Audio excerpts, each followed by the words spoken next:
year to woo male voters ahead of 2028. But they'll have to compete with the digital bro world's new rising star, far-left activist Hassan Piker. And what I really want is whether it's social media influencers on Twitch and YouTube like Hassan Piker or other kind of promoters of hate.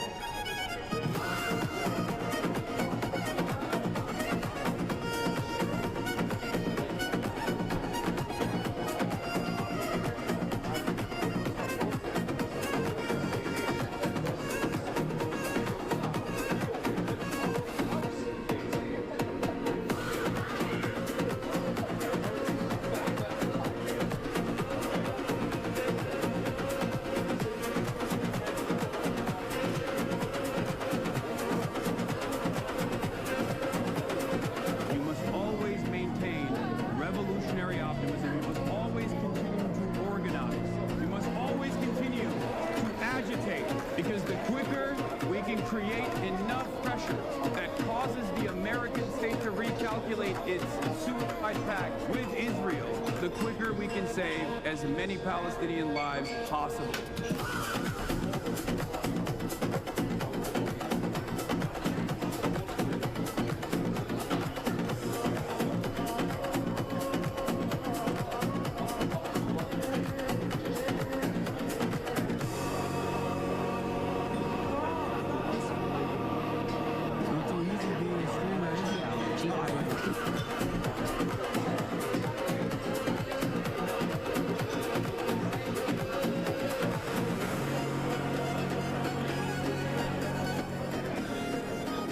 What's going on, everybody?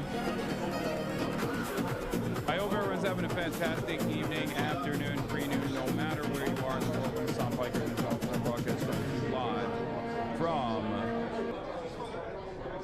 I don't even know where I am. New Haven, I think? Yale. I'm at Yale. I'm at Yale campus. Coming to you live from Yale campus in New Haven, Connecticut. I think it's New Haven, Connecticut. We're live and alive, and I hope all the boys, girls, and MBs are having a fantastic one. Today's a beautiful day. Today's a wonderful day. Today is Yale Union Debate Day. That's right. Wonderful state of Connecticut. One that actually receives quite a bit of animosity, unjust animosity from your boy. I know everyone's going to be really fucking annoying today and say, oh, dude, you have to try New Haven pizza. You have to get this pizza. You have to get that pizza. Connecticut pizza is the best pizza. I know there's nothing else to live for in this state of yours, okay? I know many of you live here in the McMansions that your parents pay for, who work in finance and didn't want to, they didn't have enough money to pay for an apartment in New York City, so they live in Connecticut. I know that like many of you, grew up in this wonderful state that is pretty much like a closed tax haven, a more affordable real estate market for all of your parents that, do whatever they do in Manhattan, right? So many of you are obviously very aware of it. We're on stolen, is it Quinnipiac? Is Quinnipiac the name of the tribe? Stolen Quinnipiac land. Okay. New Haven has incredible falafel. Okay, thank you. Anyway, we're live, and I hope everyone's having a fantastic one because today's a beautiful day, today's a wonderful day. Today is Tuesday. It's Tuesday, April 14th, 2026, 11:36 a.m. Here. Well, it's 11:36 a.m. In Pacific time, where I'm not. I'm actually here at 2:36 p.m. On Eastern time. It's 75 degrees and cloudy here in New Haven, Connecticut. Anyway, I will be going to Yale for the first time I've ever been, later today, to do a debate. That's right, debate! So, get excited for that. Obviously, many of you are debate enjoyers. We will be going to the Yale Union, where I will be delivering a speech. My resolution is end the American empire. And I'm going to be, I wrote a lot about it. I have a lot of good riffs on it, too. I'm trying to perfect my craft, become a better speaker and deliver these thoughtful responses, working with Noah Cohen as well as my editor, as always. So excited about that, very excited about that performance, if you want to call it that. And then afterwards, student groups are going to be debating one another, one after the other, some in the affirmative, some negative against the resolution. So, yeah, that's exciting stuff, but that's later in the day. Before I do that, I will be watching the American empire collapse on its own weight, on its own contradictions, in real time, of course. So that is what we are going to be doing. But Quinnipiac and Algonquin tribes were in the area. Thank you. Have I heard that Bloodborne is getting a film adaptation? Yes, and Jacksepticeye, Jack Spadici is one of the guys.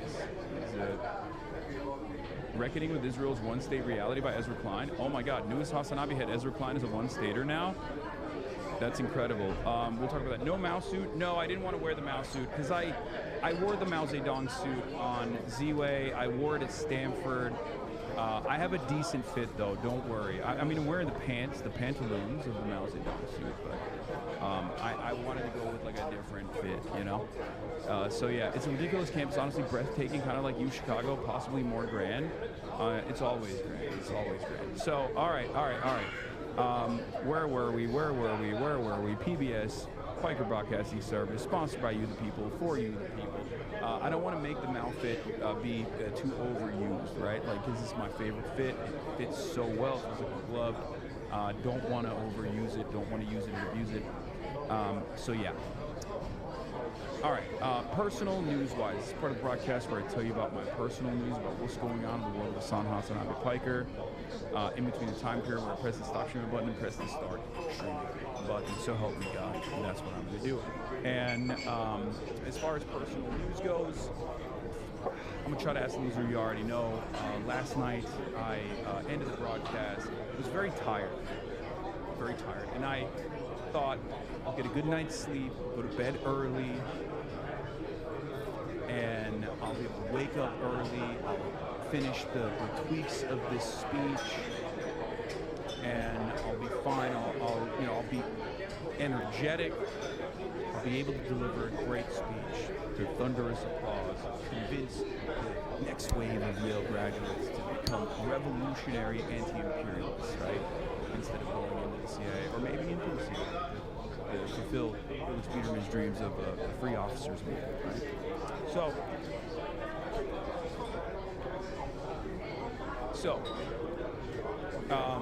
that didn't happen. God had other plans. What I mean by that, I went to bed at like around 11, not that early, and I woke up at like 1:45, 2 a.m., and I could not go back to sleep. I woke up at 2, and I could not go back to sleep until like 4. And I was just like watching Jujutsu Kaisen. Last episode was peak, by the way. Oh my God, Jujutsu Kaisen is so good. But I just simply could not go back to sleep until 4. And then I went back to sleep at 4, woke up again at like, I think 9:30, got in the car, came to Yale, showered, and here we are. Put some final tweaks on the speech, and here we are, right?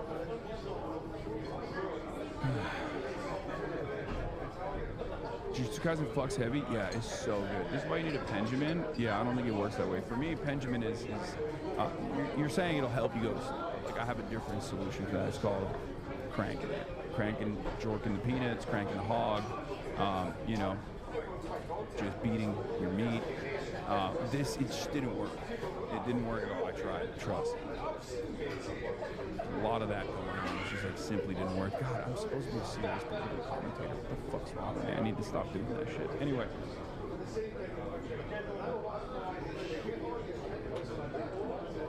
Where was I? Yeah. The pen is far more time-saving than... Okay, well, you're just not efficient, buddy. You're just not efficient, buddy. Okay? I can do things much faster. Fox News doing more free PR for you? Yeah, I know. We'll talk about all that and more. But,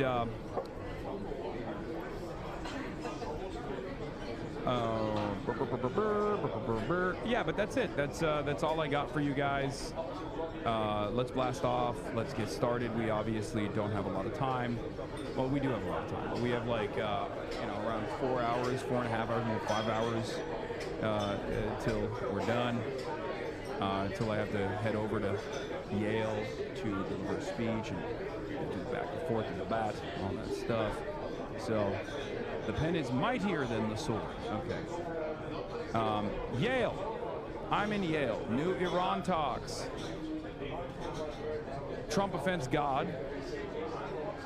Fallout. U.S. HORMUZ double block. Continues, question mark. Chinese vessel passes. Situation monitored. Epstein Fury, day 46. Yale debate on ending the U.S. empire. Later.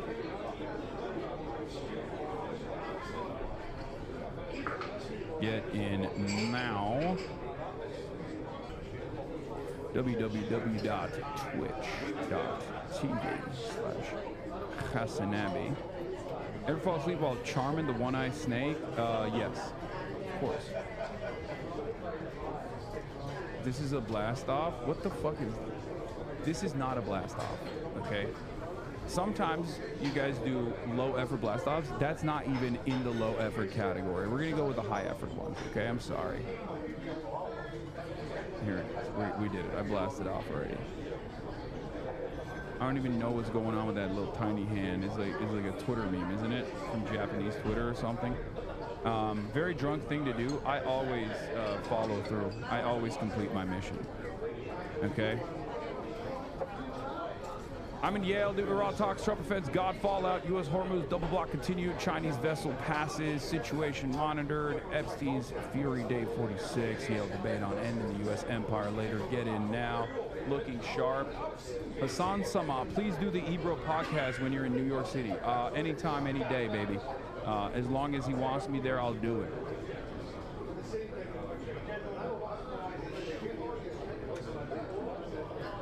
$34 Start a family, quit talking about Jork and Peanut. I would hit the fa right there, but I can't. I know exactly what this is. Yeah, don't forget who you're fighting for. Yeah, this guy.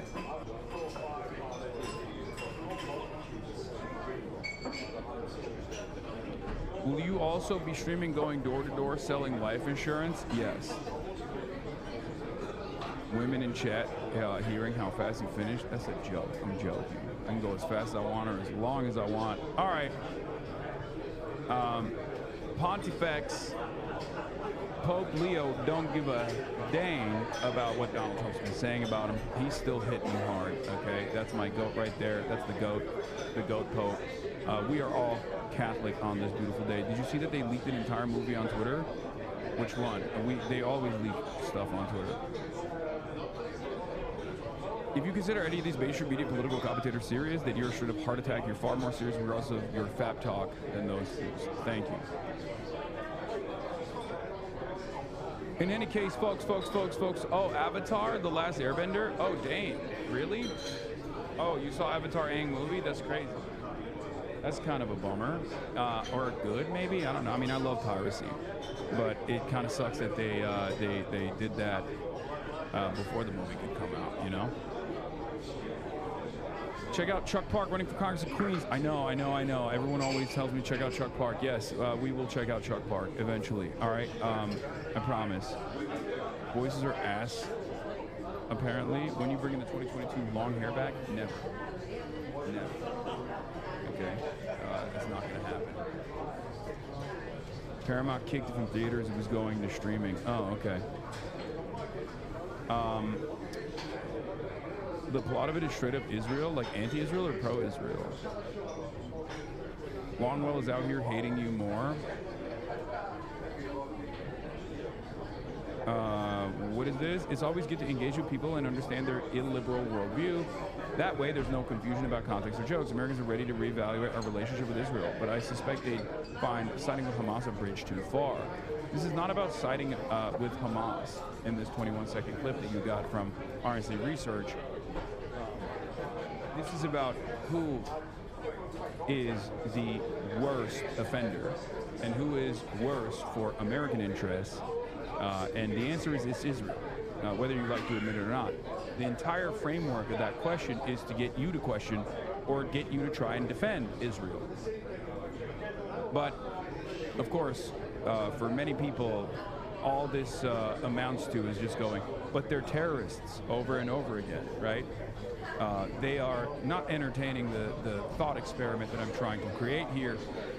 They're not entertaining the two different forces to match up with one another. They just keep leaning into, well, they're terrorists. Oh, lol, Euphoria Season 3 is out. Nice.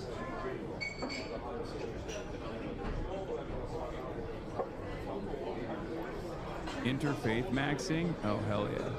Are you Mormon cosplaying right now? Yes, that's what I'm doing. I love that. I love interfaith maxing.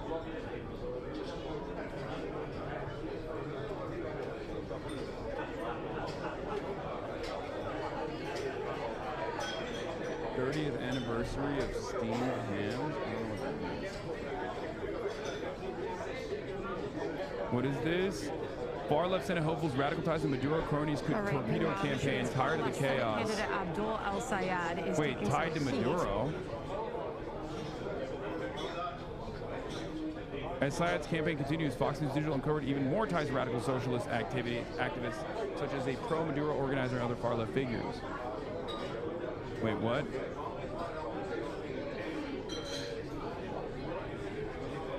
Abdul's even cooler than I thought? That's crazy. Holy aura is real.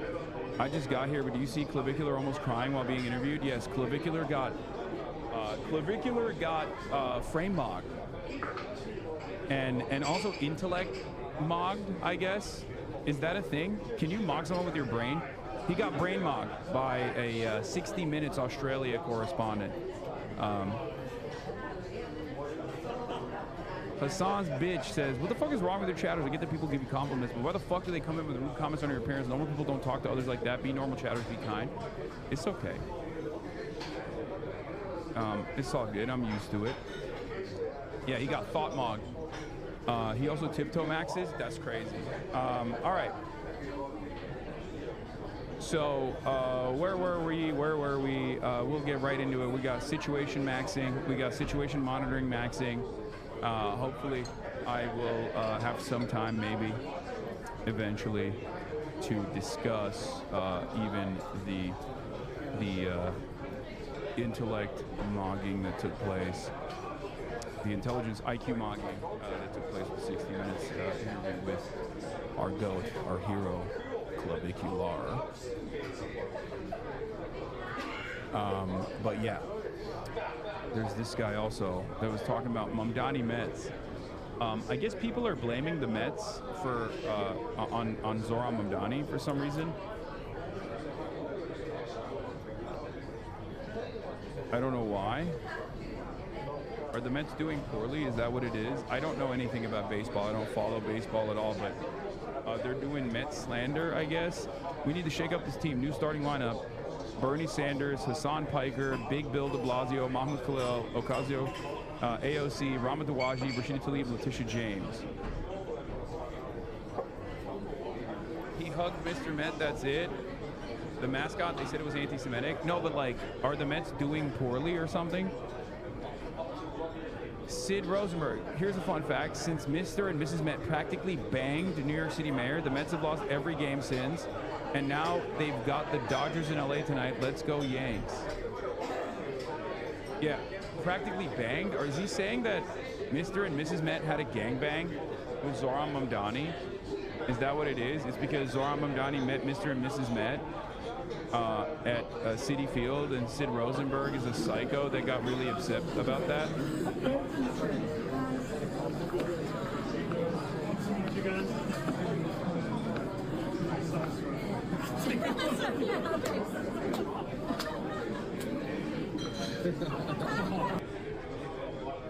The team has been awful this year. Isn't the Mets always kind of bad though? Like, isn't that one of the things? Is like the Mets is anti-Semitic because not because they met with Zoran Mamdani, but because it's like it's constantly creating sadness and grief for New York Jews, many of which are fans of the Mets. Like, I thought that was the whole ordeal, is that like the New York Mets were anti-Semitic from the start because it hurts the feelings of every New York Jew that is a fan of the New York Mets. They've been okay sometimes, but they choke in the playoffs. Also, the mascot snubbed Sid. He's been crying ever since. Oh, that's funny.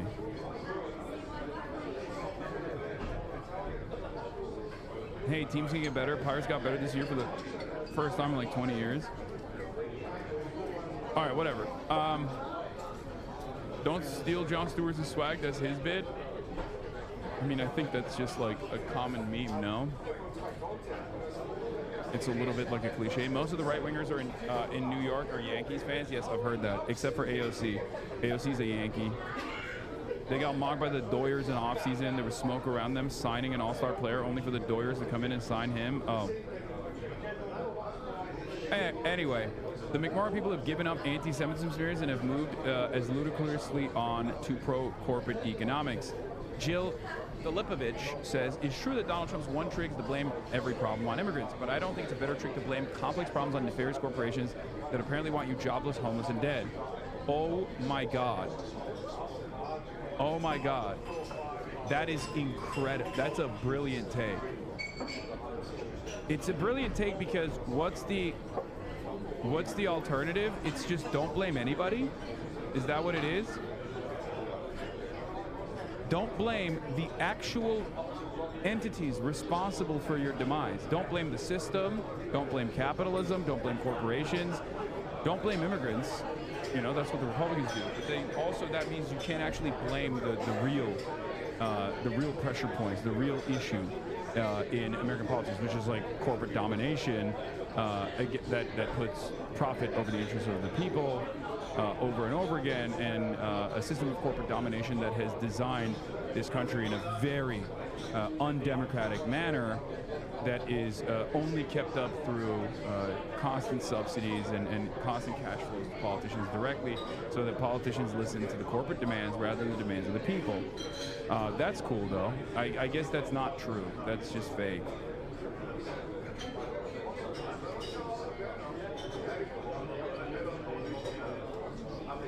Yeah. There are real problems with corporate power, but bad corporation took your nice thing away. It's not actually the sole or even chief cause of most of these problems. Democratic politicians should offer voters real solutions, of which there are actually many. If you can't afford a home, it's probably not because the corporation is speculating on the home you should have had. Wait, no, it's literally the entire speculatory process itself. The entire speculative process itself that treats housing as a commodity, a speculative asset, rather than shelter for people is the problem. As I said in the initial tweet, out-of-control corporate power is really a huge problem and Democrats should take it on. But I'm just not impressed with politicians who have a single answer to every problem, especially when the problems are actually complicated and caused by multiple forces, and what people need are accurate diagnoses and thoughtful solutions. Take housing, one of his examples. Housing is generally expensive in places where people want to live because there's not enough housing. There are other causes too. So why are there not enough housing? Why is there not enough housing? Why is there not enough housing? Great question, right? Okay, there's not enough housing. I agree. Sure. You know, I don't consider myself to be a NIMBY or a YIMBY. I'm invested in building public housing. I'm also fond of the argument that we need to build more housing. I'm fond of that argument. I'm also fond of preserving, like, you know, certain cultural landmarks and ensuring that The way that we design these cities is also habitable, is like wonderful places for people to want to live in, you know. So I see both sides of the NIMBY argument. Sorry, San Francisco chatters. I know this will trigger the fuck out of you because you're always like, which side are you on? We'll kill you. But you know, I don't think it's like that. Anyway. Left YIMBYism is a thing, and China does it well. Okay, whatever. I don't want to get into it. I know when I say YIMBY or NIMBY, everybody gets mad. So, my point was, you say take housing, for example. Housing is generally expensive in the places where people want to live because there's not enough housing. Why is there not enough housing? Because the land is finite in supply. Because you can make the land work better, right? You can build more units on top of the land, on top of the pre-existing land. But you know, that's one way of going about it. So why? Why are we not doing it? Well, it's because housing is treated like a speculative asset. That's the whole point. What did Xi Jinping say? The eminent leader, the dear leader Xi Jinping, what did he say? He said, homes are to live in, not for speculation. He was right. I agree with that sentiment, and I hope that more American politicians can openly say exactly that, right? Houses are to live in. Houses are not a speculative asset to trade, okay? There are other causes too, but it's fundamentally a supply issue, and that supply issue is caused by a long list of things. But the biggest problem is not, in fact, corporations buying all the houses. Yeah, no, it's definitely one of the multiple forces. Perhaps the most consequential one is the way we treat housing in this country. We don't need to exclusively build. We can convert space like they did in San Jose. When I was homeless, they called it Santa Claus country. People got indoors. Yes. What are her solutions? Nothing. Status quo? Yes. It's just a fucking complaint.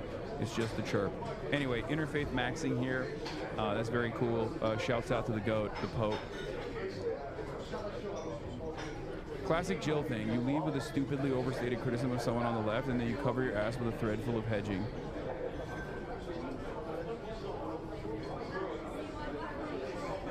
I think it's ultimately really funny, though, because these people will be like, you need to craft better messaging, and then they'll get mad at the left for you know, doing left populism, and they'll say, no, you need to craft better messaging that actually explains the problem. No, you didn't explain the problem at all. You just made it unnecessarily complex to not explain the true problem. And left populist messaging that's easy to identify, easy to understand, is unironically a million times better than whatever the fuck you're doing, especially because any person that hears or encounters your message is going to go, what do you mean corporations are people too and we need to preserve their feelings? The fuck? I don't give a shit about corporations. Okay? Fuck corporations. Fuck the billionaires, right? Have you seen Fox News tweeting your statements and everyone just agreeing? Yes, it's been 2 days of both Fox News and a lot of right-wing Democrats doing everything in their power to, I guess, like, spread my message far and wide. And to that, I have only thankfulness. I am thankful that they're doing that for me. That's very kind of them. Shouts out to all of the corporate-backed, lobbyist-funded, center-right Democratic consultants, and certainly a big thank you to Fox News as well. Mainstream media is cool now. Exactly. All right, let's get to the Pope before we get to situation monitoring, obviously. But yeah, like I said, this is the blast-off meme. Spread it far and wide. All the real patriots. We're going to get into situation monitoring. The United Chinese States tanker that actually reportedly passed the U.S. HORMUZ blockade, the American blockade. But before we do that, I'll read you one thing that the Pope said. He is not standing down as a real American Chicagoan. Okay? He says, God's heart is torn apart by wars, violence, injustice, and lies. But our Father's heart is not with the wicked, the arrogant, or the proud. God's heart is with the little ones and the humble, and with them he builds up his kingdom of love and peace day by day. Wherever there is love and service, God is there. Now, I'm not exactly a fan of the Pope saying something like that and then following that up with hashtags, but he says, hashtag apostolic journey, hashtag Algeria. Now, you didn't need to do that, Pope. You could have just kept it at the statement, right? Because hashtags are, you know, they're of a bygone era, right? But yeah, we got a real Pope versus President situation going on. The president being the Pope of the freaks and the heretics, and the agents of Satan, and then the real Pope being the Pope of the Catholics. So chill. That was probably his 60-year-old intern lady doing her best. Yeah, probably. So, let's get into it. Yeah, the Fox News is back at it again. They said Hamas over Israel every single time. Far left streamer Hasan Piker doubles down on his support of Hamas, calling the Islamic terror group the lesser evil compared to Israel. Piker also stood by his past comments, saying the terrorist organization is 1,000 times better than Israel. This will hopefully get some other people to question why I'm saying that, right? Because, like, I know that the Fox News audience is probably not going to look at this and be like, oh yeah, he means, like, you know, Israel has killed a lot more than Hamas has or anything like that. But at least for those in the margins, those in the periphery, hopefully this will be a wake-up call, an opportunity for them to really reconsider. That's my job. My job is to pierce through these pre-established, oftentimes racial animus that many Americans have. The notion that any kind of resistance front and non-state actor that sometimes may or may not actually engage in war crimes themselves in their emancipatory endeavors can be a better force than the forever ally that we have that is doing the genocide. So yeah.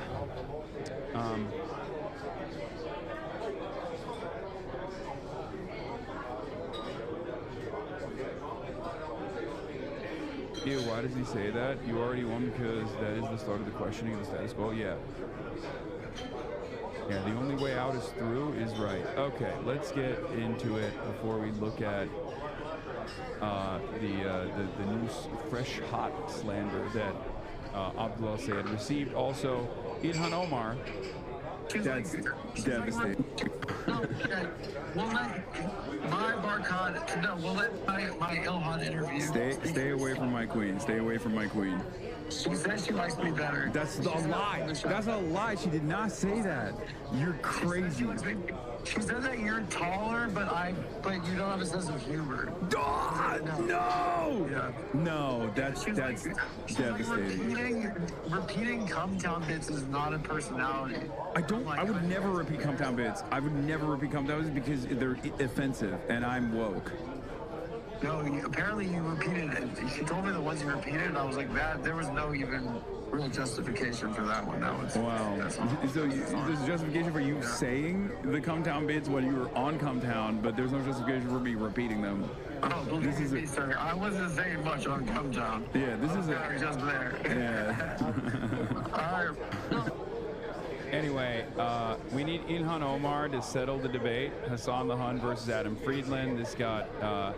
This was called in the question on the timeline, and Ilhan Omar responded with, hate to break it to Hassan the Hun and Adam Friedland, but Kaya is my favorite. Which, of course, means that I won. Okay? Do you think they'll let me bring my camera in today? Holy moly, I love you so much. That is my favorite type of question, right?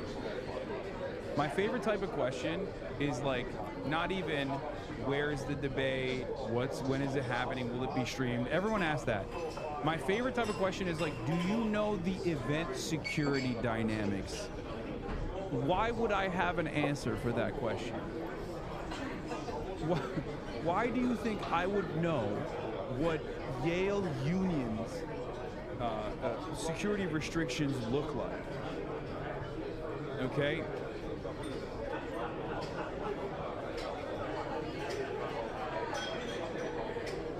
I have no answers for these questions.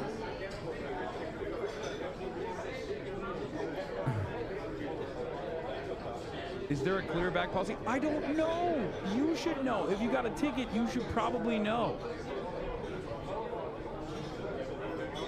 Like, it's so funny. It's like whenever I do a merch drop, everybody's like, all right, well, you're my call center, you know?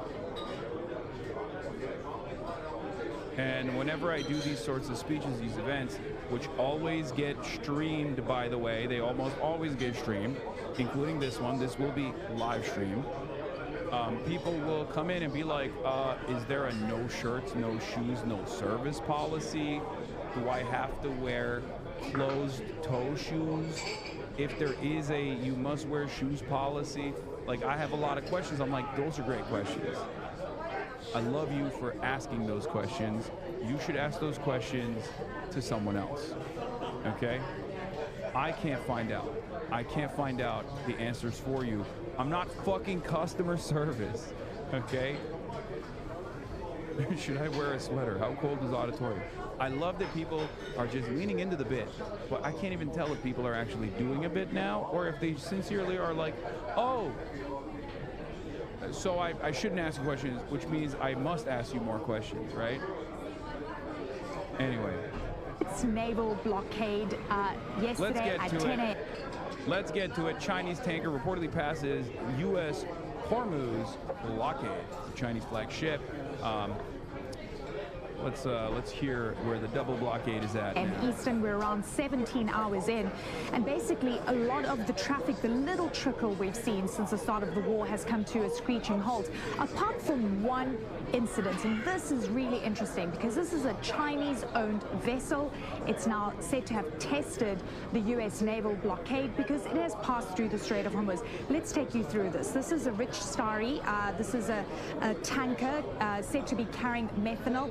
It started moving from Sharjah here in the UAE. Remember, a lot of these vessels turn off the AIS transponder, so you don't really know the origin of which port that they moved from. Starting to move towards Keshem and Larak Islands, then, you know, starts aborting mission, moves back, and then starts to take that route once again, passing through the strait in the early hours of this morning. Now, this is a tanker that has been sanctioned since March 2023 by the U.S. Treasury Department because it has links to Iran.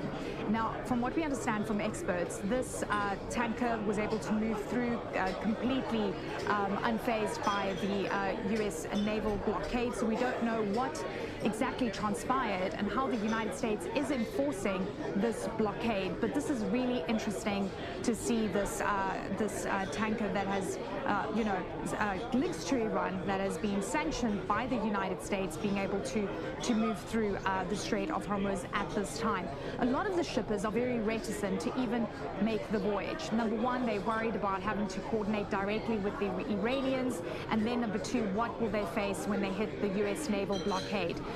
A lot of the shippers believe that this is a double dilemma in terms of negotiating with both sides. From what we know right now, that the United States is doing this naval blockade to perhaps start negotiations to force Iran to the negotiating table.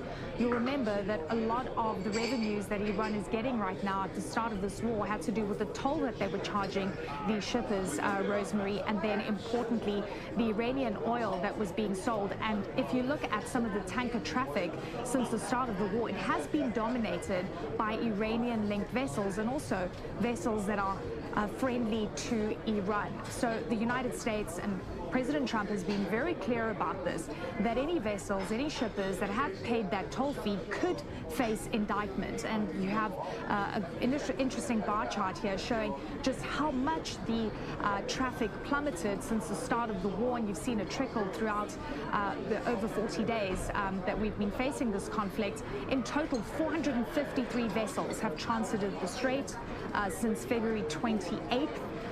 And importantly, just to give you a bit of a perspective, normally 130 vessels pass through the strait on a daily basis. Richard Mead is the editor-in-chief of Lloyd's List Intelligence, and he's with us now live from London. Richard, good to see you. You and I have been talking consistently since the start of the war. And there's been, really interesting developments, specifically over the past few hours.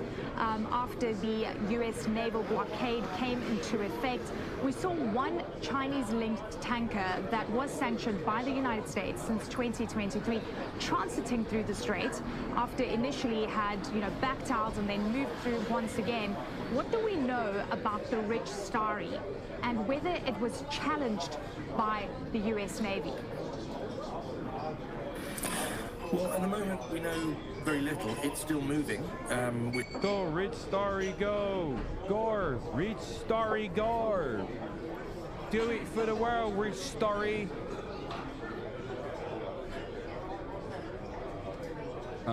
CENTCOM denies that any ship made it past the blockade. Of course they did.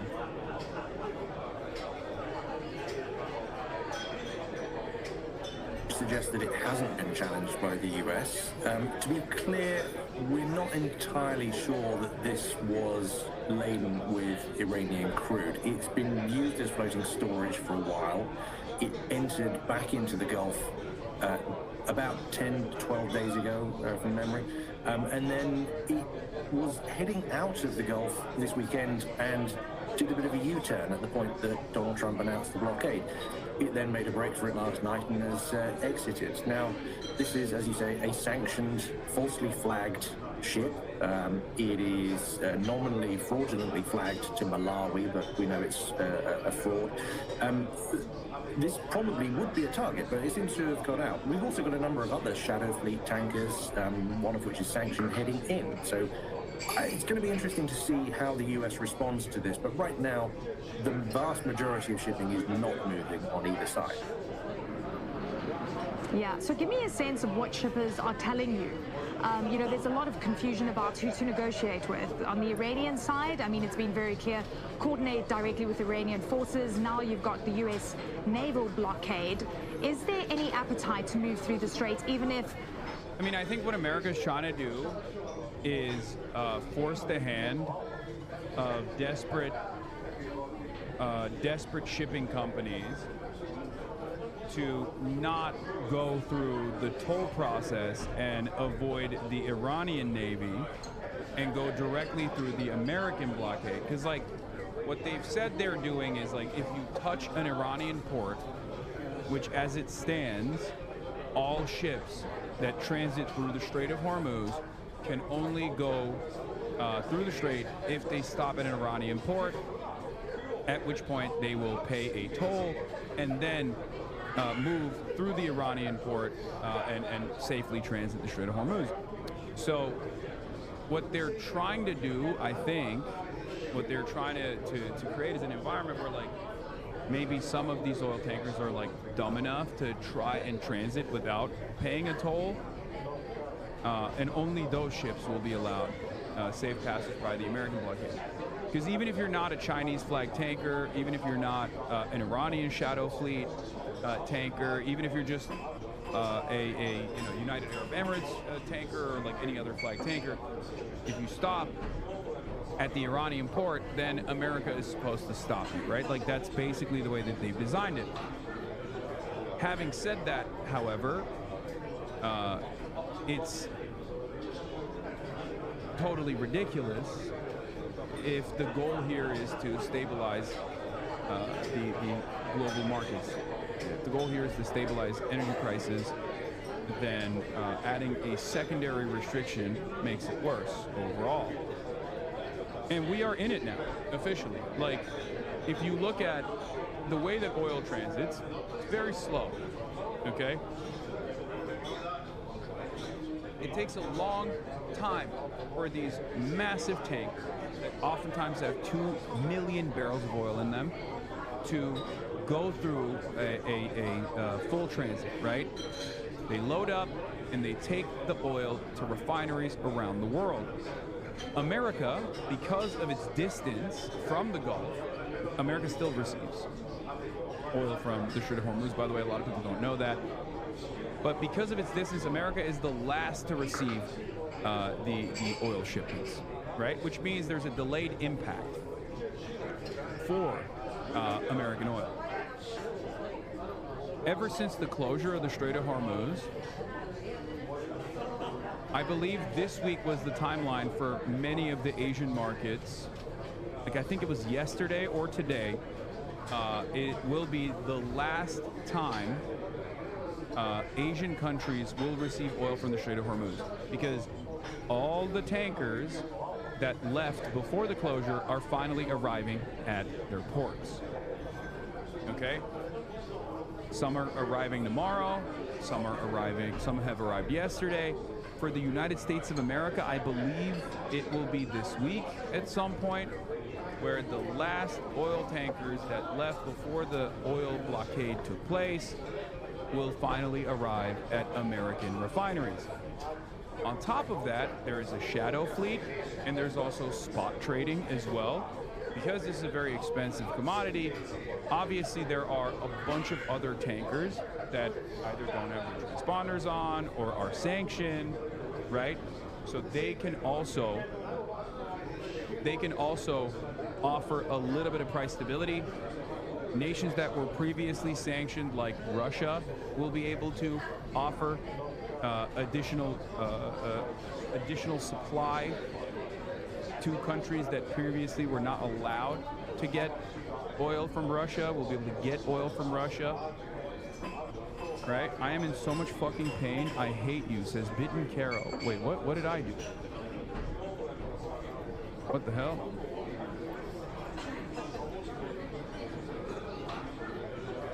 Anyway. So on top of that, there are spot traders, right? Like there are, people that have a lot. Like there are people that have oil tankers out and about that can take advantage of the new market prices and sell at a higher price point, right? So there are some forces that can stabilize the market a little bit, right? However, that's finite. At the end of the day, if you cut off 20% of the entire globe's oil supply, the entire globe's energy supply, it's eventually going to lead to price shocks, okay? It's that simple. And because of the length of travel for oil, we haven't actually received the price shocks just yet. Okay? We haven't seen it. We haven't seen it yet because they're trying to play around and take advantage of the lag. They're trying to play around to the best of their ability to withstand the imminent collapse of global energy markets. But there is a finite amount. Okay? There is a finite amount of oil. So if you run out of it, and it's a necessary commodity with inelastic demand, it's a necessary resource with inelastic demand. If you run out of it, you're going to run into problems. Here's a video someone sent that says it explains it very well. Let's take a look. 4 soccer fields long, carries 2 or 3 million barrels of oil, and it weighs more than a skyscraper, all of which makes it slow, 10 or 15 knots. That is no joke, the speed of a bicycle. Our global energy supply lines move at the speed of a Schwinn. And let me show you on this globe why that's important. If you biked all day, how much of this globe do you think you could cross? Like maybe the width of the point of this pen, right? Maybe. You worked really hard. Okay. Now imagine hopping on your 12-speed starting in Dubai. Where's Dubai? Here we go. Starting in Dubai. And now imagine that you have to bike out of Dubai all the way down here, down the coast of Africa, down, across the Cape of Good Hope, back up the other coast of Africa, all the way across the Atlantic, through the Caribbean, before finally arriving at the deepwater oil port in Louisiana. That would take forever on a bike, right? Which, remember, is the speed that these oil tankers go. Like, that is how our oil travels, as if it were on a bike. And maybe you see where I'm going with this. This is a map of global oil flows put together by JP Morgan. Don't worry about all this text, we'll explain it in a minute. These red lines show the oil coming out of the Middle East, going out to the rest of the world. This is the stuff that's been cut off. Here it is back in December before the war. There it goes, the oil is flowing. This is so inefficient, we should consider launching our oil into space to make it faster. It's really funny, except this is the most efficient mode of transport, ironically enough. It sounds inefficient, but there's no other way to ship that quantity. This is the, as it stands, most efficient mode of transport, which is why there are major problems here. Because, like, you got pipelines, but even then, you can't move as many units through a pipeline. You still need, and there are issues with pipelines as well. Pipelines don't travel all around the world. You can't do a pipeline from. You can't build a pipeline from the Persian Gulf to South Korea, where the refineries are for the Asian markets, right? Like, it's just not going to happen. Remember, it moves at the speed of a bunch of bikes. This video you're watching is by Max Fisher, part of Johnny Harris's network. Oh, that makes sense. There's a very Johnny Harris twang with this video, but it seems like a really good video so far. So now it's January, and the oil is just finally reaching parts of Asia and Europe. And we're into February before it hits the US, and then it hits refineries in South Korea, that then sends it on down these pink lines to Australia and New Zealand. So when the war starts and the oil stops flowing, there's actually still a ton out there, taking its long, lazy little bike ride around the globe. That's a big part of why things seem weirdly normal. For most countries, the oil shutdown has not reached us yet. We're still... It's because they have a style guide, I feel like, where you got to do the flipping of this pages sound effect, the little clicks. These are all, like, audio cues to remind you that you're under the Johnny Harris network.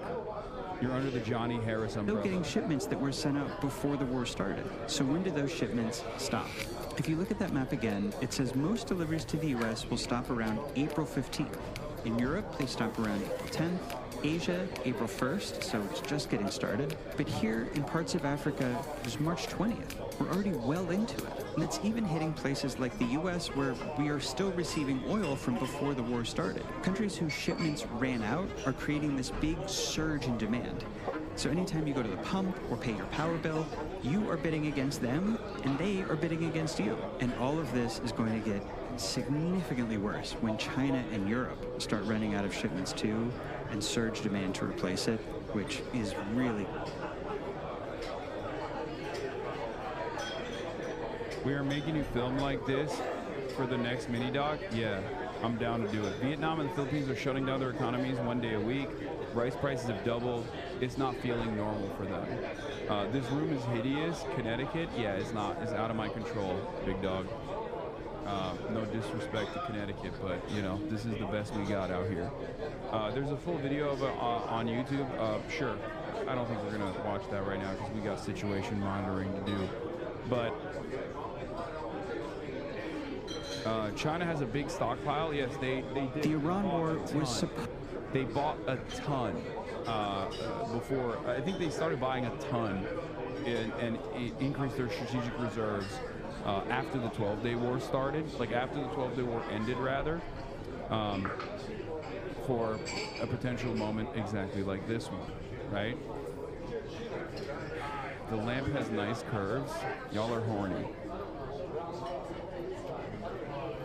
There are obviously a lot of additional impacts of not being able to transit not just oil but gas as well.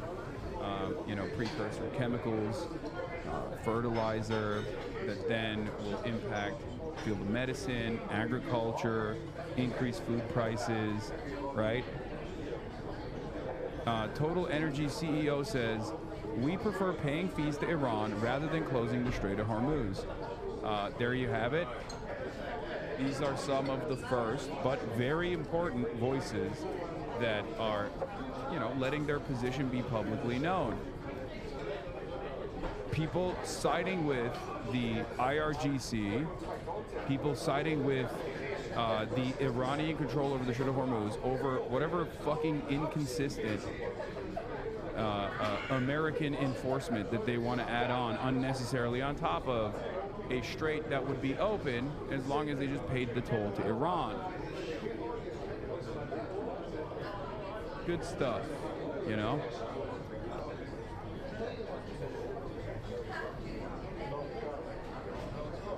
Vessels are not at any Iranian ports or Iranian territorial waters. Right now, no. And I keep telling you, uncertainty is reigning across the shipping industry. That goes in peaks and troughs. If you'd asked me just before the weekend, I would have told you that there were at least half a dozen ship owners that were preparing their ships to move out. And we did see probably the busiest period of activity in terms of transits through the strait over the weekend. Around 30 ships transited. The shutters then came down, and as far as I can tell from most mainstream ship owners with their tankers still inside the Gulf, absolutely no appetite to move right now until they get some clarity. For those that were looking to get in, they are again waiting to see what happens over the next few hours.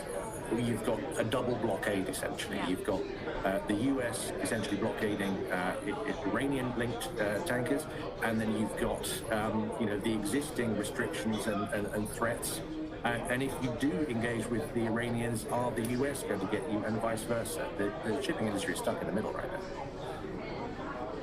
Yeah, I mean, I also, was looking at marine traffic data, and in total, since the war began, there are around 450 vessels that have been able to transit through the Strait of HORMUZ, keeping in mind that it's usually 130 vessels per day. The big question now becomes, how many of these vessels... Classic CNN still having these issues, by the way. It's so strange that the audio issues still persist on CNN's paid video. a toll to Iran, given that President Trump has said any vessel and any shipper that has paid will be indicted. What data do we have on who actually paid Iran directly? Very little direct evidence, and that's deliberately so. I think everybody was very nervous about the tolls. Essentially, the money that was being paid was going directly to the IRGC, which is designated as a terrorist organization by certainly the US and the EU. No Western ship owner is going to want a paper record of that, and we know that settlement was being done in yuan or crypto. So I think probably there's a few nervous ship owners that we know to have paid. But I would stress that the vast majority probably haven't paid. I think, you're looking at a three-tier system. There's the Iranian ships themselves. Obviously, they're not charging their own ships to go through. There's the ones that got through with diplomatic agreements. So the Indian government has been absolutely clear that they definitely did not pay for any of their tankers to get out. And there are similar agreements with lots of other countries. There are a small amount that we know to have settled at least a fee. Now, in some cases, that's a large fee, around... You ain't got so much aura as a currency, not gonna lie, cold name, strong and shit. True. $2 million for a couple of tankers that we know about. In some cases, this was being passed off as an administration cost, more in the tune of around $150,000 to $200,000. So I think probably there's going to be a few nervous questions as to how some of these ships got out, but that's for tomorrow. Right now, it's a question of what happens immediately and how we get the vessels moving.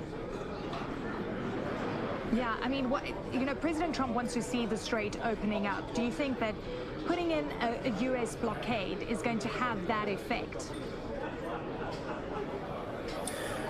It's a little bit early to tell. I think, as I say, right now, nothing is moving. So I think there is a piece in Foreign Policy from the Quincy Institute about how Iran and the U.S. could potentially strike a deal by agreeing to a toll system, but one that is done in dollars. It would strengthen the weakening petrodollar while also providing Iran with reparation revenue that Congress would never authorize. It would also be good for Iran's reserves. What do you think? Yeah, I think Iran would be fine getting paid in dollars. But the issue here is America weaponizing the dollar system against Iran and against its enemies, right? So there has to be some kind of guarantee. And I guess the guarantee in and of itself would be the fact that Iran controls the strait and could shut it off. That is guarantee enough, right? Iran enforcing its power, its control over the Strait of Hormuz would probably be a major guarantee that America can't fuck with it any longer and apply these sanctions back on Iran when it sees fit at the behest of Israel. Because, once again, and I cannot stress this enough, and I will continuously repeat this over and over again, okay? The war that we have waged against Iran is not a war that we wage for our strategic interests, okay?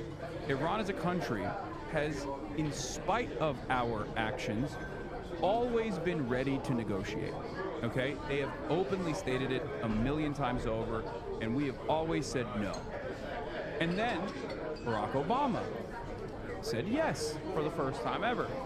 And there was a successful deal with Iran. Donald Trump destroyed the JCPOA at the behest of Israel, and ever since then, we have consistently agitated and worsened the Iranian economy by choice, by design, specifically so that we can destabilize this country with 93 million people. If you're an honest person, you have to look at it honestly, okay? All honest people will readily admit this reality. Iran was never a serious, significant threat to the United States of America. Iran, however, was a threat to Israel and still is a threat to Israel. Iran doesn't need to be a threat to Israel, of course. It's a sovereign nation in the region. It doesn't have to be a threat to Israel at all. But Iran will always remain a threat to Israel as long as it remains a sovereign nation with a ballistic missiles program that can reach Israel, as long as Israel continues its endeavors of destabilizing every other country in the region and expanding on the Greater Israel Project. That is the real problem. So the story here is very clear. If America wants to deal with Iran and negotiate with Iran and treat Iran like a sovereign state, which it should, it has to restrain Israel's ambitions. This is not just good for the region, this is not just good for Iran. You could even make the argument that it's good for Israel. It's certainly good for America, it's certainly good for the global energy markets.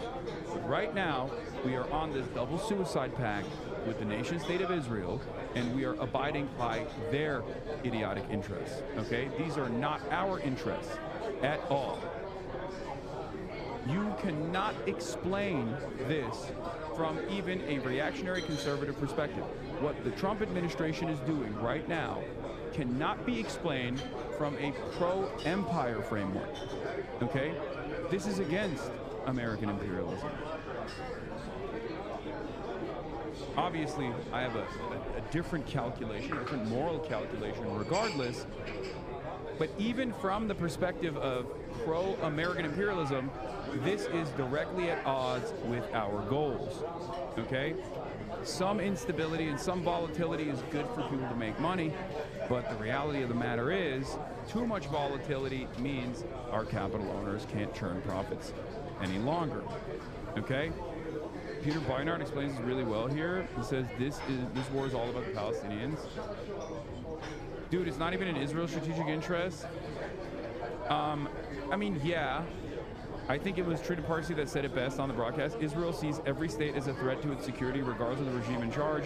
They are determined to reduce every country's capacity to make sure no one could ever challenge them should they choose to. Yes, it is a deeply paranoid, unbelievably fascistic state that is willing to act out its most violent desires, no matter who gets swept away in this cause, whether it be the global hegemon, United States of America, or whether it be all of the nations that are unfortunately placed so close next to Israel, right?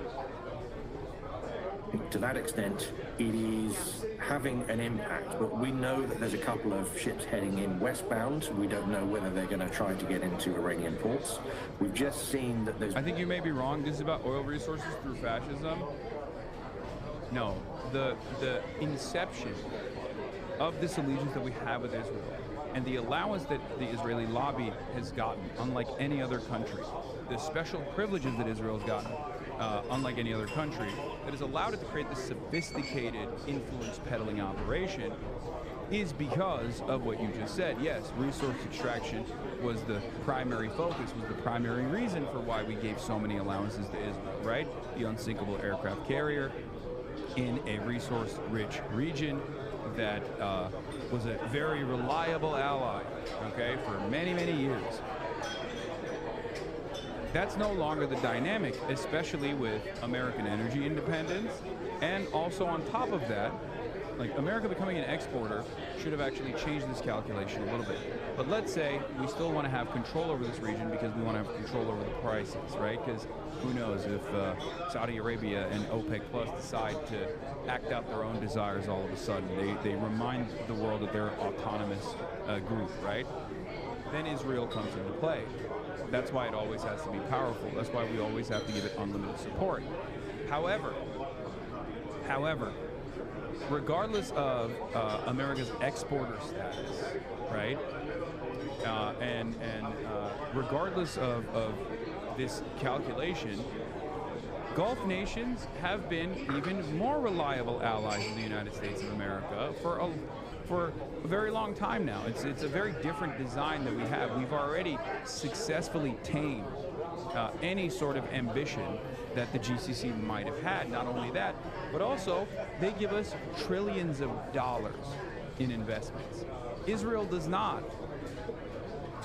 So in some respects, these vassalized states in the Gulf are more valuable to American strategic interests, and certainly more valuable as far as maintaining our global dominance through the petrodollar than fucking Israel ever could be. And yet, this has not changed our calculation even one bit. It has not changed our calculation at all.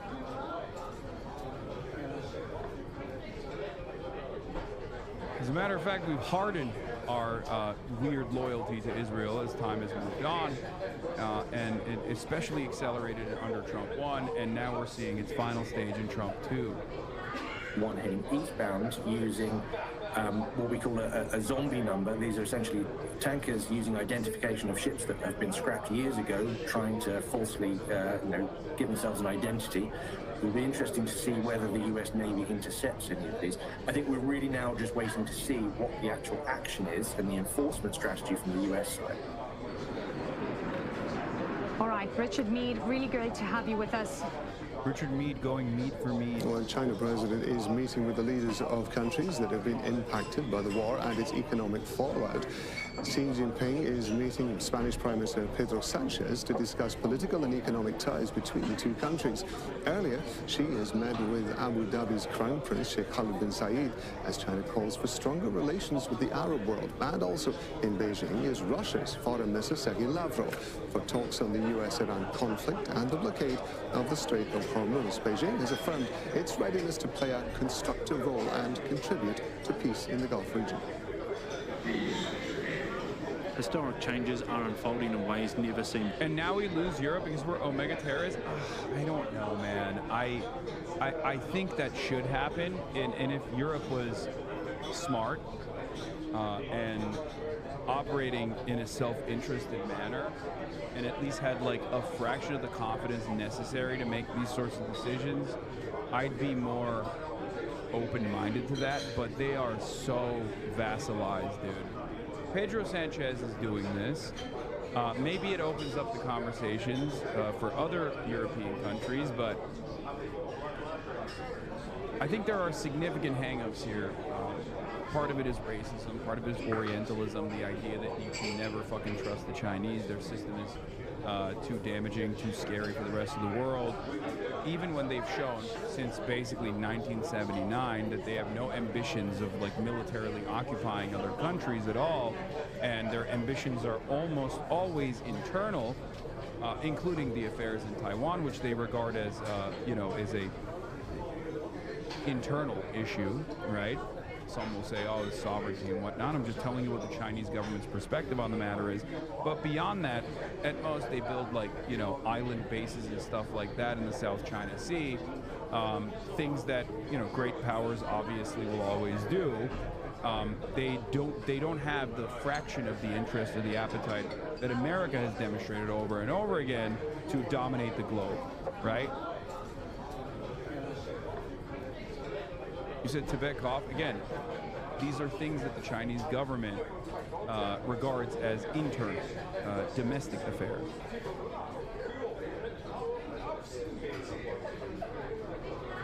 before. Human society faces a choice between peace and war, unity or confrontation.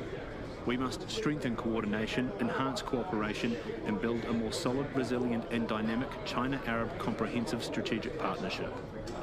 China's Foreign Ministry spokesman, Guo Qiahan, is holding a daily media briefing in Beijing. He's been speaking about the situation in the Strait a few moments ago. We're going to take a listen.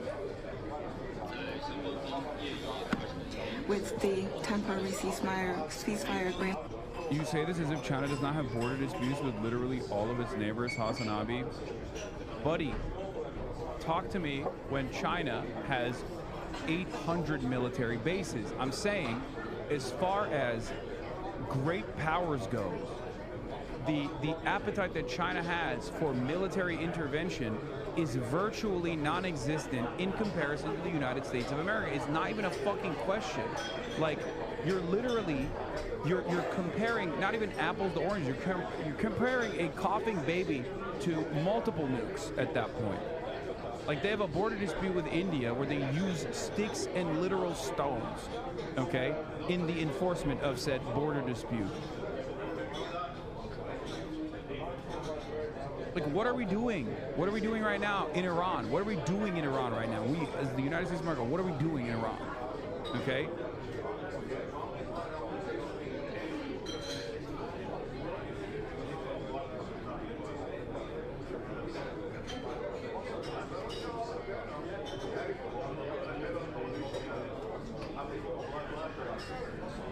Yeah.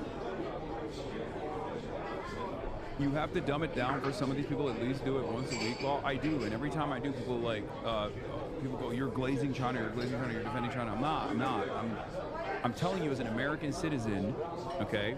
I'm not only just as an American citizen, but I'm telling you as like someone who is looking at this situation honestly. I'm telling you the truth. What you have learned thus far is a lie. Okay, you're comparing America's unlimited appetite for death and destruction, whether it be Iran now, or Iraq, or Afghanistan, or numerous other interventions that we've covertly engaged in or directly engaged in with boots on the ground military warfare, the countries that we have funded, the genocide that we funded, and the political cover we offered to Israel, which is an extension of America, and then you're comparing that to like the Chinese Coast Guard spraying Filipino fishermen with water cannons. It's ridiculous, right? It's a ridiculous asymmetry that you're trying to fucking compare. Yeah, Chinese foreign policy has its own problems, but using lethal military power to force the hand of other countries and subjugate them is not one of them. Exactly. That imbalance exists. That asymmetry always exists for like a decade, and then honest actors eventually will say, you know what, we were wrong about this. Whether it be ghost cities that people now recognize or are forced to recognize as like incredibly productive tier 1 cities that are massive, or whether it be the Chinese debt trap, right? In comparison to IMF loans, in comparison to the way that the World Bank operates, Chinese loans had no fucking conditions whatsoever. And Chinese loans were oftentimes forgiven as well. This became a reality. After a decade of doing propaganda on the One Belt, One Road initiative, Foreign Policy magazine had to openly write piece after piece, as they did for the past couple of years now, to say, hey, we have to really reconsider how we're giving loans and what kind of conditions we're offering that we're giving loans into the developing nations, because the Chinese loans are infinitely more favorable and they're out competing us. Do you understand? First, Western analysts always look at whatever China's doing and greatly overemphasize it, embellish, sometimes lie, or refuse to understand why they're doing certain things. Even though they're very forthcoming with why they're doing certain things, they always say it ahead of time. They call their shots out like Babe Ruth every single time. Okay? Or they do similar things that we do in terms of like offering loans and whatnot for development in exchange for natural resources, okay? But their process is infinitely more favorable to the country, so of course they prefer Chinese loans over Western loans. And then we complain about it at first. We're like, oh, they're doing what we were doing. How dare they do what we do? And then they turn out, and then it turns out that's not the same situation at all. So they have to like quietly admit, perhaps they're not doing what we've been doing. Perhaps we should change what we've been doing in an effort to, you know, compete against China. The immense irony of the U.S. now flat out refusing capitalism's basic rule of letting the best products win. I mean, that's always been the case. Trade protectionism has always been a fundamental aspect of American trade policy, let's be real.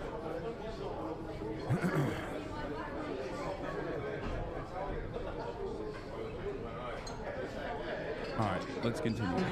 Reached by relevant parties still in place, the United States ramped up military deployment and resorted to a targeted blockade.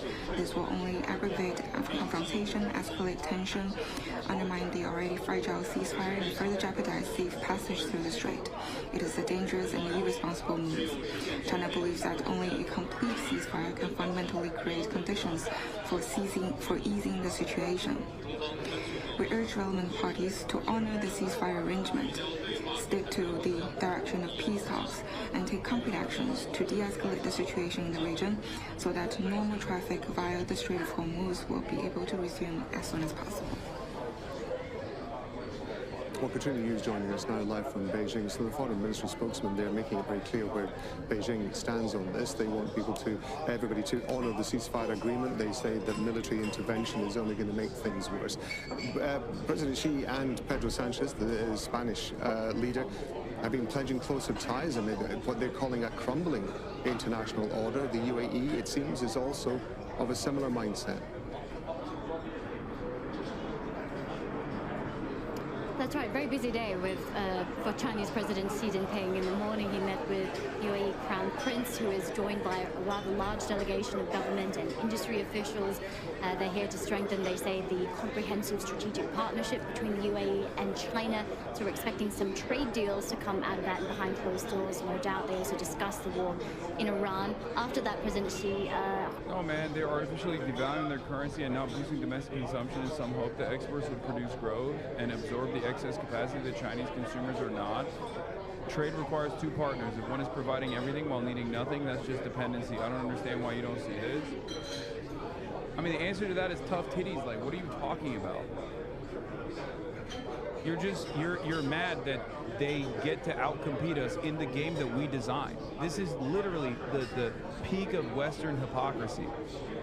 It's no different than when Western nations will literally say Chinese manufacturing is far too cheap, okay? It's too cheap. We can't compete. It'll destroy our domestic productive capacities.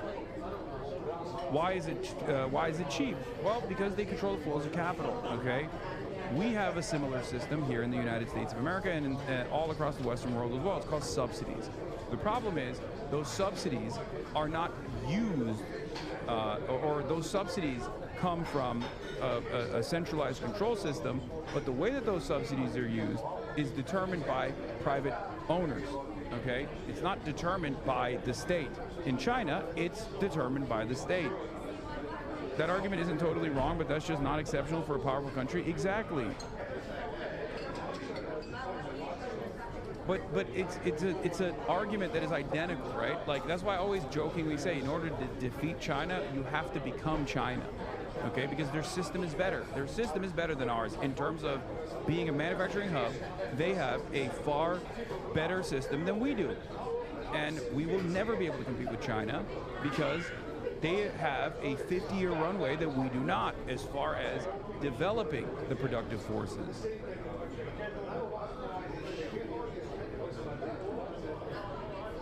I am not mad at all. It's just the fact that if Europe, which will not go into a communist revolution anytime soon, they need to have an economy and manufacturing base, they are deliberately not boosting their living standards of their own population.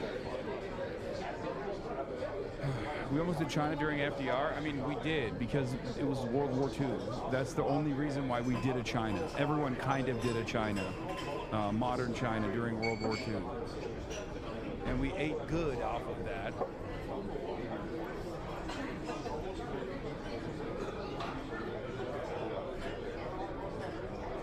Damn, you brighter than my future? Is it overexposed? No, I'm not overexposed.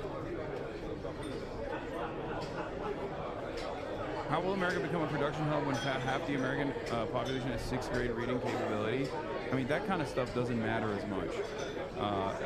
If there's a will, there's a way. The problem is there is no will, there's no interest, because that's just not how the American system works. The American system doesn't work that way. The American system works in the exact opposite way. It works at the behest of capital. That's it. Hosted Pedro Sanchez from Spain. Now, this is the Spanish leader's fourth visit to China in just a few years. He's been criticized by some in Europe for treating China as a sort of strategic ally rather than an adversary. And he's really spoken about strengthening the ties between Beijing and Madrid for economic reasons. But he also says that the two countries have more in common, that they both respect international law and international order. He's actually calling on Xi Jinping to play a bigger role in the multipolar order and to do more when it comes to the war in Iran. He said at a press conference following his lunch with Xi Jinping that no interlocutor is like China, and is like China able to play a key diplomatic role to end this conflict. They also spoke about countries, he mentioned countries that violate international law, that they are only just subjected to threats, i.e. Israel. So the Spanish Prime Minister Pedro Sanchez, they're very critical of Israel and the US moving closer to Beijing. And Xi Jinping isn't done. This week, actually, he's also due to host the Vietnamese leader, To Lam, who's arriving in China this evening for a 4-day visit. So I think this really shows that during this war, China has not just been calling for restraint and calling for a return to talks. It's been really busy taking advantage of this moment to move closer to countries around the world who may be disenchanted with the US and its actions in Iran. And that's not to say that it's not doing anything when it comes to the war. We've just had China's Foreign Minister Wang Yi speak to the Pakistani Foreign Minister yesterday. He's hosting the Russian Foreign Minister today, Sergei Lavrov, and it's expected they will also discuss the Iranian conflict in China, also saying that it will do whatever it can to try to restore peace and stability in that region. Katrina, we understand that there is a... Can't believe you compare Sanchez to AOC Lamau. He's China Maxwell, AOC's Netanyahu, and JVP Maxing? No. Also, it's different strokes for different folks. It's like ridiculous to make those comparisons. At the end of the day, the social base or the social appetite for social democracy in Europe is like far greater than the United States of America. That's number one. So that's not a great comparison regardless. Number two, you don't know what an AOC would look like if she was in power. And number three, with respect to the rest of the parliamentary system, Pedro Sanchez is a center-left figure that is trying to ensure that a far-left group doesn't actually win more favor. Those are the reasons why he's doing this stuff, which, you know, I don't have disagreements with. I mean, it's moving the needle in the right direction. Okay? Chinese ship has been sanctioned by the U.S. Passing through the Strait of HORMUZ. Are you hearing anything in Beijing about that? That's right, the Starry Rich, which is a mid-sized oil tanker. Interestingly, Surjith 259, thank you. It's a Malawi-flagged ship, although it is quite clearly owned by China, and it also broadcasts its own signals as being affiliated with China. We know that it left Dubai yesterday on Monday and actually stopped before the U.S. trade blockade was announced, and it actually went to do a U-turn, and then it continued through the Strait of Hormuz, and we know it was the first vessel to pass through the strait since the blockade was imposed on Tuesday. Now, interestingly, as you mentioned, it was actually sanctioned in 2023 by the U.S. for evading its sanctions on Iran. And so really its passage through the strait raises more questions than it provides answers. First of all, was it allowed by the U.S. to pass through the strait because it was coming from Dubai and not from Iran? Or was its passage kind of missed by the U.S., maybe pointing to how difficult it is to enforce a blockade of that waterway? So I think we have to see how many more ships are able to pass and what their affiliations are. Bringing us up to speed there from Beijing, there's Katrina Yu. Thank you very much indeed. 很高兴啊，同桑尼斯先生再次会面，这是你4年内第4次访华。 Bro, when they say this is your 4th visit to China, this is your 4th visit to China in 4 years, it almost seems like, bro, what are you doing? Like, Xi Jinping is like, come on, dog, what's happening here? You like China a little too much, maybe. Cut it out. Cut it out, big dog. You've been here quite a lot. 的访华。当今世界乱象丛生，国际秩序礼崩乐坏，如何对待？ Every time I see this room, I just realize our tables aren't big enough. True. 国际法和国际秩序反映的这是一国的世界观、价值观、秩序观、责任观。中国和西班牙都是有原则、 Are you jealous? Yes, I am. 道义的国家，都愿意站在历史正确的一 I am 边。 jealous. 我们应该加强沟通，巩固互信。 Yeah, we should strengthen communication, deepen mutual trust. Always the same stuff. 合作，反对世界倒 We 退 must oppose a 回 return of the world. 丛林法 We must oppose a return of the world to the law of the jungle. 则，共同捍卫真正的多边主义， Uphold true multilateralism and safeguard global peace and 守 development. 护全球的和平与发展。 Presidente, sí, es un auténtico placer volver a verle. Que hoy volvemos a elevar al poner en marcha el diálogo estratégico entre nuestros dos países. Somos un pueblo amigable y constructivo. What do you mean by that? Like, why would she be bothered that Pedro Sanchez visits China too much? It's a joke, man. I'm joking. Okay? Con una larga historia, como también tiene China. Somos un país estable, predecible y porque sabemos que solo ese espíritu nos conducirá a una prosperidad y a una paz duradera.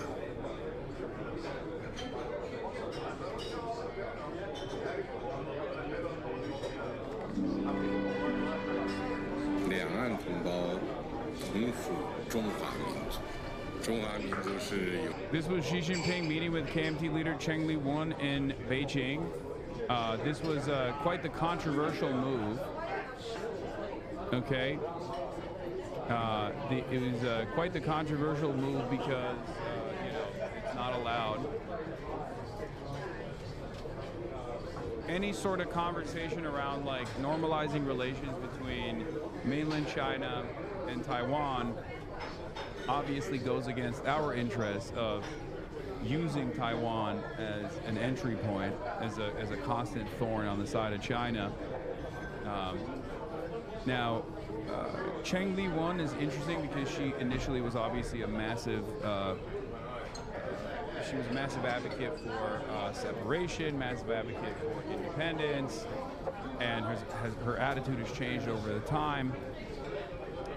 And the reason why I say this, for the record, the reason why I say this is not because I think there is a growth in the Taiwanese population to unify with mainland China any moment now. I'm not saying that at all.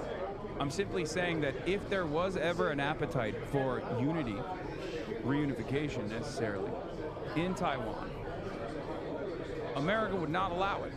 I genuinely don't think America, as it stands currently, would ever allow that. And we're seeing a part of that equation right now. Okay? As soon as this conversation took place, and there's obviously supposed to be a meeting that Xi Jinping is going to take with Donald Trump that was supposed to happen this month. It was supposed to happen right now, actually. But now they pushed it back because of the Iran debacle. But in that conversation, they were going to talk about arms sales, right? Arms sales to Taiwan. America has consistently increased arms sales to Taiwan. China, understandably, is disturbed by this and considers this to be an act of aggression against the United States, against the People's Republic of China. The KMT isn't even really advocating unification for the moment. They just prefer closer economic and cultural ties with a more dovish defense policy. Exactly. Exactly. Baby steps. Baby steps that I think are moving the conversation in the appropriate direction. Okay?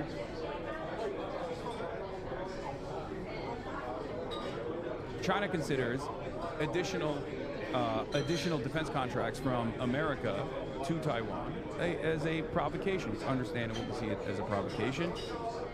They want peaceful reunification to take place. The Taiwanese population's attitude that is consistently polled year over year shows that they want status quo. Okay? It's the overwhelming majority opinion. They want status quo with China. 1 foot in the Western world and 1 foot in China, mainland China. And you'll hear, like, even in this conversation when he's talking directly with the KMT leader, he doesn't say we're going to reunify by force or by peace, no matter what, like the way that it's presented in the United States of America. He's basically just saying, like, we want to improve cooperation. We want to improve relations across the strait. That is usually the language that is used. We want to decrease tensions and hostility across the strait. We want to improve relations across the strait. Okay?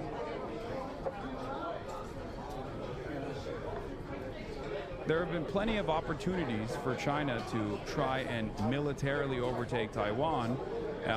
Today and tomorrow is a wonderful opportunity for China to do so, considering the American limitations, right? Like, look at the situation with America and American power projection capabilities, American force projection capabilities. America's so busy trying to dominate Iran and failing to do so for the last 46 days that how the fuck would they ever actually successfully defend Taiwan if a military takeover ever took place? They can't. So that should potentially help you understand,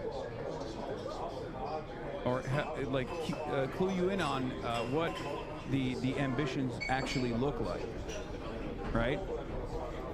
有着5000多年文明史的伟大民族，包括台湾同胞在内的各族人民啊，共同开拓了祖国的辽阔疆域，共同缔造了统一的多民族国家，共同书写了辉煌的中国历史，共同创造了灿烂的中华文明，共同培育了伟大的民族精神，也铸就了国土不可分，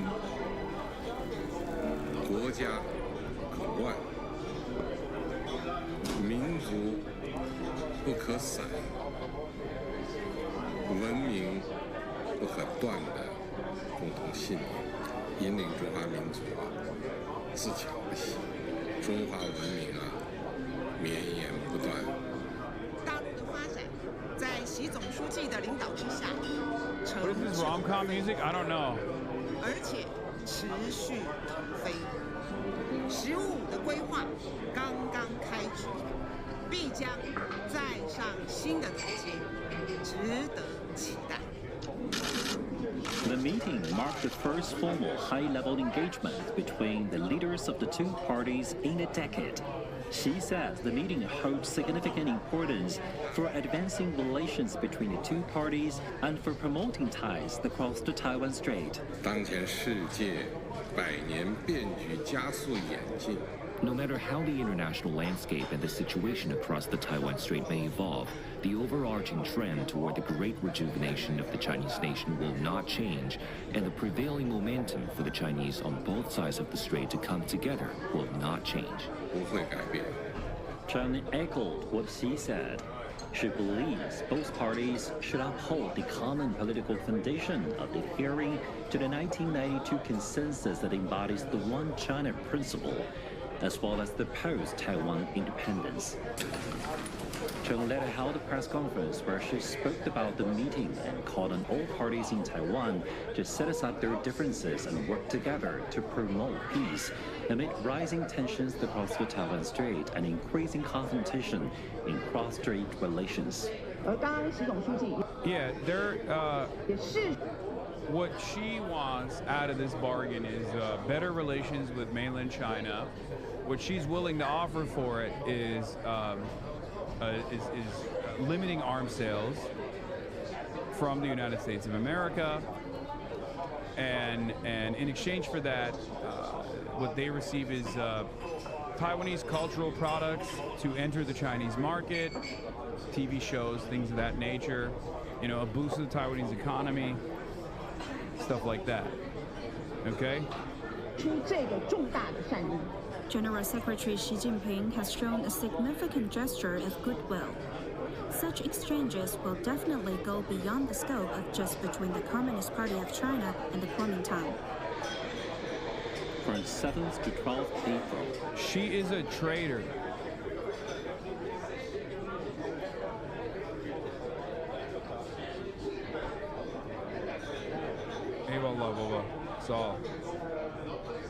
My dad brought me pizza. Evet, ekrandasın tabii ki de. Baba kamera tam karşımda. Hayır, yapamazsın. Bitirdim kahveyi. Kalmadı.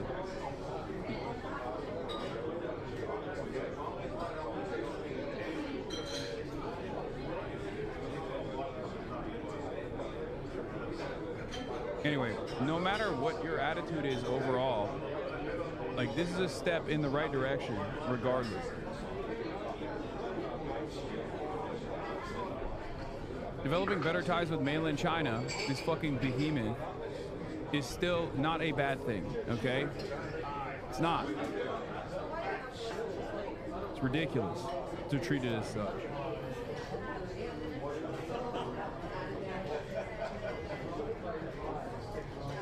The delegation led by Chang Li-wen visited Jiangsu Province, Shanghai, and Beijing in a tight and busy schedule.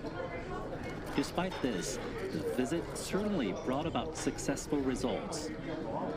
On Wednesday morning, Chang Li-wen and her delegation of Chinese Kuomintang Party have come to visit the mausoleum of Dr. Sun Yat-sen, the great pioneer of China's democratic revolution. 21 years ago, she stood in the same spot as a spokesperson for the Kuomintang delegation, accompanying then Chairman Lian Chan on his historic ice-breaking visit. Visitors from across the country greeted them. The moment left a strong impression, underscoring how deep-rooted and enduring the bonds across the strait remain. In Shanghai, the focus shifted to economic vitality, with more than 20,000 Taiwan businesses currently operating in the city. Through first-hand experiences ranging from drone delivery services to the tour of C919 assembly line, and a visit to Yangshan Deepwater Port, the world's largest automated container terminal, Cheng highlighted the vision of development that is already taking shape. In Beijing, Chang Li-wen made a point of visiting Tsinghua University High School and Zhongguancun, often referred to as China's Silicon Valley, focusing on AI education and the broader innovation ecosystem. She emphasized the engagement with the mainland goes beyond managing tensions. It also provides access to technological opportunities that will help shape the next generation's future prosperity. I usually say that both sides of the Taiwan Strait have strength of their own, and now they should join hands to solve problems together, and even beyond that, for the world. As the delegation was wrapping up their visit on April 12th, the Taiwan Work Office of the Communist Party of China Central Committee unveiled a package consisting of 10 policies and measures that aim to boost exchanges and cooperation across the Taiwan Strait. This includes the establishment of the regular communication mechanism between both parties, promoting two-way exchanges between young people on both sides, fast-tracking the full resumption of regular direct flights across the strait. The Chinese Kuomintang welcomes the policies and measures. The Chinese Kuomintang Party welcomes this and hopes that both parties in Taiwan will jointly promote it without being hindered by any obstacles so as to benefit the people of Taiwan. Although the ruling Democratic Progressive Party authorities in Taiwan made a statement criticizing Kuomintang and Chang Li-wen for visiting the mainland, others said the visit holds great significance for the promotion of peace and common development across the strait. I think the meeting between both parties was very successful. It lays a good foundation for peace. And I particularly thank our compatriots on the Chinese mainland for supporting all of this. We expect to use the opportunity of this meeting to work together for peace and to liberate our sources from bottomless weapon purchase and to return to the construction for people's livelihoods. The road ahead may not be smooth, but after years of rising tensions, Cheng's visit serves as a reminder that dialogue remains essential. It not only reinforces the political foundation for more stable cross-strait relations, but also offers a framework for broader engagement between the Chinese mainland and a wide range of political parties, groups, and social sectors in China's Taiwan region, helping steer exchanges back toward a more constructive path. Let's update you on what is happening right now in the Strait of Hormuz with the latest. Yeah. If Iran drags war out, the current war runs into a hard deadline. Under the War Powers Resolution, Trump can't legally continue military operation in Iran past 60 days without Congress, but he may try to redefine the operation and reset the clock if push comes to shove. Under the War Powers Resolution Act of 1973, presidents must terminate military operations after 6 days unless Congress has voted to declare war or pass legislation to authorize use of force. Yeah, I don't think he's going to care about that.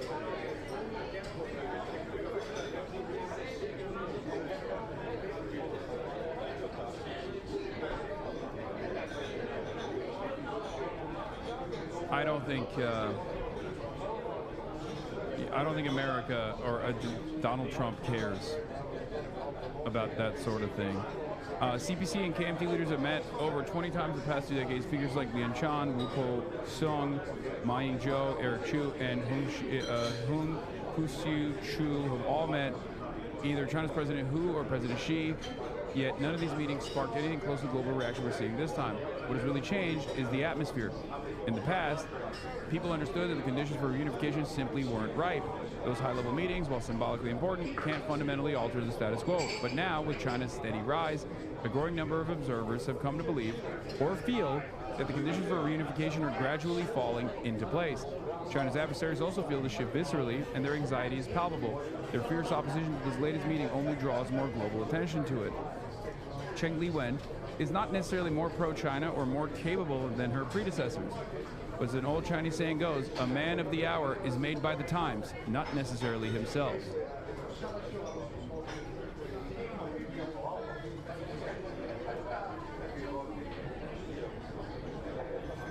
Okay?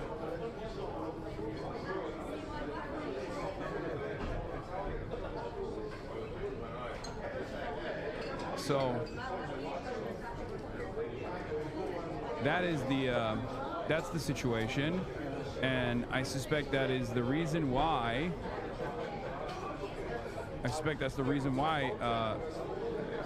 Americans and Western analysts are more mad than ever before.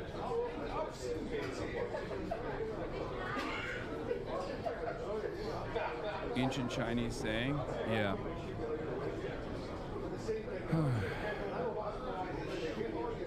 Anyway, let's continue. It's just funny because, like, this is what we're doing around the world. Like, they are taking advantage of the chaos that we're causing to achieve their goals. Okay? All the while, what we're trying to do is just, like, develop even more leverage against China in the Malacca Strait as well. There's now a security cooperative agreement with Indonesia that Donald Trump signed off on recently, and people think that that's another way to create an additional checkpoint where oil and gas passes through on its way to China. And you have the likes of Rick Scott, who constantly talk about how I have called for his assassination when I did not. Yesterday, he was at a semaphore conference in D.C., and he had, let me see if I can find it, he had some choice words, some unbelievably violent rhetoric, talking about the double blockade that currently exists, not just against China, but also against all of the other countries that rely on oil and gas coming from the Strait of Hormuz. Here it is. He said, I think blocking the Strait of Hormuz is fine from my standpoint. Let's see what he had to say. We're in Iran, which is sort of in a ceasefire right now. How do you feel like this is going? Should the U.S. wrap this up, get out of there now, or do you think there's more to do there?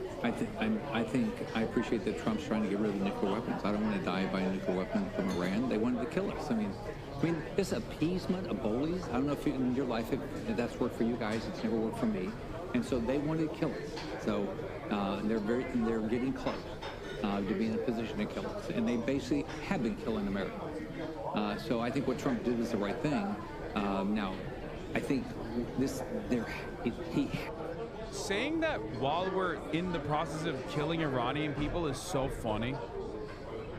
It's just such a strange. It's such a strange predicament, and it basically exposes American hypocrisy. Like, our enemies are not human. Only we are human. Our enemies are just something different, right? They're parasites that need to be vanquished. That's just the way we operate. Like, he literally is like, oh, Iran's been killing our people. Have they? That's interesting. It's news to me, you know? We've been killing their people for the last 46 days. I mean, you killed a bunch of Americans doing Medicare fraud, but that's a totally separate story, right? You get to do that, Rick Scott. But in the process of, like, why we must continue this blockade, he speaks in this callous manner about the other secondary, unintentional, and sometimes intentional victims. He's talking about starving out China here, okay? And it's so fucking stupid. He has to get them in a position that they don't have the ability to do nuclear weapons or ballistic missiles. I think that's where we have to go. I don't know what the right approach is going to be. I think blocking the Strait of HORMUZ is fine from my standpoint. If no oil ever goes to China again and their economy is destroyed, that would be a really wonderful day for me. So here's why this is incredibly violent. For understandable, I think many of you can understand what this is, right? Like, he's saying, oh, let's just destroy the Chinese energy grid. Let's, like, starve out China. Now, that's already a demonic thing to say. However, what he fails to consider is that you're not just blocking oil to China when you do that, you're blocking oil to Japan, which gets 90% of its energy needs from the Gulf, from the Persian Gulf. All of those tankers cross through the Strait of HORMUZ. You're talking about the Philippines, you're talking about Korea, you're talking about the entire Asian market. You're not just starving China, you're starving the entire East Asian market. That's number one, which is unbelievably stupid to say. Number two, China is responsible for 30% of all of our trade. It is the manufacturing hub of the entire planet.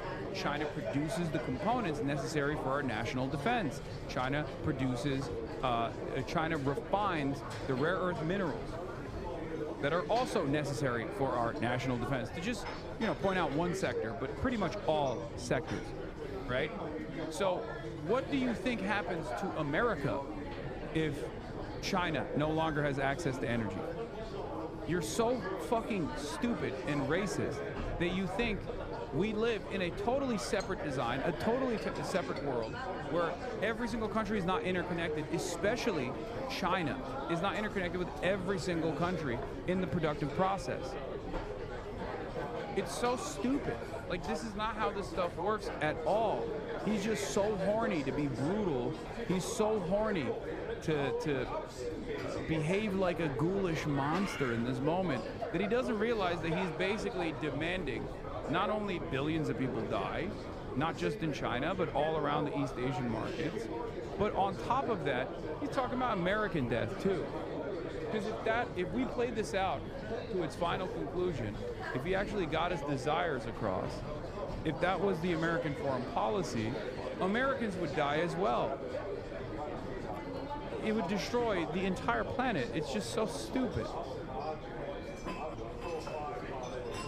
But also a perfect demonstration of American exceptionalism. American imperialism, American exceptionalism, American individualism, and how self-defeating and how idiotic of a assessment this is.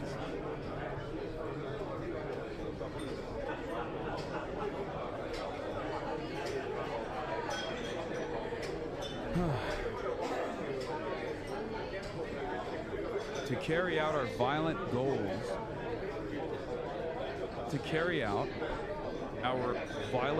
against an enemy state that we have designed as a foreign adversary that and doesn't need to be seen as a foreign adversary at all. We will destroy the whole world and kill our own people as well. People are that rich. People that are rich enough to not be affected say, let it all burn. No, no one is rich enough for that, okay? That's not a real thing. We live on the same planet. It's the same principle with climate change. People are rich enough to soften its impact, but they're not rich enough to avoid it, right? Everything is connected. It's a very stupid way to operate. Yeah. Billionaires Penny Pritzker and David Rubenstein, co-founder of the Carlyle Group, fund Semaphore. Surely they can find someone in Washington, D.C. who understands that oil markets are global and tanking Asian economies will come back to us everywhere. It's not just the oil markets that are global. This isn't about being rich enough to avoid the worst consequences, okay? This is about being racist enough to not recognize the immediate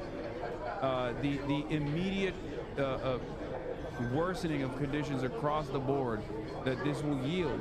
Like, this would have tremendous consequences. You just can't foresee them because you're a racist idiot. A new YouGov poll shows 25% of Americans falsely believe Iran possesses a nuclear weapon and 45% believe the also false claim that Iran is an active nuclear weapons program. So I examined why this misinformation is so widespread, namely sleazy, innuendo-laden Iran coverage by U.S. media. That's what it is.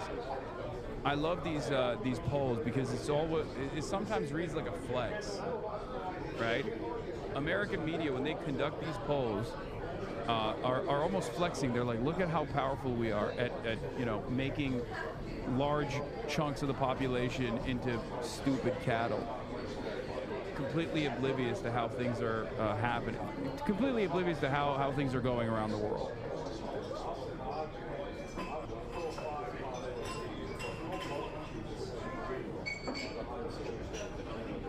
Ship tracking data. It's been analysed by BBC Verify, showing that 4 Iran-linked tankers have crossed the strait despite Washington's naval blockade. 2 of those ships had visited Iranian ports. That's according to Marine Traffic. Its data shows a bulk carrier, the Christiania, crossing the strait on Monday, having called at the port of Bab el-Mandeb. China, the biggest buyer of Iranian oil, describing the US restricting access to Iran's ports as irresponsible and dangerous. And what we've been hearing from the Pakistani capital Islamabad as well, reports that the next round of talks may take place this week or early next week to extend the current 2-week ceasefire. So far, neither Washington nor Tehran have made any formal comments on this next round of negotiations. We're watching out for that, and we'll bring you any comments as soon as we get them. Well, James Parkin is a retired Rear Admiral in the Royal Navy. With Iranian-linked ships managing to get through the Strait of Hormuz, he told me what he thinks is going on the strait. I think the most important thing for your viewers to note is that this is a blockade of Iran's ports rather than a blockage of the Strait of Hormuz.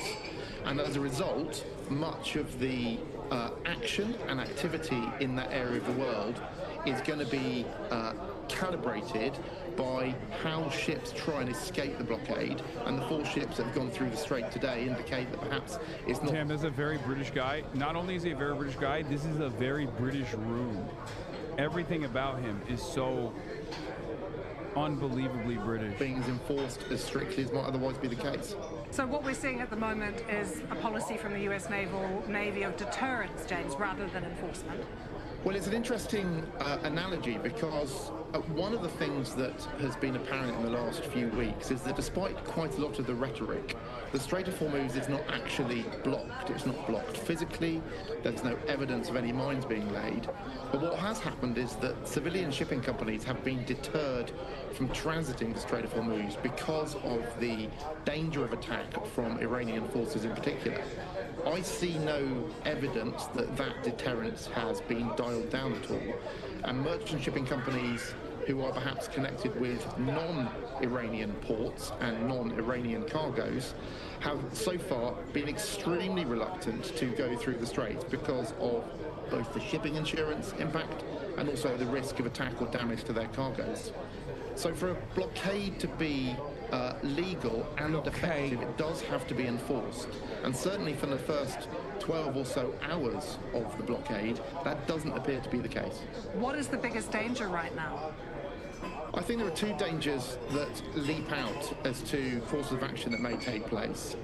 Danger number one, I think, is that the ships and the assets that the US Navy have assembled to enforce the blockade are not able to do that.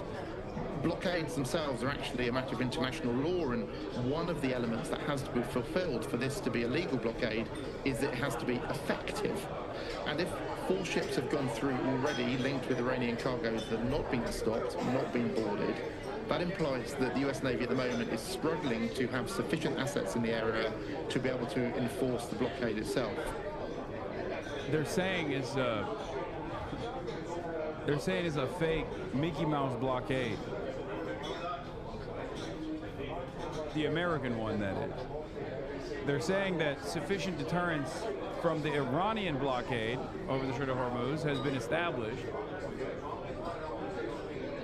but the American part of the blockade that was supposed to have been established is not real, is a Mickey Mouse blockade. So I think danger number one is that the Iranian ships continue to get through and the US forces perhaps slightly overreact in order to counter the narrative that the blockade is not being enforced.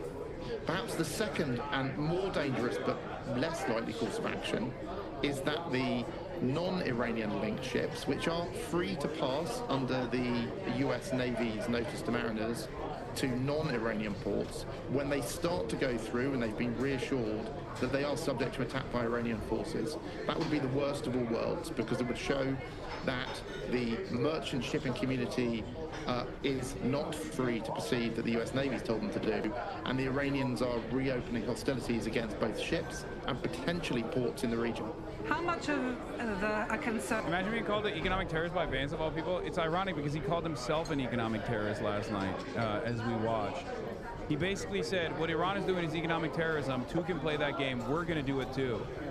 Which is such an insane thing for America to say, because it's like fundamentally at odds with the whole point of America being the global hegemon, right?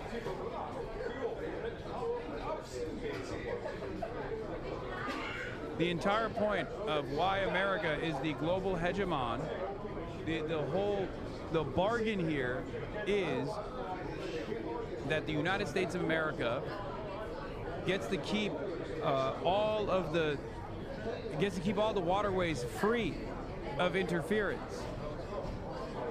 Okay, that's the whole point. That's why we have 13 aircraft carriers, right? That was a real, our enemies never stop thinking about new ways to harm our country and our people, and neither do we moment. Yeah. Yeah, America is number one because we guarantee a system of free trade and international law. Now, obviously, that's been bullshit for the longest time. Like, we've never really followed through on that. The whole international law design that we put together, the post-World War II international rule-based order was designed in a way where we could just like claim that our enemies are not abiding by those rules, and then we get to violate those rules whenever we want, right? But a part of the reason why we get to do that is because it was supposed to create global stability. This is the exact opposite. You are throwing the sole purpose of your existence away as the global hegemon when you lean into Israel's desires of dominating the fucking region, and in exchange for that that follow-through, what you get in return is Iran controlling the Strait of Hormuz, forcing your hand into negotiations. You've created global instability. Iran is basically saying, look, there's only one way out of this. We got a gun to the head of the international oil markets, a proverbial gun. We're not even pulling the trigger. We're letting everybody pass through as long as they pay a toll. And then America's like, no, we don't like that. You defeated us here, so we're gonna fuck it up even further ourselves. That's insane.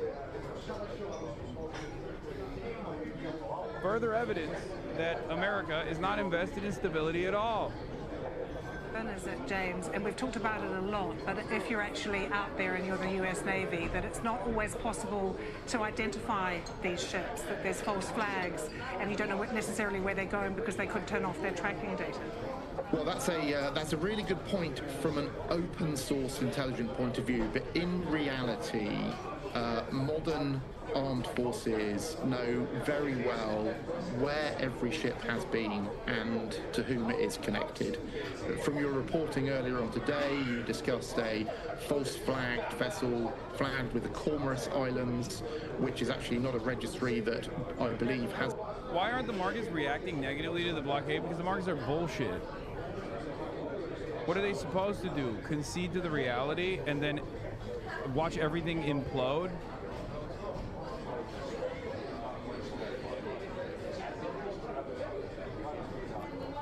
Because if they were to be like, yeah, you know, sell everything, panic sell everything, it's over, then they can't make money. There has to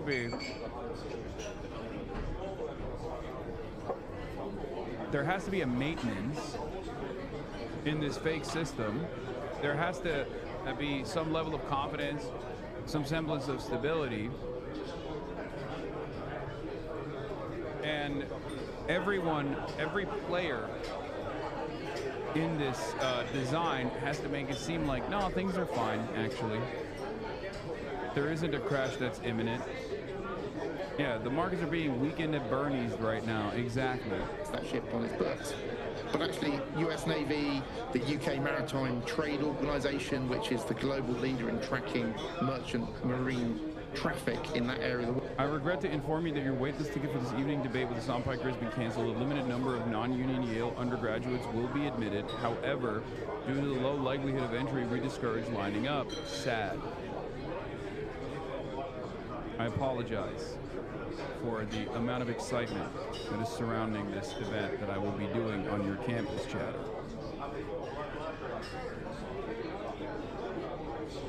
That happened to me too, bruh. Sorry, I have to pull out my investment in Piker Broadcasting Service. If there's only one entity that is growing, baby, that is the Piker Broadcasting Service. Sponsored by you, the people, for you, the people.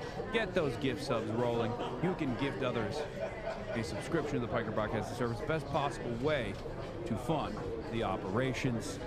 You can also subscribe on your own for $6 or for free with a Twitch Prime by connecting your Amazon Prime account to your Twitch account. Set to it, run. Thank you for the 5 gifted.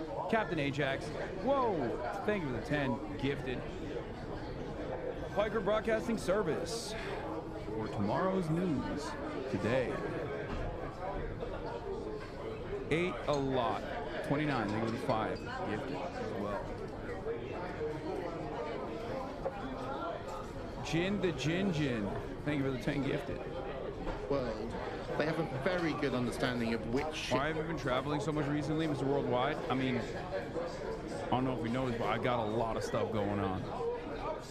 I got a lot of stuff happening. I got to be in many different places. The funny thing is that with everybody hedging that the markets won't fully collapse, when it's time for it to collapse, it will happen much faster instead of forcing parties to slowly or without this kind of protracted belligerence when the markets work again. Science is a candle in the dark. Thank you for the 10 gifted as well. Have gone where their cargoes are from and where they have been, even if their destination is slightly opaque.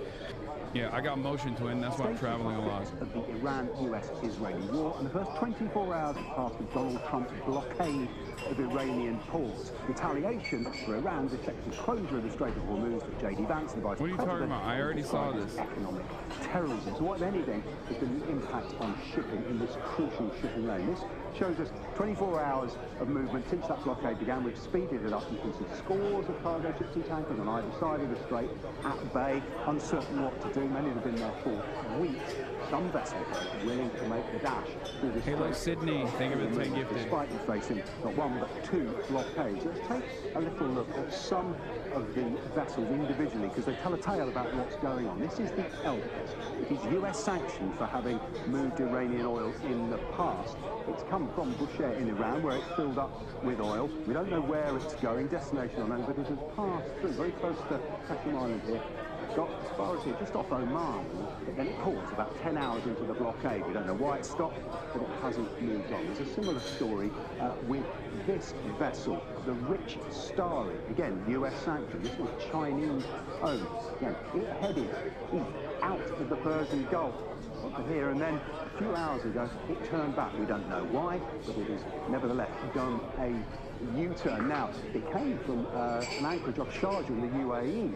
Donald Trump has said that neutral vessels that aren't going to Iranian ports will have free passage. So we'll wait and see what happens to this vessel, whether that US sanctioning trumps any of the questions about where it's actually loaded up with oil. Let's look at two more, because they show us another side of this story. The Merli Kashan and the Peace Gulf, somewhat optimistically named, they've got several things in common. Number one, they are heading into the Gulf. They're not heading out. They're both empty. They're not laden, so they're presumably looking to load up with oil. Ladies and gentlemen, it gives me no pleasure to inform you that the Northern Lion Super Cruise has not been able to pass the Strait of Hormuz. They are currently stuck in the Persian Gulf. That's right. Unfortunately, the Northern Lion Super Cruise is still stuck on the other side. They have paid the Iranian toll, but there is growing concern that the American Navy might explode their cruise, and therefore they can't pass through the strait. Northern Lion has commandeered the ship. He's officially the captain. He's chosen to take off the transponder in an effort to turn the ship dark and allow safe passage. But unfortunately, in spite of the mutiny, they haven't made any leeway. Wally Blanco, thank you for the 10 gifted subs. They are both linked to China. The Merli Kashan has come from Lanshan in China. The Peace Gulf is Chinese owned. There's something else they have in common. I want to point out here so if we can get a look at this. They've both taken this route north of Larak Island, narrow strait above the main Strait of Hormuz, and it's where Iran has asked ships that are paying a toll to pass through so they can take a look at them, actually almost physically. Tehran's told me. Now, we've got no idea whether these vessels have paid that toll, but it is perhaps telling the ships on the way in have chosen to take that route. The big question for these vessels and the others that we've looked at is what happens when they eventually do try and leave the Gulf. Now, the US Central Command has said that in the first 24 hours, 10,000 sailors and Marines and a dozen warships have enforced the blockade. No ships have left. Make fun of me if this is a dumb question because I know nothing about oil. Can they use planes to transport oil? No. It's a lot. So no. It's very heavy. 2 to 3 million barrels of oil sit on top of these tankers. It's impossible to transit this by any other means. Yeah, it would not be cost effective and you would never be able to reach the same quantities. Six Marine ships turned round back to Iranian ports. We don't know if any of the boats we've looked at are part of that. What we do know is that the bulk of shipping is not willing to take the risk of potential Iranian attack by moving through the Strait of Hormuz in any volume. As long as these two are trading barges, even with a ceasefire, as long as there's a diplomatic impasse, the Strait of Hormuz effectively remains closed to the global economy and all of us ultimately. Stunning, it was achieved through the wars Israel pushed the U.S. into, the genocide it committed, and the manner in which criticism of Israel has been punished. But it's backfiring massively. Holy Toledo. Here is Harry Enton, also known as Harry Emden, talking about Donald Trump's, or not Donald Trump, sorry, Israel's approvals absolutely cratering among men under the age of 50. Now, this is also part of the reason why I feel unbelievably confident in my position, not only because it is a position that is born out of truth, it is the morally righteous position, but also it's a position shared by many people, okay? More people in the United States of America than ever before. This is why Fox News can chirp about, you know, whatever I'm saying all day, every day. But the reality of the matter is we are living in a very different information environment. We're living in a very different environment where the attitude against Israel is only getting worse every single day. Look at this shift for the net favorability of Israel among men under the age of 50 from 2022 till now. They have very much shifted away from Israel. Look at this. Net favorability of Israel among men under the age of 50. In 2022, not too bad, but not too hot to trot either at -3 points. By 2025, again, down we go, -22 points. That is a 19-point shift in just 3 years' time. But it gets even worse. Look at this for Israel. -47 points. That's a 44-point shift away from Israel on the net favorability amongst young men who, of course, shifted massively into the Republican column back in 2024, and they have been shifting away from Israel over the last 4 years.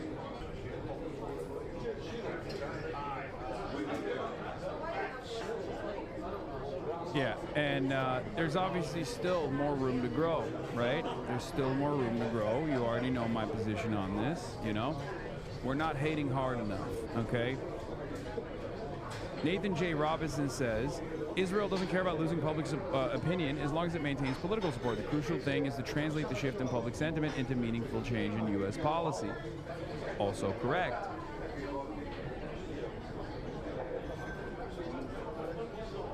This is a great video to pop up to show how far we've come. Yeah. Let's talk about the U.S. relationship with Israel. Senator Sanders, you maintain that Israel's response in Gaza in 2014 was, quote, disproportionate and led to the unnecessary loss of innocent life. What do you say to those who believe that Israel... It's really funny because, like, a lot of people are going to hear Bernie say this and be like, oh, there goes Bernie. He has a wishy-washy attitude here. This was in 2016, okay? I don't think any of you have the capacity to understand how unbelievably refreshing this perspective was to hear at the main stage, okay? I'm telling you right now, in 2016, a decade ago, Bernie Sanders was one of the only figures that would say things like this, okay? This was like coming out of Yahya Sinwar's Strongest Soldier in 2016, exactly. This position was, in comparison to what my position is currently in American discourse, the way that I talk about Israel, the way that I talk about, you know, the Palestinian resistance, it's the equivalent of that being not even the equivalent of that, actually. It's not even that. It's like saying, it's like someone coming out and saying Yahya Sinwar is a brilliant tactician and, you know, all this stuff. Like, it's like being pro Yahya Sinwar in 2025. That's how incredibly rare this was at this level. Israel has a right to defend itself as it sees fit. Well, as somebody who spent many months of my life when I was a kid in Israel, who has family in Israel, of course Israel has a right not only to defend themselves, but to live in peace and security without fear of terrorist attack. That is not a debate. But what you just read, yeah, I do believe that. Israel was subjected to terrorist attacks, has every right in the world to destroy terrorism. But we had in the Gaza area, not a very large area, some 10,000 civilians who were wounded and some 1,500 who were killed. Now, if you're asking me, not just me, but countries all over the world, was that a disproportionate attack? The answer is I believe it was. And let me say something else. Let me say something else.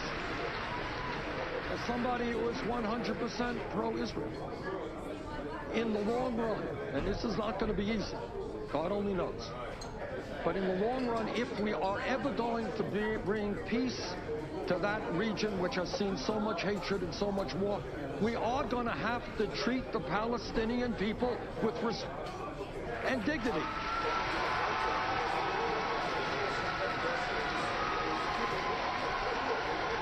So one is not to say that right now in Gaza, unemployment is somewhere around 40%. You got a lot of that area continuous. It hasn't been rebuilt. Decimated, houses decimated, healthcare decimated, schools decimated. I believe the United States and the rest of the world have got to work together to help the Palestinian people. That does not make me anti-Israel. That paves the way, I think. Thank you, Senator. This is so oxymoronic, and the fact that you're calling it as refreshing is disgusting. Buddy, did you not hear what I said? The truth about Israel was still the same in 2016. I'm not talking about what the truth is. I'm talking about how rare even this sentiment was in 2016, especially being delivered at the main stage at a Democratic presidential debate during the fucking primaries. That was 10 years ago.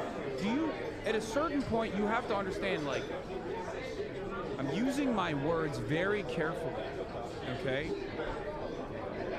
You are behaving irrationally because you don't want to understand the words coming out of my mouth, okay?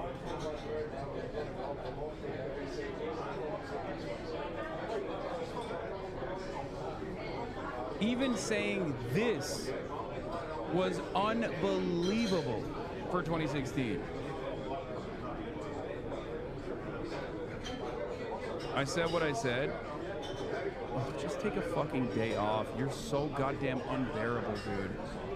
Because, again, you're arguing with someone who's been an anti-Zionist, okay? It's so fucking annoying to constantly have this back and forth because, like, you're angry because you're misunderstanding the point I'm making. I'm trying to show you how much public attitude has shifted since then, and you're just trying to fucking be ignorant, like willful. You're demonstrating willful ignorance to what I'm saying. You're like, I don't care. I don't care. I'm mad.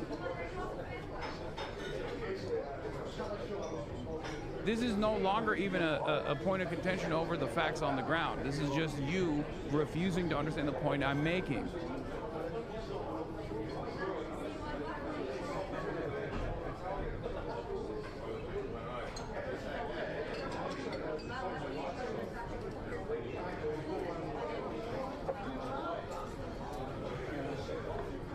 So fucking annoying. Approach that works in the Middle East. Thank you. Secretary Clinton, do you agree with Senator Sanders that Israel overreacts to Palestinian attacks and that in order for there to be peace between Israel and the Palestinians, Israel must...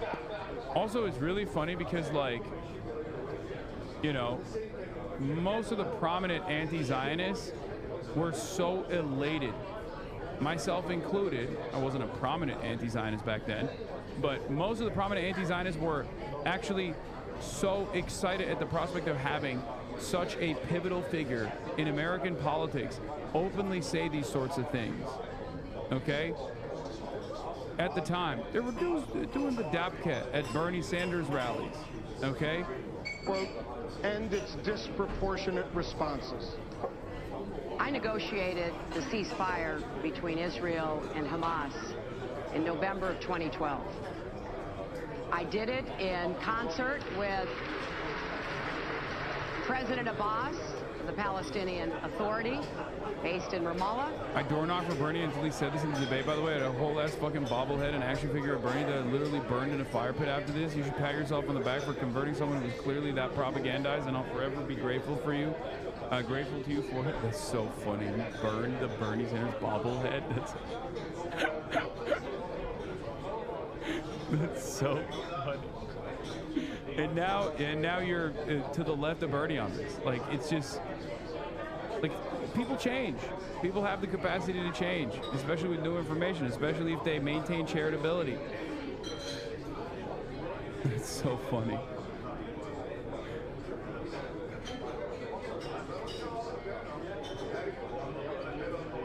I did it with the then Muslim Brotherhood President Morsi, based in Cairo, working closely with Prime Minister Netanyahu and the God, I can't believe Hillary Clinton didn't win. Israeli cabinet. I can tell you I was 15, brother. No, because I have been there with Israeli officials going back more than 25 years, that they do not seek this kind of attacks. They do not invite rockets raining down on their towns and villages. They do not believe that there should be a constant incitement by Hamas, aided and abetted by Iran, against Israel.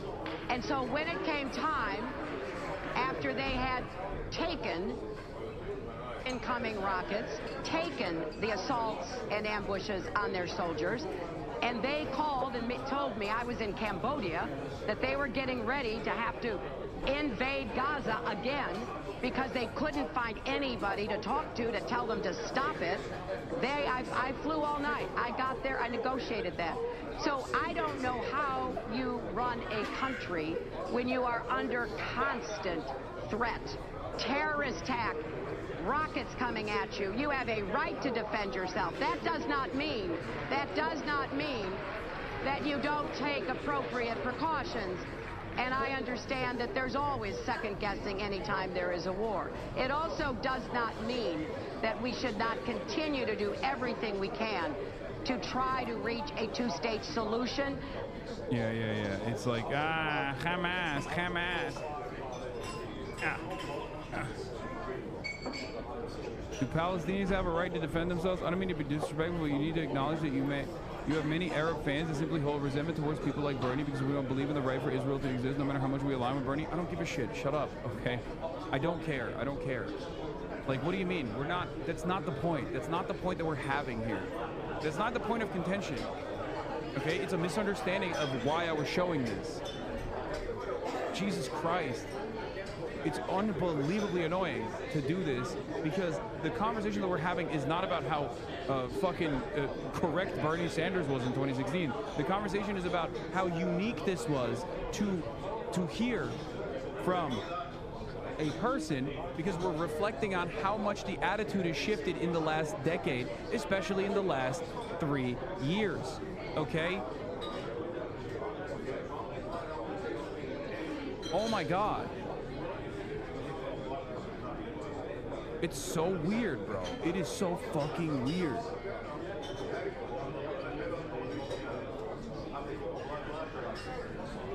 And I was there back then. And you're wrong. You were probably a baby back then. So you don't remember. I was there back then. And people were fucking stoked. So you're wrong about that too. Hassan crying on cue as per usual. Bro, move on. Bro, move on. Bro, move on. Please move on, buddy. Move on, Baldy. Here, a 36-month subscriber. You can get fucking perma-fried if you want to suck it from the back.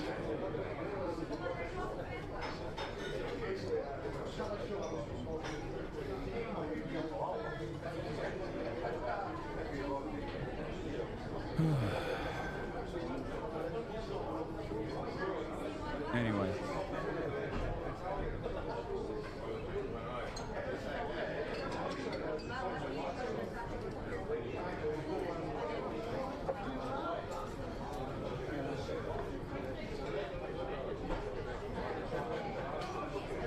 it's just so funny to also do it to someone like myself. Like, I'm, you know, a fairly prominent critic of the state of Israel, and certainly even critical of Bernie Sanders on this issue. So what the fuck are you talking about?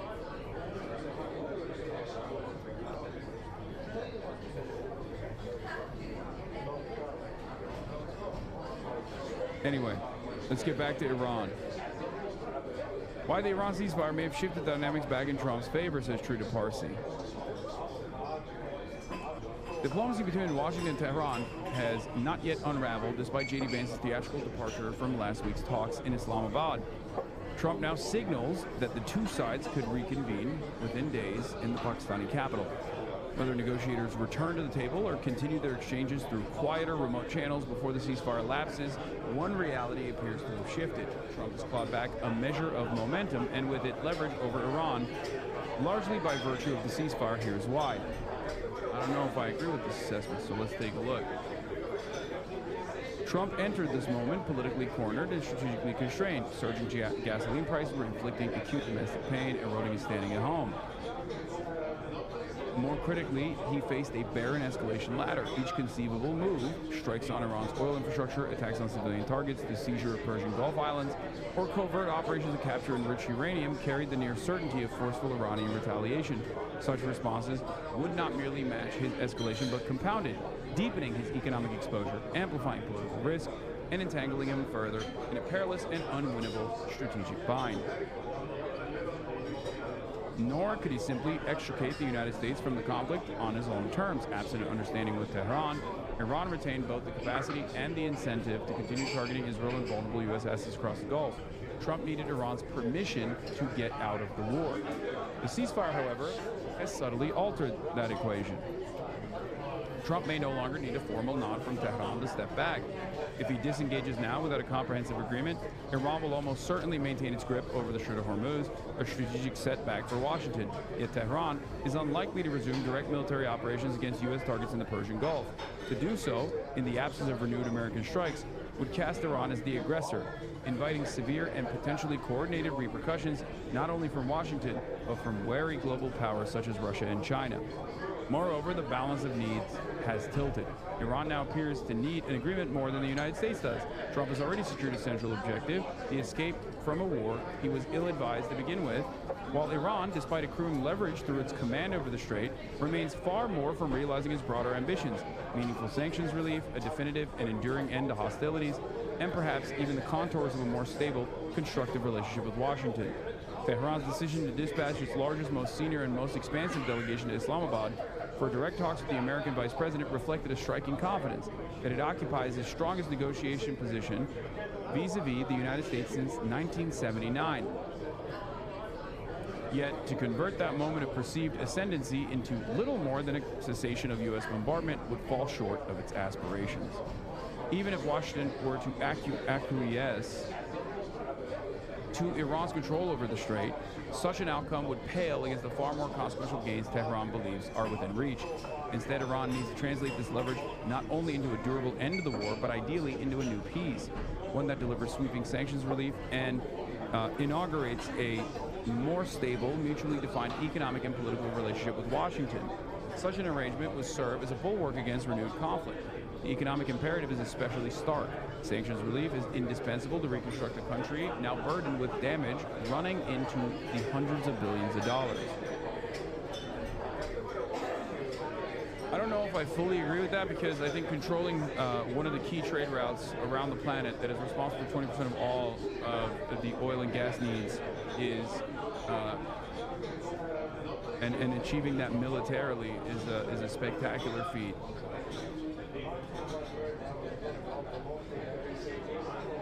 I disagree. I don't fully agree with this assessment. I get what he's trying to say, but I don't think this is as beneficial to Trump, because as long as the energy markets are still suffering, there will be domestic pressure. Every day that Iran continues to control the Strait of Hormuz and continues to operate a toll on the Strait of Hormuz, like if tomorrow Donald Trump decided, all right, fuck it, we're not doing a double blockade, right? We're not doing a double blockade. Iran says, okay, 15 ships past the Strait of Hormuz. We can make that 100 if necessary. They implement a toll system, a more efficient toll process, and allow ships to go through unimpeded. All of a sudden, there's a major revenue resource here. But on top of that,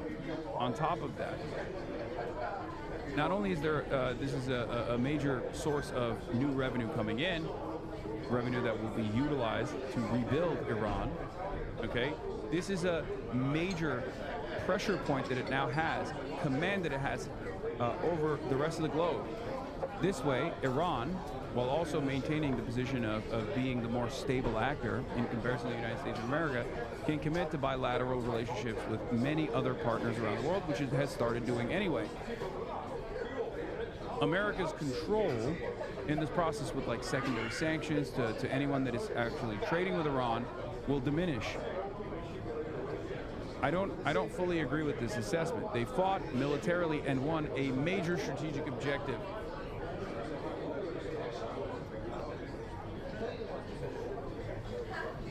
As I've argued before, sanctions relief is not merely an economic demand, it's a strategic necessity. Without it, Iran risks a condition of chronic erosion, a slow but steady weakening that would leave it exposed. That vulnerability, in turn, could invite further attacks. It was, after all, the misperception of Iranian weakness that helped open the window for initial strikes.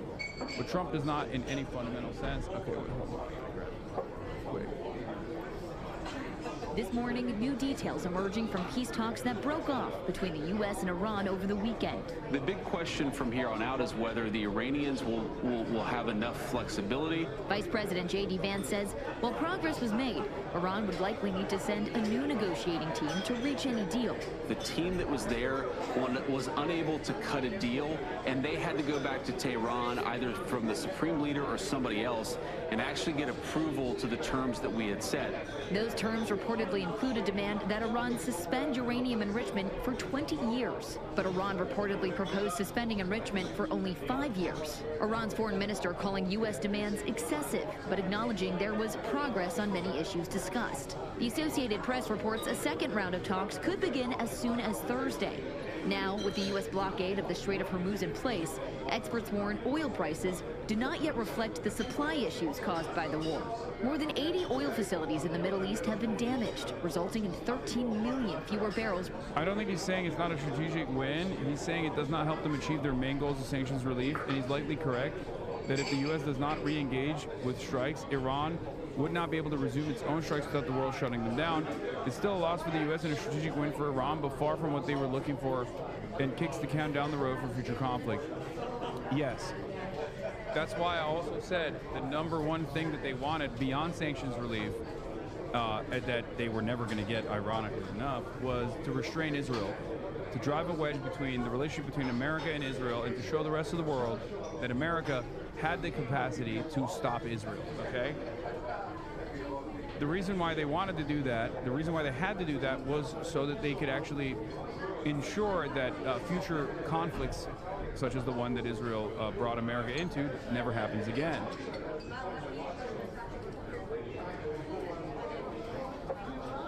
There's also another problem here, though, and that is another part of this puzzle that I think Trita is not factoring in to the equation, which is that Iran can rebuild and develop closer ties with China in the process, and not only develop closer ties with China in the process, but get better weapons, get better defenses, and on top of that,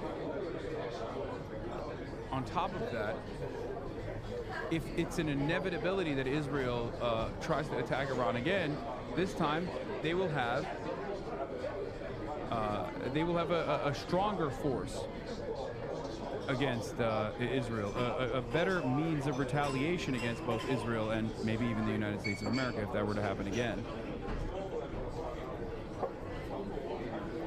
They reinforce their control over the Strait of Hormuz. That doesn't go away, and then also on top of that, they have more bandwidth to potentially fight back against Israel. But Trump does not in any fundamental sense require any of this. The United States can endure without a formal agreement with Iran and without the benefits of an economic relationship with Tehran. To be sure, a negotiated settlement would better serve long-term American interests. The nuclear constraints that Trump seeks can only be credibly secured at the negotiating table. Abruptly abandoning diplomacy while leaving Iran in undisputed control of the Strait would also unsettle key regional allies, yet these strategic preferences, not immediate necessities. Like, I don't see this being a bad thing for Iran at all. Because let's say Iran decides we're actually going to nuke, we're going to get a nuke. Okay? Iran's like, we're going to build a nuke. Fuck it. You can't do anything about it. We need to develop sovereignty. We're going to build a nuke. That's always an option on the table now. Supreme Leader Ayatollah Ali Khamenei passed away. His fatwa is gone. It seems to me like the remaining Iranian leadership are far more favorable to the idea of developing nuclear arms. Okay? Let's say in the process of developing nuclear arms, Israel tries to attack Iran. This gives yet another opening now to a much stronger Iran to fight back against Israel and restart it all over again. In the past, they did not control the Strait of Hormuz. In the past, they had not blown up every American military base and every radar installation in the region.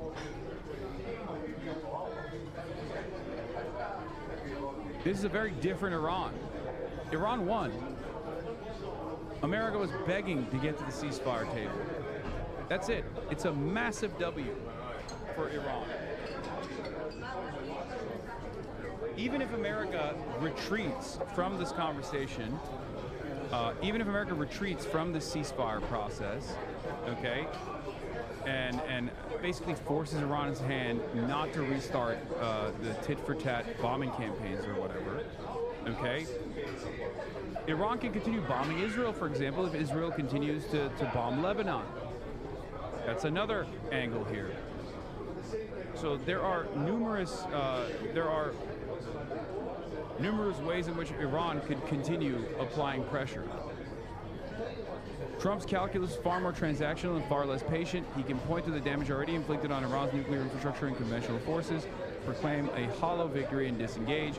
He has already emphasized that the United States no longer depends on the Persian Gulf oil, insinuating it from direct economic consequences of Iran's toll regime. As a result, the burden shifts outward. The Strait becomes a problem for European and Asian powers, countries that Trump has noted declined to rally to his side when he sought their help in prying the water away from Tehran's grip.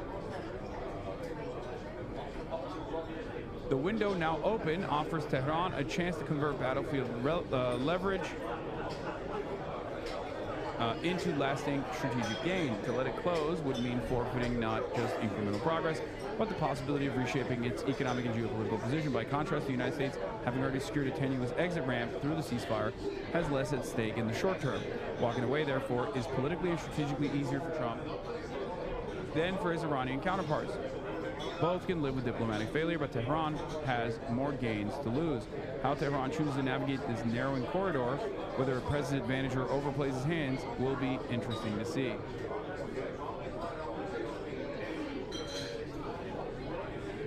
I think this assessment is far too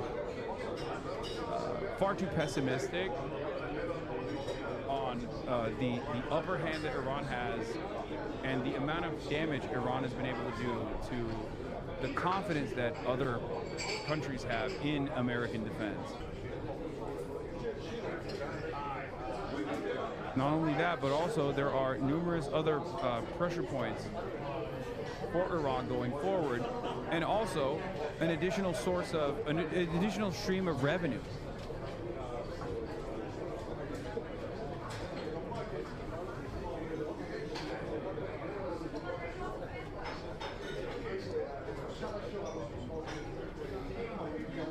Is how can we reduce the demand? Because of course the least expensive energy is the energy that is not used.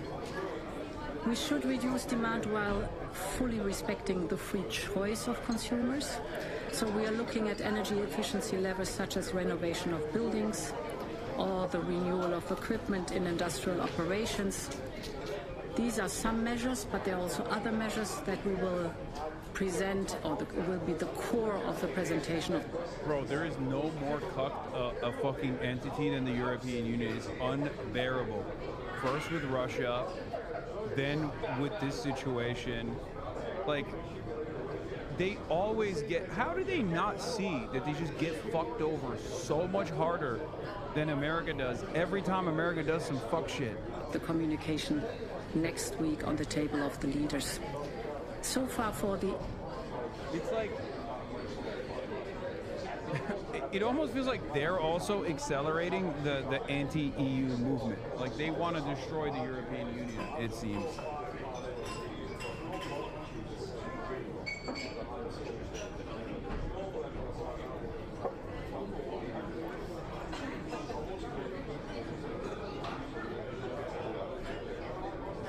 Everything I hear from EU leadership is worse than the last statement, you know? They're forcing governments to stop fuel subsidies with the common people, because, by the way, because of fiscal pressures. They want to do austerity at every turn. Yeah.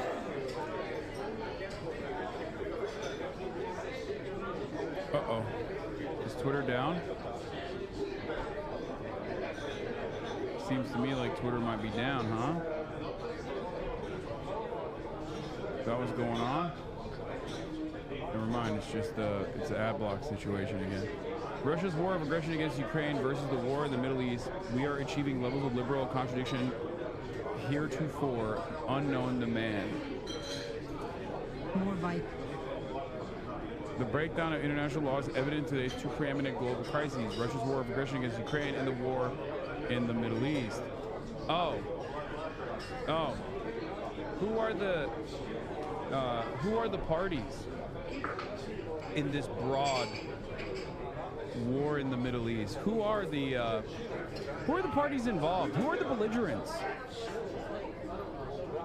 Who's responsible for this war in the Middle East? It's just happening, I guess. Oh, I can't say. So stupid. The Singapore foreign minister came out and he was like, we're not going to negotiate with Iran for safe passage of ships because we are Singapore. We also control an even smaller choke point than the one Iran controls, and it's completely against like everything that we've ever done to recognize recognize any sort of toll system on choke points. It doesn't even matter though, because I think Donald Trump wants to control this choke point regardless. I suspect the real reason for Singapore's out here. Let's just watch what he had to say. It's short. The Straits of Malacca, the Straits of Singapore, is in fact another critical choke point. You may be aware that in fact if you add up all the maritime oil, crude and refined, you might be surprised that actually more flows through the Straits of Malacca and Singapore than even the Straits of HORMUZ. If you think about global trade, container trade, there's far more flowing through this place. And the most important geographical fact, which most people are not aware of, the narrowest point in the Straits of HORMUZ is 21 nautical miles. Guess what the narrowest point in the Straits of Singapore is? Iran is the means to control the choke point. Singapore does not. Might is right, quite simple. Yeah, I mean, I guess that's also true. It's less than 2 nautical miles. So do you understand now why we have to take a categorical position that international law... It's just funny to say this because, like, if Singapore had, a competent defense industry and they were attacked militarily, I suspect that they probably would also change that dynamic. I suspect that their calculation would change dramatically if such a thing happened, right? So it's not like Iran one day woke up and was like, hey, the Strait of Hormuz is looking real tight. Would be a shame if it got tighter. Oopsie. Like, there's a reason. There were events that took place before Iran did the unthinkable, right? Anyone can control a choke point at this point because of drone technology. The Houthis could do it in Yemen with next to nothing. Singapore could absolutely shut it down. Yeah, I'm just saying, like, let's say they have it. Let's say they have the drone technology. They purchased it. They have competent enough defense, because you can't really do that. If you were to control the strategic choke points such as that one, America will come and blow up your fucking country, as they did with Iran. Well, they did it before Iran ended controlling the Strait of Hormuz, but like, they would be able to militarily reopen the Strait of Hormuz if Singapore was trying to, or the Strait of Malacca, if Singapore was trying to maintain control over it.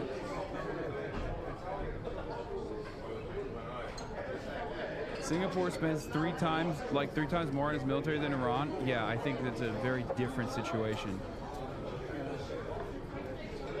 Does Singapore have DPRK-backed underground missile silos? If the answer to that, and underground missile striking capabilities as well. If the answer to that is no, then Singapore can't control the Strait of Malacca.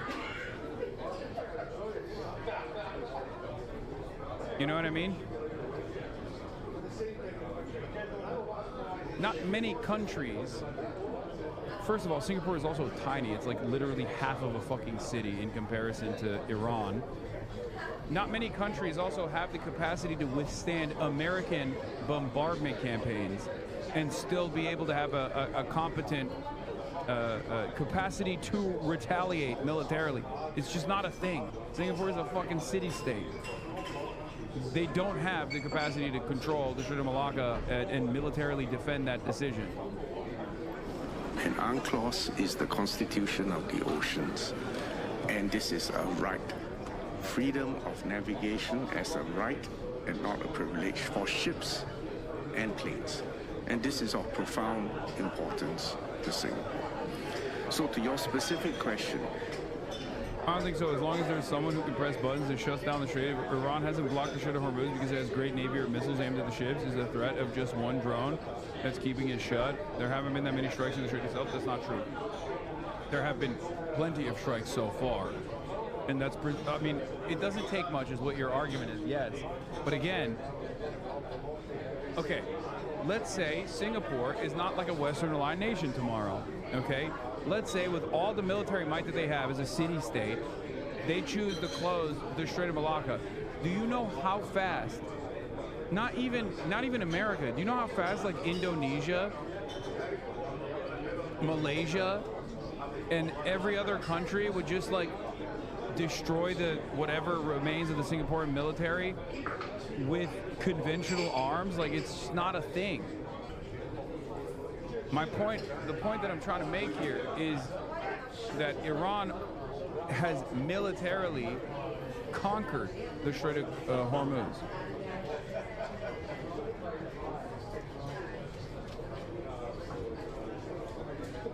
And part of that is because they can withstand American attacks.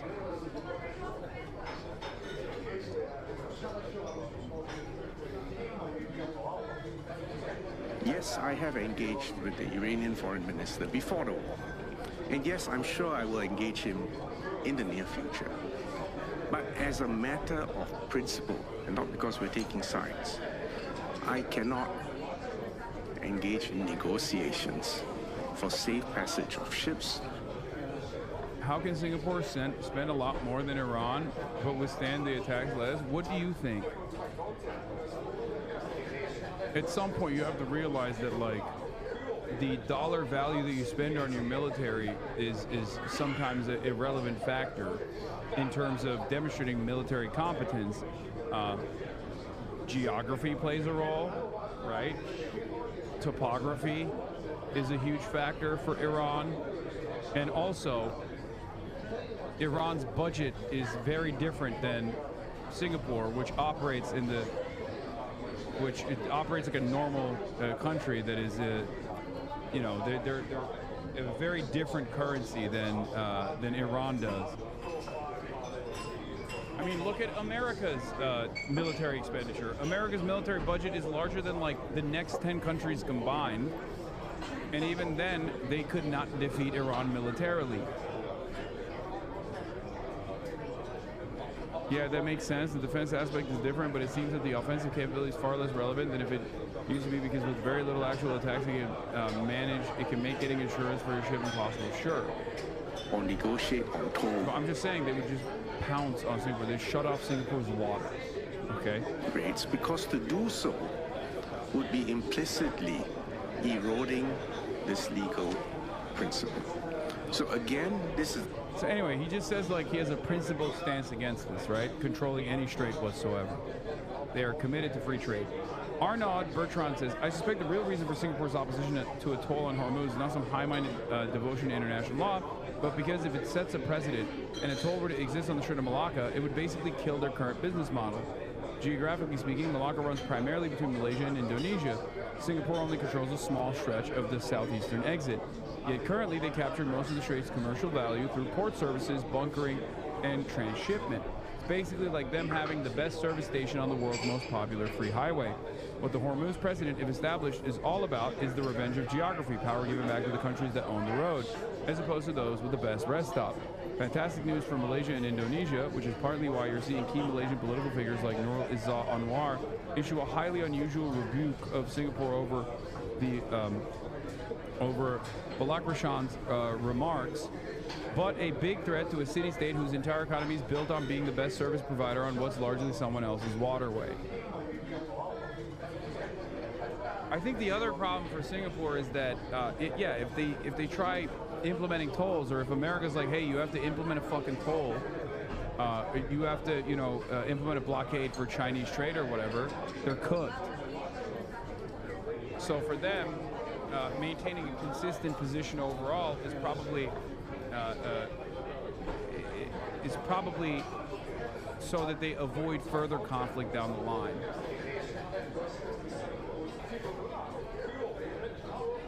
Europe has gone so demented that I cannot tell whether this meant a celebration or condemnation. What is this? New Third Reich, a far-right Polish deputy brandishes an Israeli flag marked with a swastika.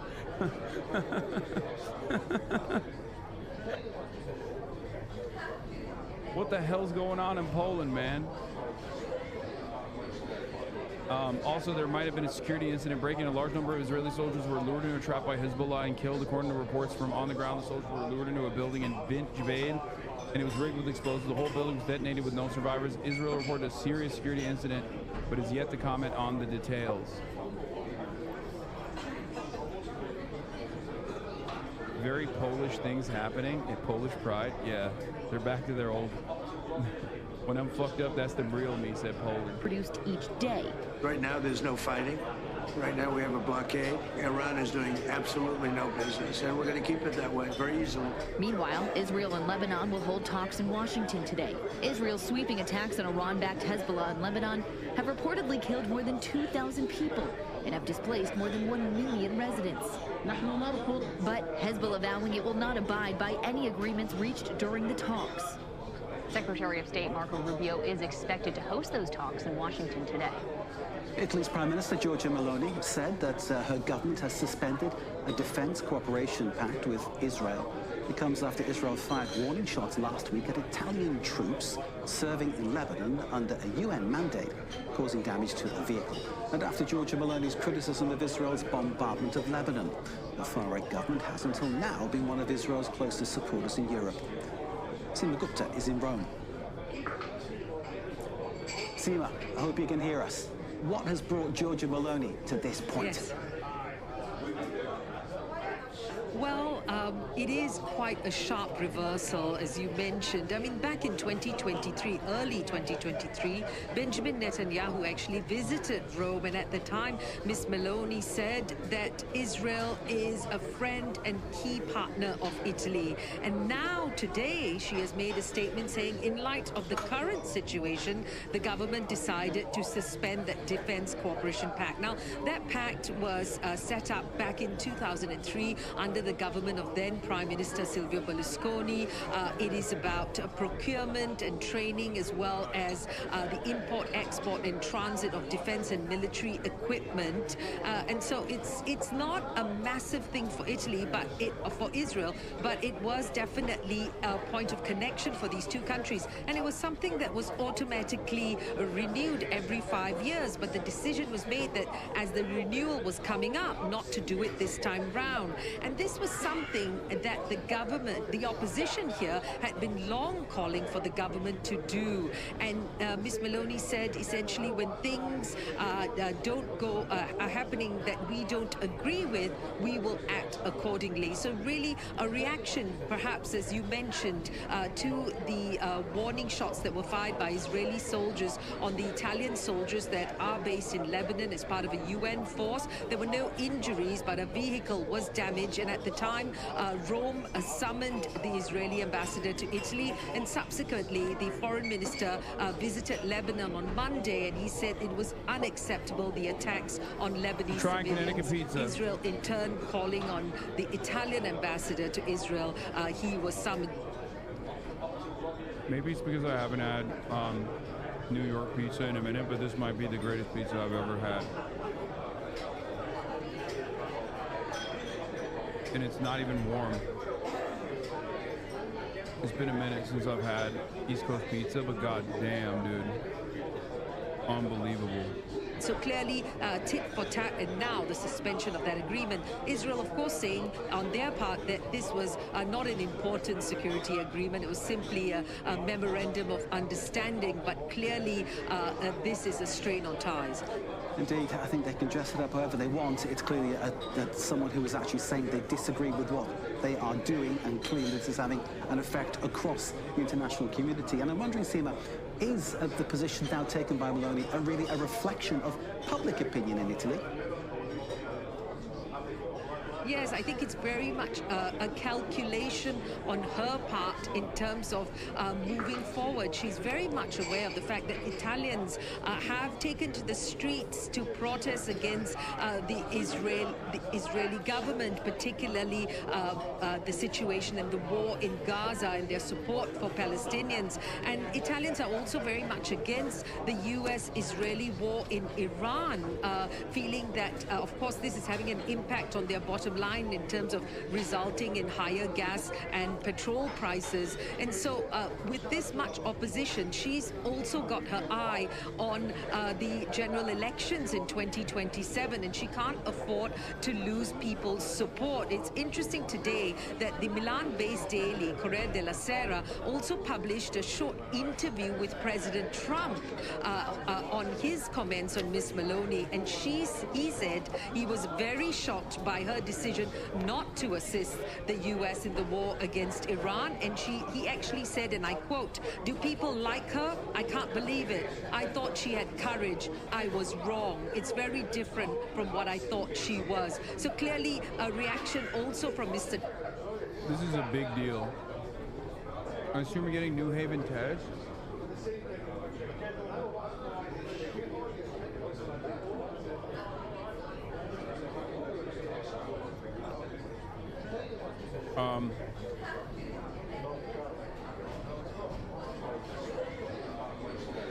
She is succumbing to domestic pressure and basically has to do this.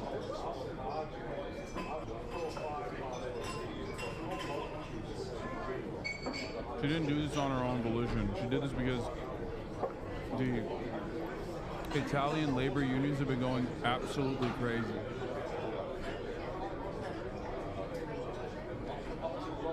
The Italian labor unions have been doing general strikes over and over again. She has an election coming up. She has to do this. Trump to her statements about him, particularly in reference to the Pope.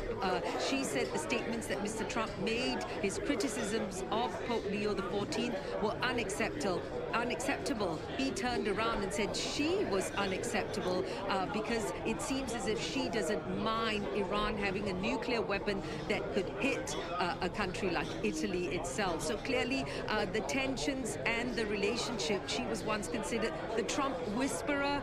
Now it seems that there are tensions in that relationship as well. But it's sort of a calculation because Italians are not happy with Trump, not happy with what Israel is doing, and she has to respond to that. Indeed, Maloney taking a stand. Donald Trump, as usual, trying to deflect the criticism that is landing on his doorstep.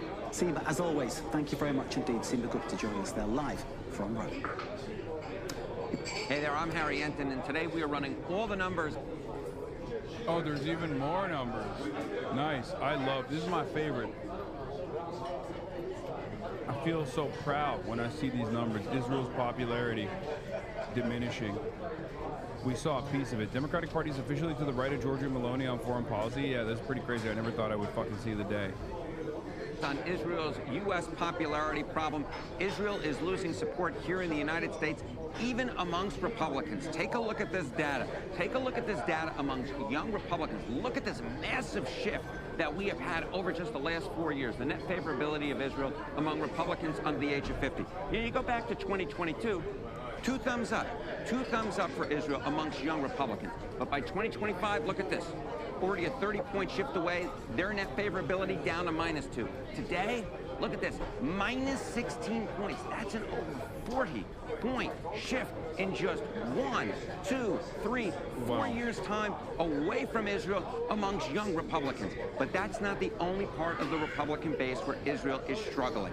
How about amongst moderate or liberal Republicans? They make up about a third of the Republican base at this point in time. The net favorability of Israel with moderate liberal Republicans back in 2022, again, 2 thumbs up. You'll notice I do a lot of Siskel and Ebert references. I just really like them. At plus 26 points.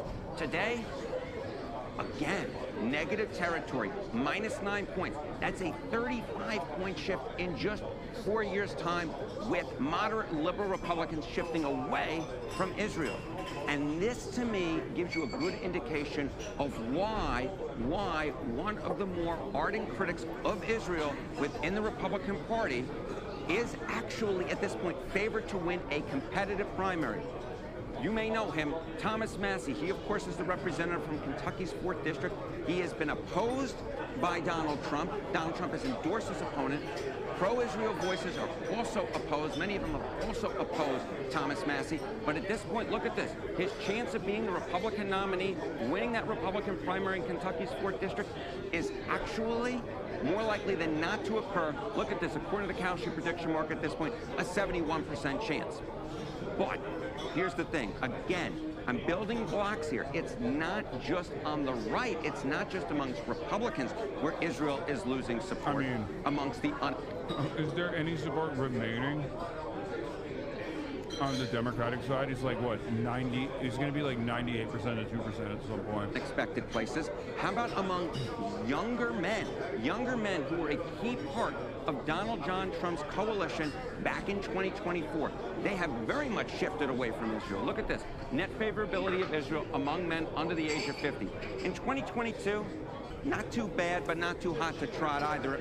Yeah, CNN is a Kalshi sponsorship. That's why Holy Toledo is referencing Kalshi as though it's like a serious part of the analysis. -3 points. By 2025, again, down we go. -22 points. That is a 19-point shift in just 3 years' time. But it gets even worse. Look at this for Israel. -47 points. That's a 44-point shift away from Israel on the net favorability amongst young men who, of course, shifted massively into the Republican column back in 2024, and they have been shifting away from Israel over the last 4 years. But here's the thing. You want to talk about unexpected, perhaps no number I have seen is more unexpected than this one, because when we talk about the Democratic base, right, and we talk about them being against Israel, that's been true amongst liberal and very little liberal Democrats for a decent period of time. But now we're even seeing it among moderate and conservative Democrats, because take a look at these numbers. I mean, this is a sea change. This is a sea change. Net favorability of Israel amongst non-liberal Democrats, that is those who identify as either moderate or conservative. Back in 2022, Israel was on the plus side of the ledger. I'll give it 1 thumbs up at +3 points. Look at this. By 2025, -30 points. That's a 33-point shift in just 3 years' time. You think that's a big shift? How about now? Look at this. Among moderate conservative Democrats, the net favor of Israel down into the Sea of Galilee at minus 55 points. That's a nearly 60-point switcheroo in just 4 years' time.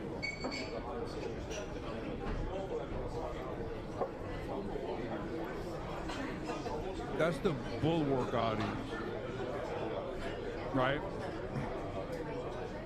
That's why I wasn't stressing when everyone was on my ass. And I'm still not stressing it. Because it's fucking over.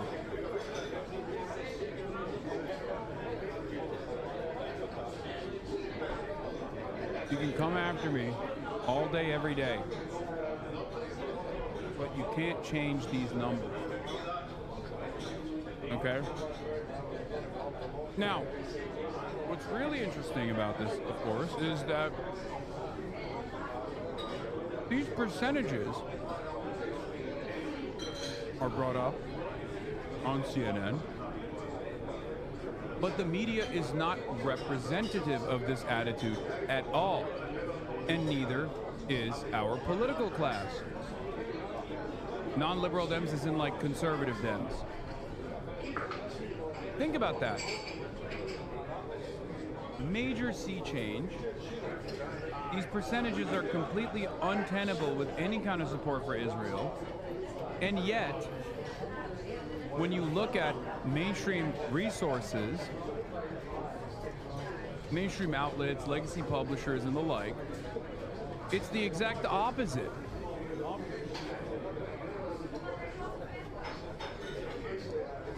It's the exact opposite. For mainstream outlets, maybe you get like 10% anti-Israel sentiment to 90% pro-Israel sentiment. For mainstream, for politicians, you got 10% critics of Israel, 90% supporters of Israel. It doesn't make any sense. The media and the political class are not representative of the majorities of the masses. I've never seen this much of a divergence, clear-cut divergence. This big of a gap between what the public feel like and what the media wants the public to feel like. And I don't know why they have not figured out that instead of attacking people like myself, they probably should try and coalesce around people like myself to gain back some confidence, to gain back some credibility on this issue. Now, why are we seeing these shifts? Why are we seeing these shifts amongst Democrats, amongst Republicans, at least certain portions of the Republican electorate, and why are we seeing it among younger men who are a big part of Trump's coalition? It is because it is part of a larger sea change against Israel. I mean, just take a look at these overall numbers right now. The net favorability of Israel among all adults. In 2022... Is the bulwark audience big? No, it's not. It's because mainstream media and politicians think they can discipline their audience back into a more manageable position. I think one of the problems politically is that even though Democratic voters hate Israel, many don't yet hate Israel enough that it means they won't vote for a pro-Israel candidate otherwise align with. Needs to be more of a wedge issue. I mean, I'm sure that's part of the equation for the Democrats. That's certainly part of the equation for the Democrats. Like for the party itself, they're like, yeah, we'll lie to you and we'll figure out a way to get you on board regardless. The problem is these resentments are never going to go away. They're only going to keep festering. They're only going to get worse, especially because this is Israel's last opportunity, and therefore they're going to get increasingly more belligerent as they have done more and more insane shit, more and more ultra-violence in the region. I mean, they got the Trump administration to attack Iran.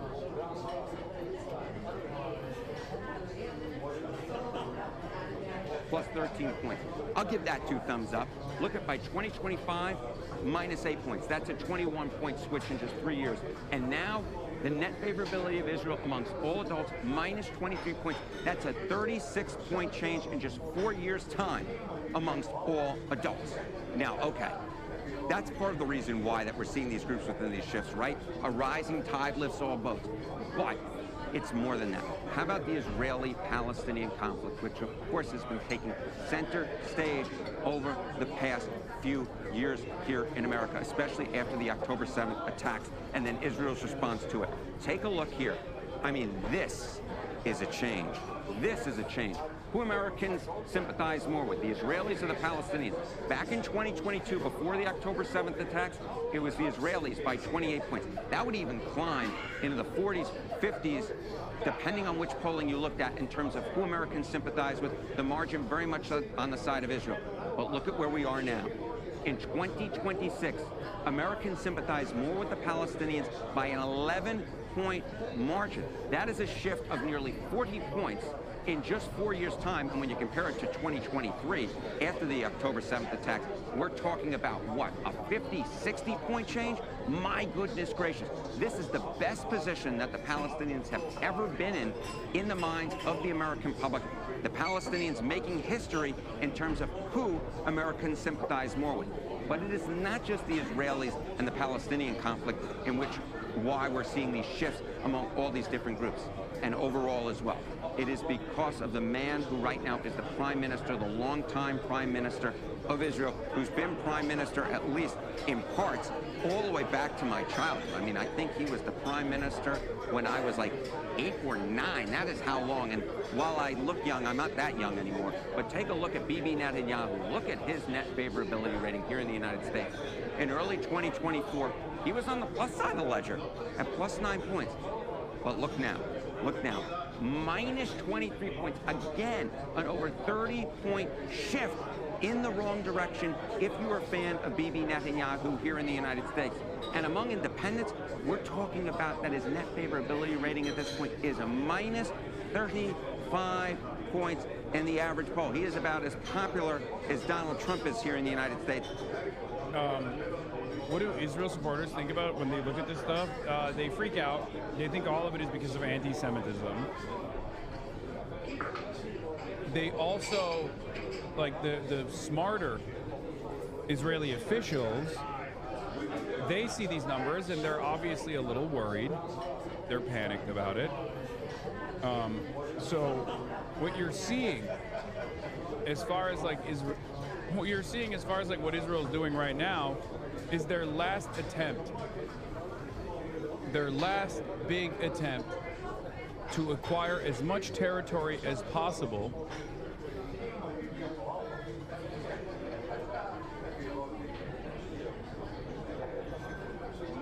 and therefore ironically enough it's just like leading to even further disapproval. I think mostly liberal Israelis care what America thinks. I don't think the more Orthodox should care at all. No. Like the average Israeli, I'm sure the average Israeli looks at this with concern and maybe even a little bit of panic. I'm saying that I suspect most of it still, by their calculation, is what they think is due to anti-Semitism. They're like, oh, it's the anti-Semitism that is guiding people into this position. I can't believe how anti-Semitic people are. But that doesn't even matter. What matters is what the Israeli government thinks. And the Israeli government sees these numbers, and they recognize that their time is running out. Their time is running out. So they're trying to do as much as they can, as much damage as they possibly can, before the funding vehicle runs out. And Israel tries to develop some kind of like self-reliance, focuses more on like their own indigenous manufacturing industry, their weapons industry.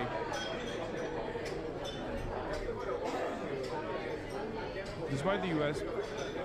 bending over backwards to Israel all the time, Israeli society, at least in my understanding, thinks America is too critical and not supportive of them anyway. Sure. I mean, you saw that with Biden. They treated Biden like Biden was an oppositional figure.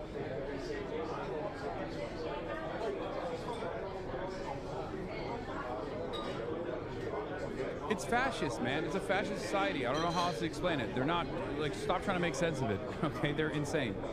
And of course, Trump ain't too hot to trot, to borrow a phrase I used earlier on. And here's the other thing, which is this is starting to have major electoral ramifications. Israel has become a four-letter word in Democratic primaries. And one way you can see that is AIPAC, right?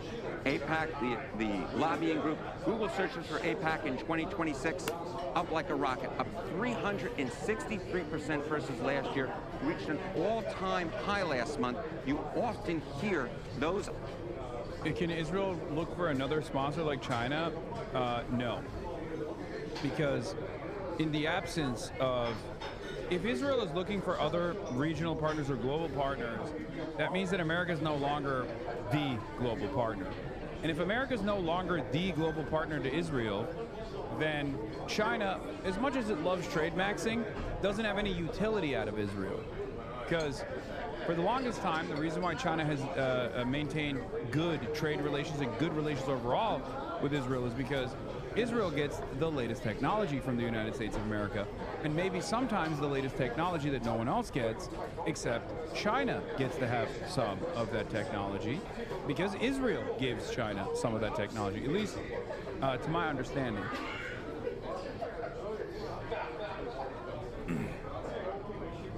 So if America and Israel's relationship is broken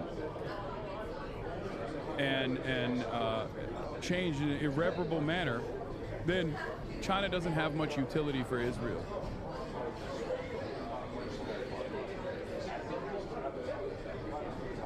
On the left, using AIPAC against their opponents if they've in fact taken money from AIPAC. I'm not expecting that to change anytime soon. On the left, I think the question is going to be... Yeah, Russia is a more likely potential new primary beneficiary here than even China is, I think. If these young Republican numbers hold, and we see this right here, will AIPAC and Israel possibly become a boogeyman on the right as well? People say China does not care about any human rights violations of Yeah, of course they don't. They don't. They don't give a shit. They never have. They work with us. Why would they give a shit?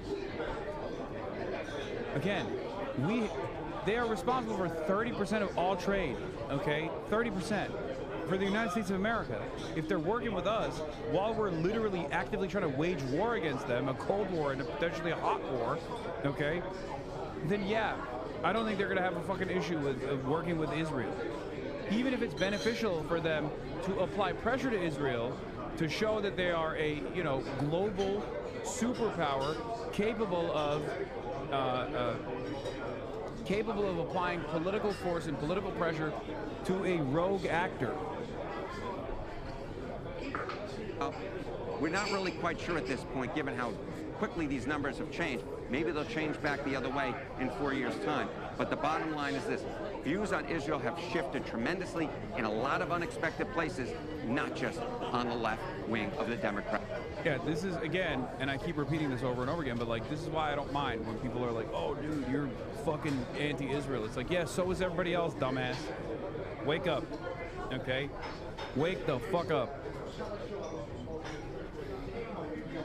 Former PLA head of intelligence said that Pakistan is to China what Serbia is to Russia or Israel is to the U.S. Quote, Pakistan is China's Israel. Yes, this is true. On what basis are you talking about U.S.-Israel relationship breaking? The max extent of domestic pressure we're applying domestically is furry sticking dildos inside of concentration camps. Views are irrelevant, no? I mean, you're not wrong about that either. Yes. I was just giving a hypothetical scenario to a chatter who asked, like, if America and Israel's relationship was, like, irreparably damaged and broken. The likelihood of America and Israel's relationship changing, though, is, I think it's very high. Okay, I think America and Israel's relationship will forever change. I don't think America can steadily funnel all of its resources, all of its tech, move its naval assets with ease in the way that Donald Trump did ever again.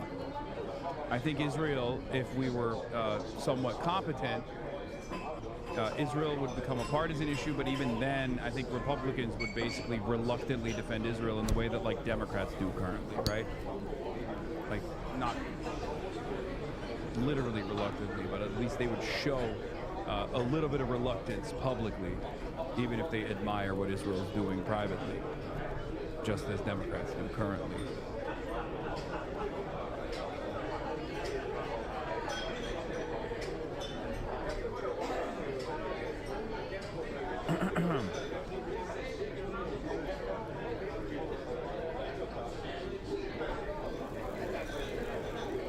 Jake Tapper must be vivid.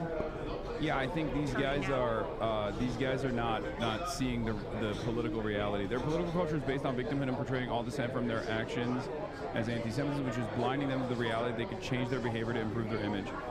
Megan K. Stack says, I wonder if Israelis realize the animosity growing in the U.S. public. I'm not talking about anti-Semitism, which I also see growing, separate topic, but Israel itself. A few years ago, I could have never imagined the passing comments I hear from apolitical and centrist acquaintances.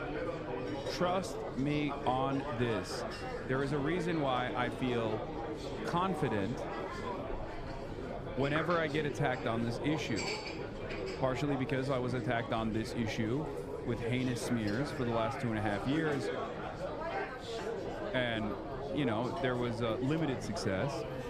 But especially now, I know for a fact that the overwhelming majority public opinion is on my side on this issue.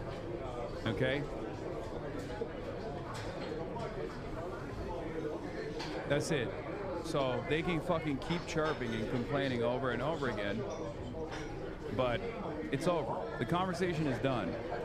Now is the time for action. Like, how do we actually enforce the public's wishes?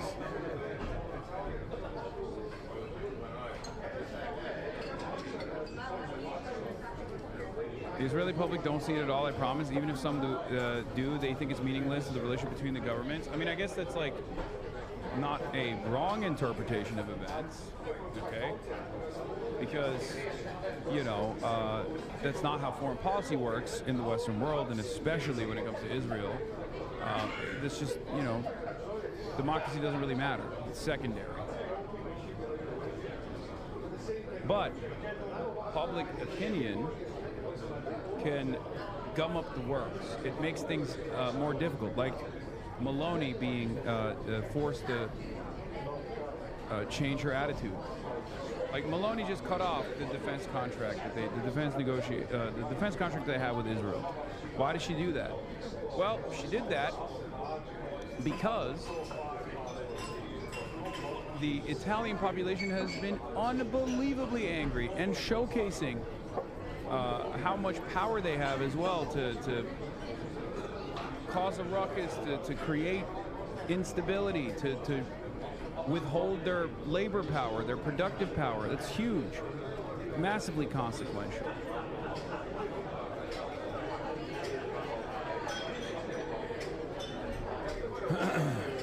New poll shows Cori Bush tied with incumbent Wesley Bell in Missouri primary. A poll commissioned by Cori Bush's campaign conducted by HIT Strategy shows Bush and incumbent Congressman Wesley Bell statistically tied among likely Democratic primary voters in Missouri's 1st congressional district, with Bell at 44% and Bush at 40%. Within the survey's 5.4% margin of error. The poll conducted February 19th to 23rd among the 401 likely Democratic primary voters also found Bush holds higher overall favorability than Bell, 52% favorable to Bell's 45%. It's actually crazy that it's even close. It should be a blowout. The only reason why Cori Bush lost was because she was right too early. And that race was bought and sold by AIPAC entirely. It was like the singular race.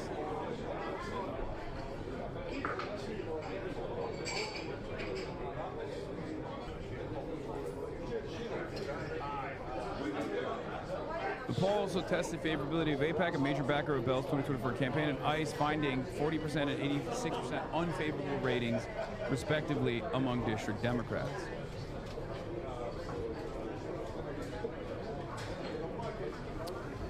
Someone said Philip DeFranco covered me again. Does anyone have a link? Yeah. Governor here just announced this. Governor just announced this. just recently Indiana was chosen to have a national drone testing site.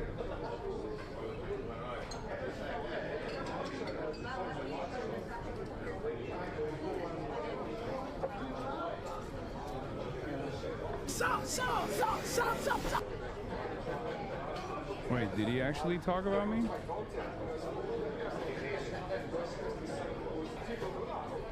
Or was that a lie?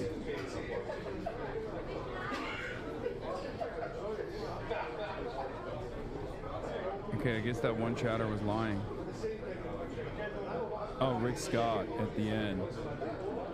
Code DeFranco and start cleaning up your digital footprint. But then, diving into our final bit of news today, we should talk about what ends up being another controversy surrounding, or at least involving, Hasan Piker. And this time it speaks to a much greater conversation about free speech on college campuses. And that's because he's scheduled to appear at a debate with the Yale Political Union today. So we had Florida Senator Rick Scott, who had previously done events with the organization, writing, Yale receives billions from the federal government. President Trump and Congress need to immediately revoke it. An elite private university that hosts an anti-Semite who says a senator should be killed, capitalists should be killed, and the U.S. deserved 9/11, shouldn't get 1 cent from taxpayers. And there, you had Rick Scott specifically referring to one of the things that Hasan was actually temporarily banned from Twitch over in the past. Because when Piker was pushing back against Mike Johnson's crackdown on Medicaid fraud, he said, if you cared about Medicare fraud or Medicaid fraud, you would Rick Scott. The reason why I'm saying if you cared about Medicare or Medicaid fraud, you would Rick Scott is because, and not make him a prominent part of the Republican Party, is because he to this day is still known as committing the largest Medicare fraud in U.S. history. So, Scott, not the biggest fan of Hasan. Of course, that wasn't the only criticism or thing people brought up when they were protesting Hasan being there. And in general, there's been this split on whether or not to embrace Hasan, to engage progressives, or to ice him out of politics or being too toxic. And that divide, it's playing out with what's happening with Yale right now, with the political union's president telling the Yale Daily News, we just bring in someone who's vocal and has influence. And Hasan Piker most definitely is vocal and has influence and has a lot to comment on in terms of the specific issues in today's politics. Saying the fact that a student organization's regular Tuesday debate has become discourse in the national media and has become commented on by prominent politicians and journalists speaks to the idea that our organization, the Yale Political Union, is one that is a central part of not just the Yale experience, but of Yale's unique university experience at large. You also had some students at the school defending Hasan, saying that it is disingenuous to try and cancel him when the right-wing figures dominating politics say much more inflammatory things. But then also, you had conservatives at that school feeling differently. Or the president of Yale's Turning Point USA chapter telling the I hope he put my joke in. I hope he put my joke in. Come on. Campus paper that Hasan's rhetoric, quote, isn't just inflammatory, it is blatantly violent. And then adding, it's language that is very antithetical to the mission of Yale University in terms of promoting an environment of free speech grounded in mutual respect in pursuit of the good. And ultimately, it's really just anti-American. And so yesterday, you actually had Hasan responding to this himself, specifically calling out Turning Point and other Republicans who oppose him speaking on a college campus. Oh, Turning Point USA. See, this I do love. Okay, I love this. The reason why I love this is because it exposes the inherent hypocrisy on the free speech side of the conversation when free speech lovers actually fucking meet a guy who can go meet for meat, okay? Ban for fucking ban. All of a sudden, people have a very different approach to free speech. Your God, okay? Your Pope-like figure, Charlie Kirk, clearly had enough respect for what I brought to the table that he wanted to fucking debate me at Dartmouth campus. If you want to abide by the hadiths of Imam Charlie Kirk, okay, if you want to bless his memory, peace be upon him, then you have to abide by his standards. These guys want to fucking revere him like he was a religious figure, but they're not carrying the goddamn flame. And actually, on that note, there's a whole other campus speech controversy happening regarding Charlie Kirk right now. Utah Valley University, the school that Charlie was speaking at when he was assassinated, is facing a ton of backlash over its upcoming commencement speaker, Shara McMahon, where she's an author and has a newsletter called Preamble that breaks down, quote, government and law in straightforward ways with clarity and context, delivered with sanity and reason. And according to multiple news outlets, she made posts critical of Charlie Kirk following his assassination. And as far as what people are pointing to, and one that's actually still up on Facebook, she posted a video tearfully responding to the news of the shooting, writing, "This isn't the America I want to live in. I am sure Charlie Kirk and I would not agree on many things. My heart is still broken for his family." Well, that seems pretty non-controversial and neutral. She reportedly also went further and... That's crazy that they got mad at her for that. That, like, even the mere mention that you might have disagreements with Charlie Kirk. Bro, people were man, that it feels like a lifetime ago, but the media environment was so wild. Holy moly. Posts that have since been deleted. With, for example, her apparently addressing some of Charlie's quotes and writing. These aren't sound bites taken out of context. Millions of people feel they were harmed, and the murder that was horrific and should never have happened does not magically erase what was said or done. And one of many, they don't see anything controversial about that statement. The College Republicans group at the school released a statement opposing the use. I want to know what people it's at the end, so there's probably not going to be a lot of commentary here, but I wish I could see what the Philip DeFranco audience had to say about my Charlie Kirk comments.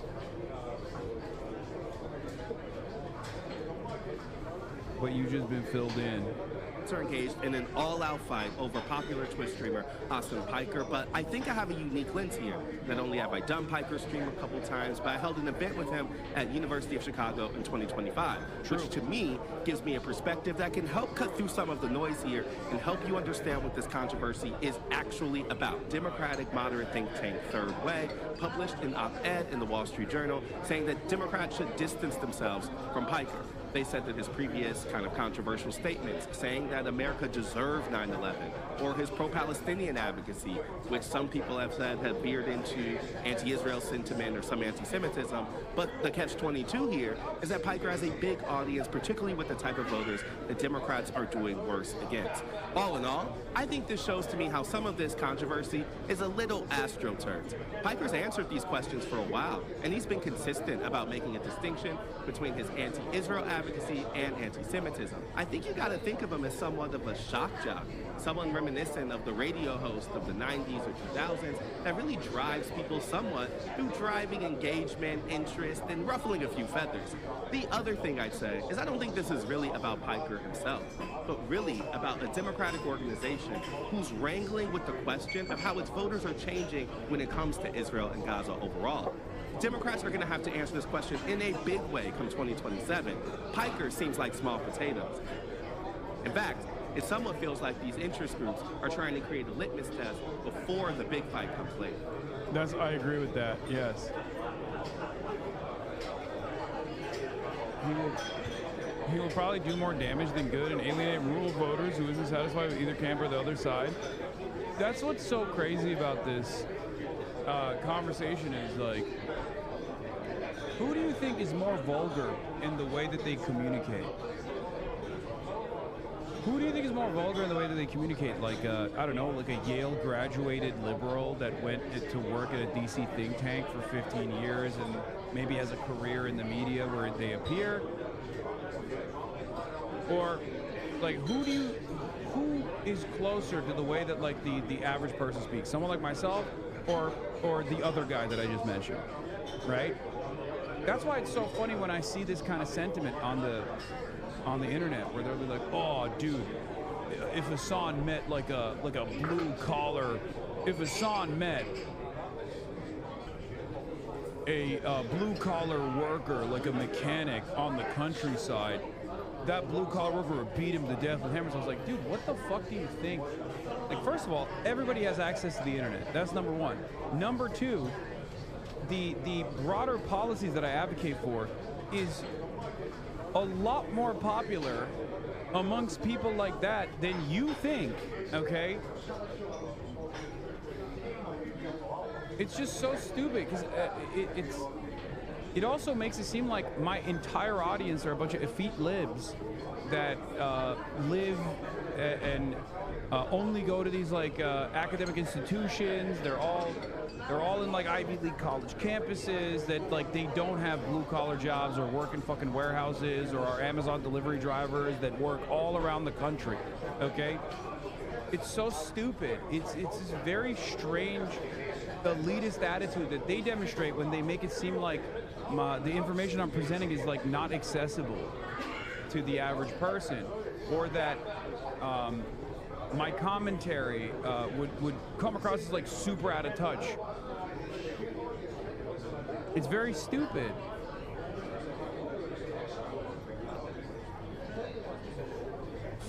It's so amusing to hear those trash takes. In PA, truck nut wielding Trump bumper sticker guys will see my Bernie bumper sticker and say he's better than Biden at least. The idea of normie Trump voters are closer to third way POV is totally baseless. Yeah.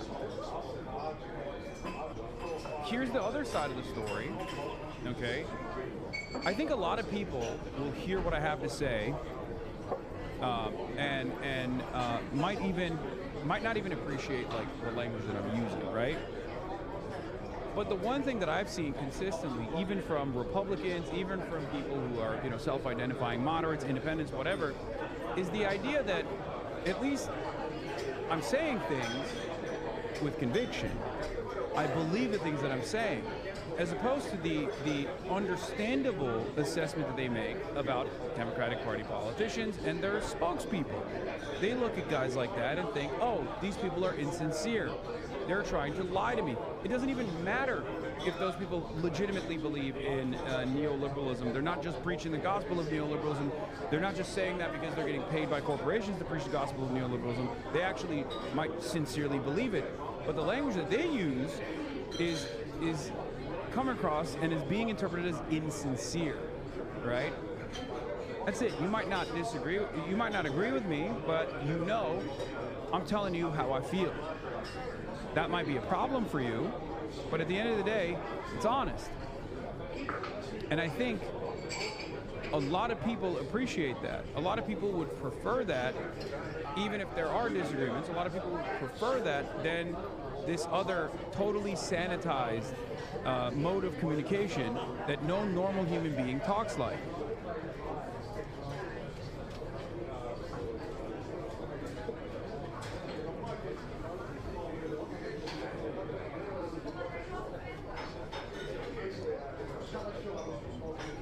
I'm suddenly wondering if they think a single blue-collar worker would vibe with someone like Michael Knowles. Yeah.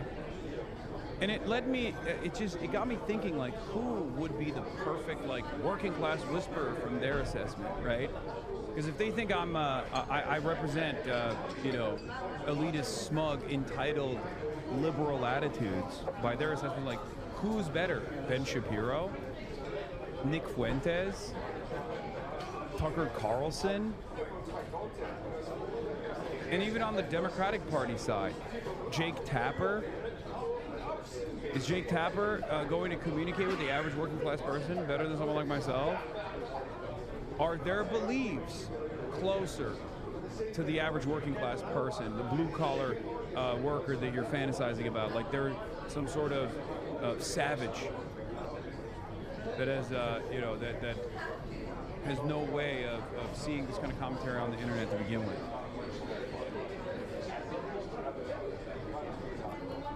HVAC worker here from very red northern New York. I can tell you from experience, you have a far more positive reach in these areas than you think. My coworker and I put your stream on when you go live and listen to it on the job. More often than not, our customers have similar but views as you do, even in these deep red areas in New York. Yeah, Graham Plattner is a great example of this. Okay, a guy that just cuts through the noise, tells you exactly how he thinks. Okay, and you know, he looks the part as well, for sure. He looks the part a lot more than I do, right? That's the one area where you can call me out on, like, you know, the clothes I wear, the way I carry myself, whatever. You might say, oh, that's too highfalutin, right? It's fine, fair, okay? But as far as the things that I'm advocating for and the way that I'm communicating my desires, I'm a lot closer to the average person than a million other Democratic Party consultants. It's very stupid.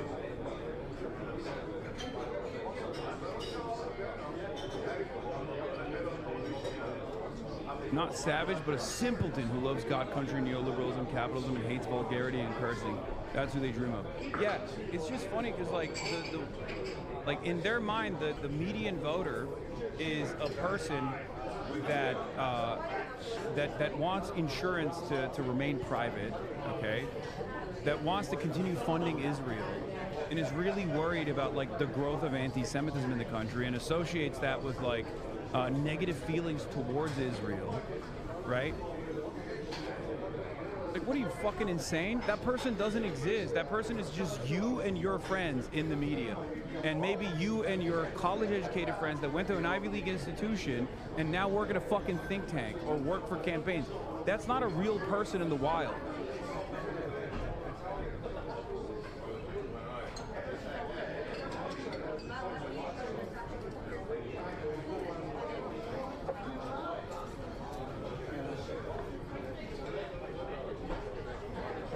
The average American is a small business. Exactly.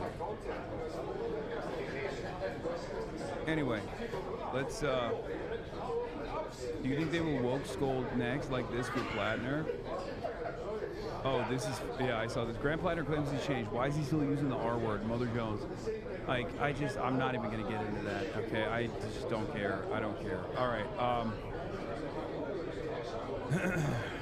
Yeah, that's indicative of no, you did a no growth, Grant Plattner.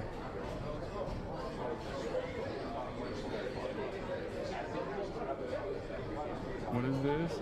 Moderator, next question. How do you feel about Hasan Newsom? He's an anti-Semite and I strongly disavow his views on Israel. Trump, running illegal for a third term. Well, you know, he's a good-looking guy, good-looking, handsome guy. I can see why people like him. This person is another one of these, like, fucking annoying liberals, though, to be fair. That's funny. I like that take, but I've seen this person's commentary on me in the past. Okay? Sometimes they come up on my For You page. And it's always, I don't know. I just, like, it's so annoying, these guys who are fucking... Or maybe I'm thinking of someone else. I don't know, but...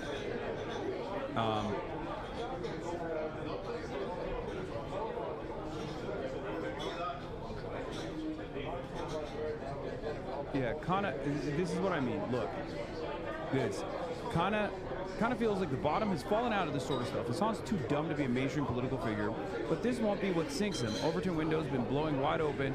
Overton window's been blown wide open. Nobody cares anymore. Like, when I see something like that, I get so fucking annoyed, because it's like, who the fuck do you think is a brilliant mainstream political figure? Okay? Who is the brilliant force of politics in this goddamn country? Okay? Because, like, listen, I call myself dumb all the fucking time. All right? But this kind of shit annoys me to no end, because your instincts are fucking dog shit. Your instincts have been dog shit. That's part of the reason why you get very annoyed with my presence, okay? It's unbelievably annoying to see people consistently advocate for failed political maneuvering over and over and over again, only to then turn around and be like, nah, this guy's just dumb, dude. He just doesn't know what he's talking about. It's like, all right, well, sucks to suck for you, I guess.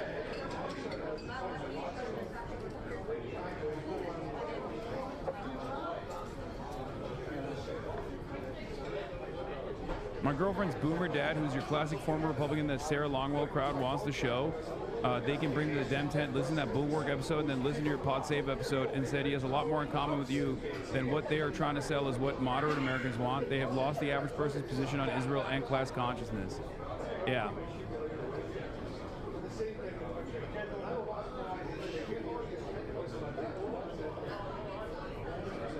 Regarding Hasan Piker, the fact that an internet personality Twitch streamer is topic of major political debate in this country is already so fucking sad, regardless of his stupid politics. Universities, newspapers, and centers of actual reasoning and education are axed and destroyed, and internet clowns come out on top. Stupid, stupid world. Yeah, the reason why he's saying that is because, again, lost the fucking battle for a Defending Israel award, okay? Another one of these guys. Every single one of these guys can't... I remember Arash Azizi's, like, consistent commentary where he was trying to find a fucking reasonable landing pad on the issue of Israel that still, you know, was defending Zionism, defending Israel, okay? Lost it. Guess what? Sucks to suck, okay? Now, all you can do is run around and be like, oh, well, he's just, like, stupid, dude. Just don't listen to him. He's just stupid. Okay, so why did this fucking stupid guy know exactly what the fuck was going on and knew exactly where the public was headed far before any of your brilliant liberal guys ever did? Go talk to some more Atlantic writers where you write for, Arash. Who do you think has a closer eye? Who do you think is closer politically to the average person's position right now? Me or fucking Jonah Greenberg or whatever, Goldberg? What's his name? The fucking editor-in-chief that used to literally work at one of the prison facilities in the Israeli occupying forces.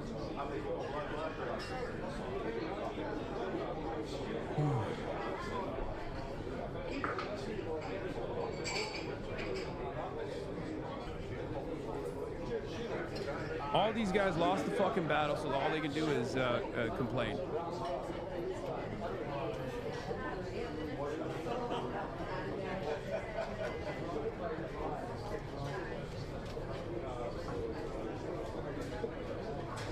Jeff Goldberg? Is that his name? I forgot.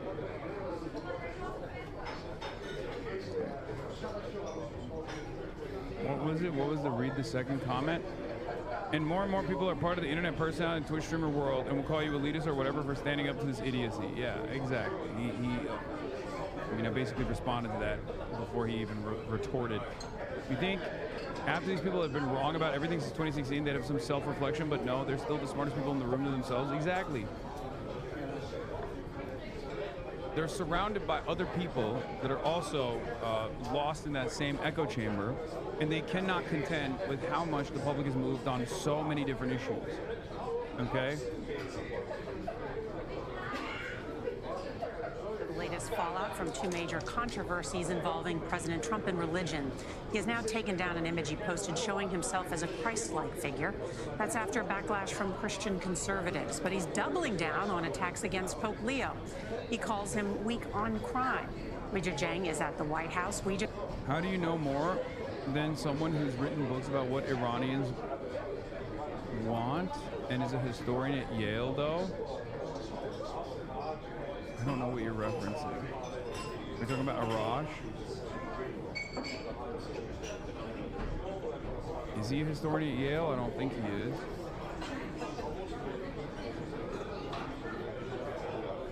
I don't even think he actually disagrees with me on Iran any longer. Arash is a Marxist himself? Yeah, sure.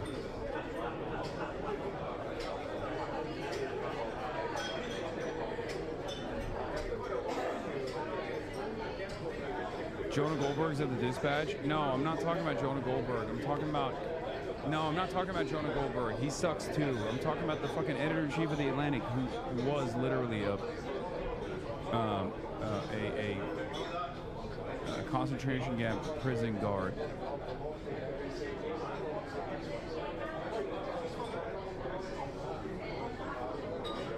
Jeffrey Goldberg is the editor-in-chief of The Atlantic. The one that was the quote-unquote journalist in the Signal Gate.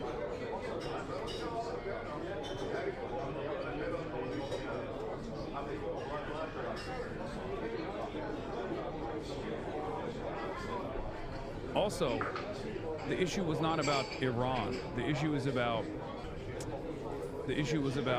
public sentiment shifting on the issue of Israel. Even if you've written extensively about what Iranians want in Iranian history, it's an entirely separate subject matter. I'm not, contesting his knowledge on Iran.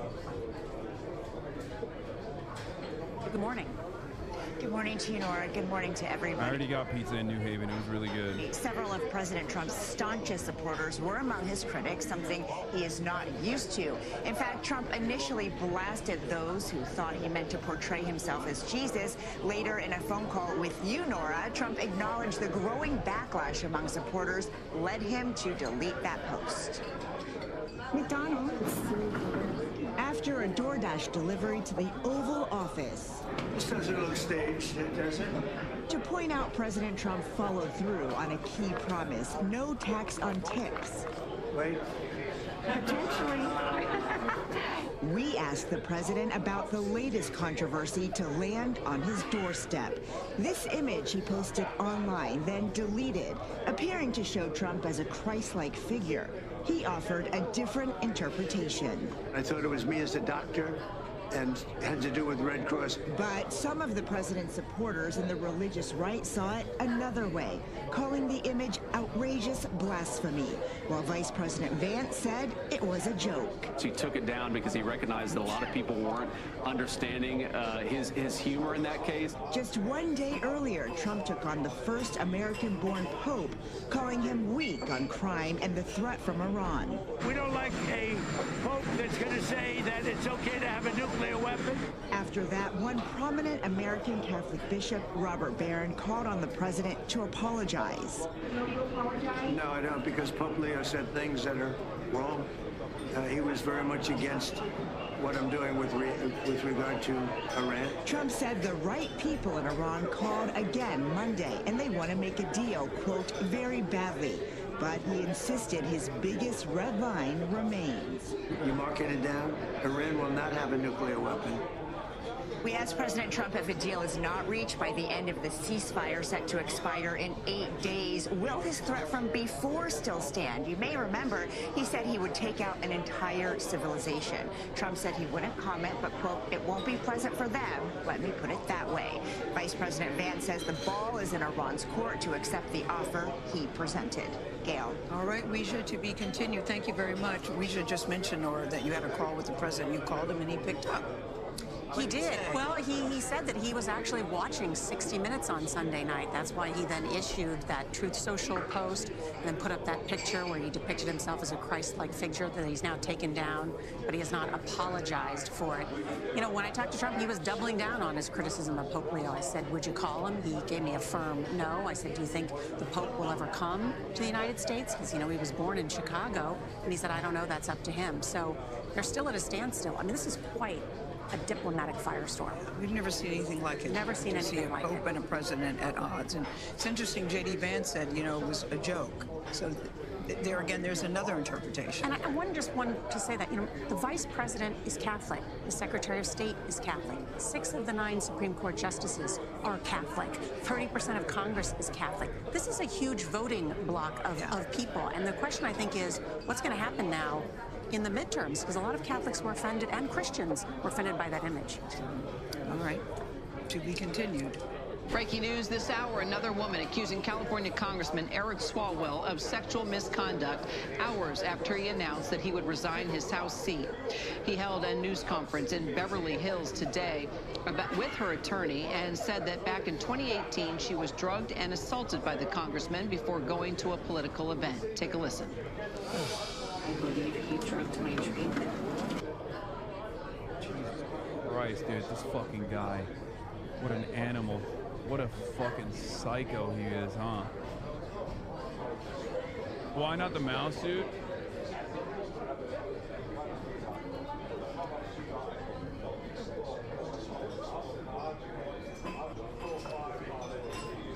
Trump loves winners, which is why he converted to Shia Islam and made fun of Christ. No Muslim would ever make fun of Christ. Straight up. Certainly not a devout Muslim. Actually, not even a not devout Muslim would not make fun of Christ.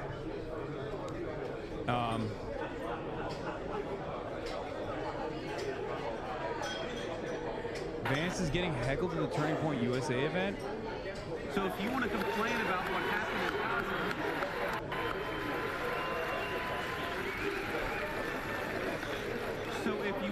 sir, to complain about what happened in Gaza, why don't you complain about Joe Biden and the last administration? We're the administration that solved that problem.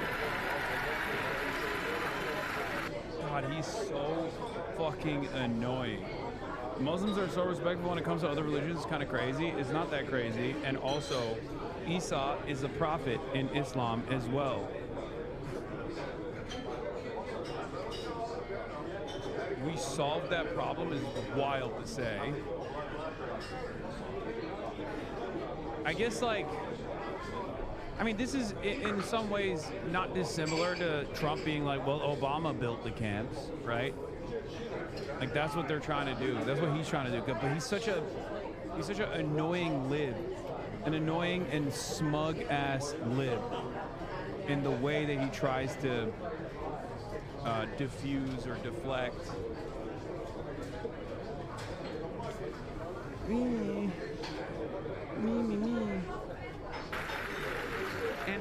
And by the way, not only was our administration like the administration that solved the problem, but the president. Excuse me, sir. Right now, you see more humanitarian aid coming into Gaza than it has any time in the past 5 years, because we have taken that. I was canvassing for Oliver Larkin in a wealthy neighborhood of Jewish retirees, and I encountered 10% of Dems who were still pro-Israel. Moscow has never had a town hall, yet these people knew him personally and spoke frequently. They were pro-Israel, yet anti-war, and they refuse to believe that Moscow has supported it. This is who the Dems like Chuck really represent. I mean, there's like 8 of them. So. So if you want to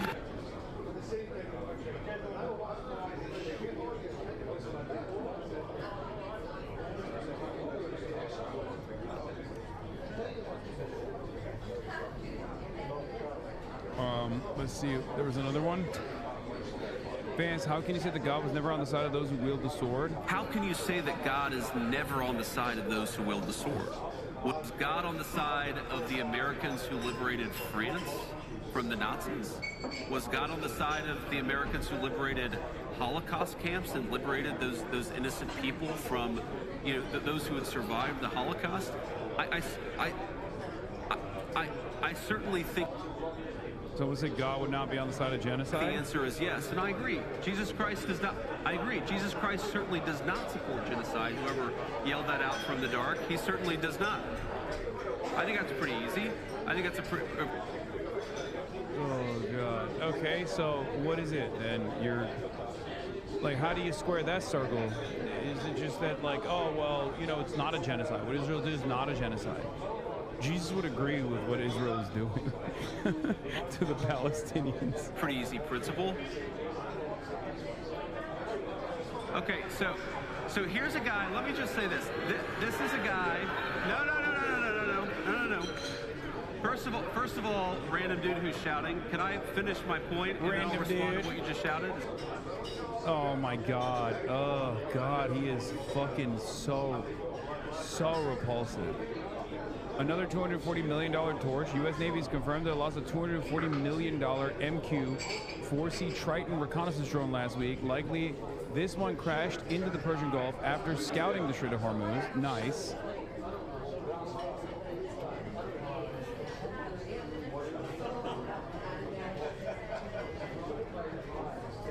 But make no mistake, Iran's anti-air defense systems have been destroyed.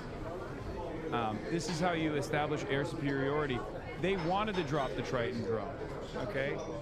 You see, that was on purpose, okay? We like dropping drones for fun, to show how much money we have, you know what I mean? It's kind of like, oh, that's my throwaway $240 million machinery.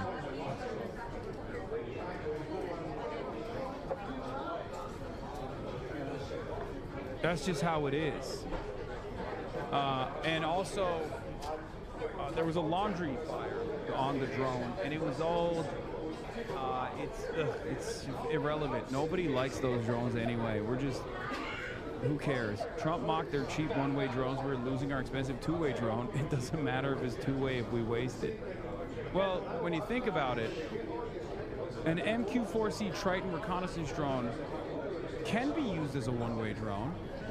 As a matter of fact, in this circumstance, it was used as a one-way drone. So, while the Shahed drones are what, $10,000 a pop, this one is $240 million, and we destroyed it. We used it like a Shahed drone, you know?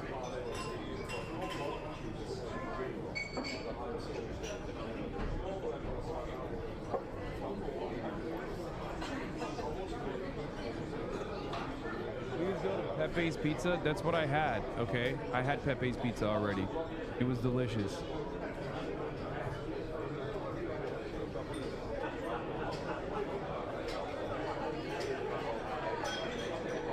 More money equals bigger, boom. Hasan, it's not funny. Drones only do that when they're extremely distressed. Oh, here, we'll talk about Swalwell's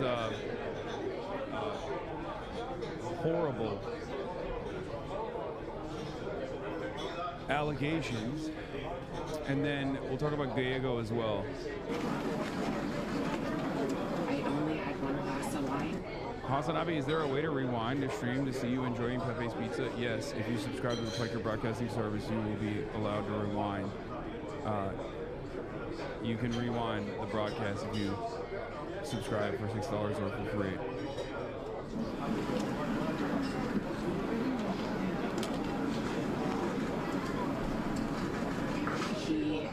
We were supposed to go to a political event, and he said he needed to get paperwork from his hotel.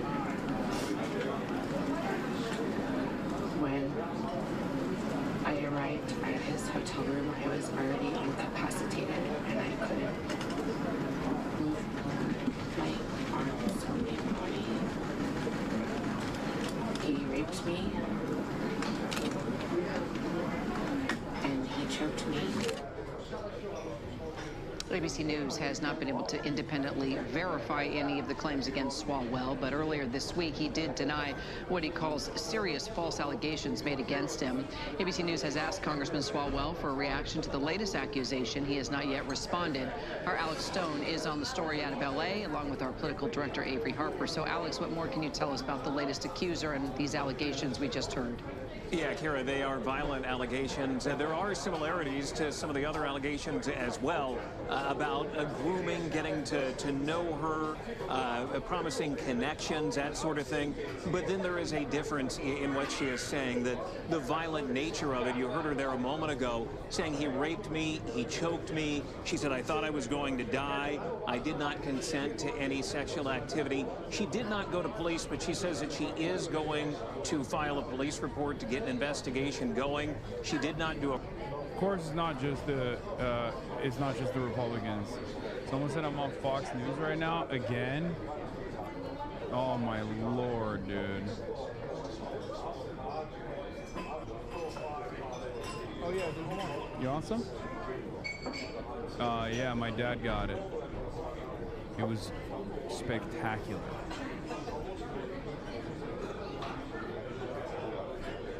Why? Do you have the link for the live? I don't know why it's not loading for me. It's not loading. The live stream is not loading for me. I don't know why.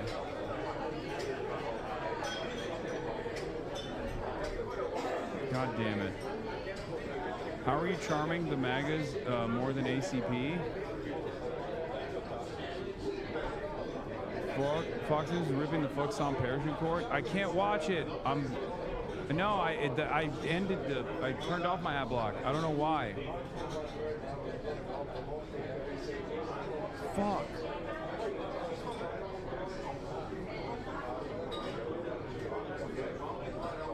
Speechwriter John Favreau tried to have Piker tamp down his suggestion that Hamas is 1,000 times better than Israel. I do mean it. I would vote for Hamas over Israel every single time. Pennsylvania's Democratic Senator John Fetterman writing on X, the left 2026. Hamas, check. Nazi tattoos, check. But an X for Israel and Iron Dome. Piker's profile has grown in recent months after hosting Congresswoman Ilhan Omar, and he campaigned on college campuses with Michigan Democratic Senate candidate Abdul El Sayed. Brett? All right, Mike, thank you. That's it? Now, just in the past few minutes, Turning Point USA CEO Erica Kerr. Can you remind me if Sky News is a reputable source? No, it's not a reputable source. Yeah, RNC Research. Democrat spokesperson Hasan Piker tells Ilhan Omar he will make significant changes to the Democrat Party. Okay, I'm not a Democrat spokesperson, man. What the fuck? I mean, I do take offense to that. Okay, yeah, it's right there. I hate that shit. Why is March dressed like Ezra Miller? I don't know. Yeah, why didn't they show my response to the ogre? Changes and build a real left caucus in the party, and hopefully maybe even bully some other Democrats into coming on board with positions that they previously would never have the moral courage to openly fight for. I think we do have a real.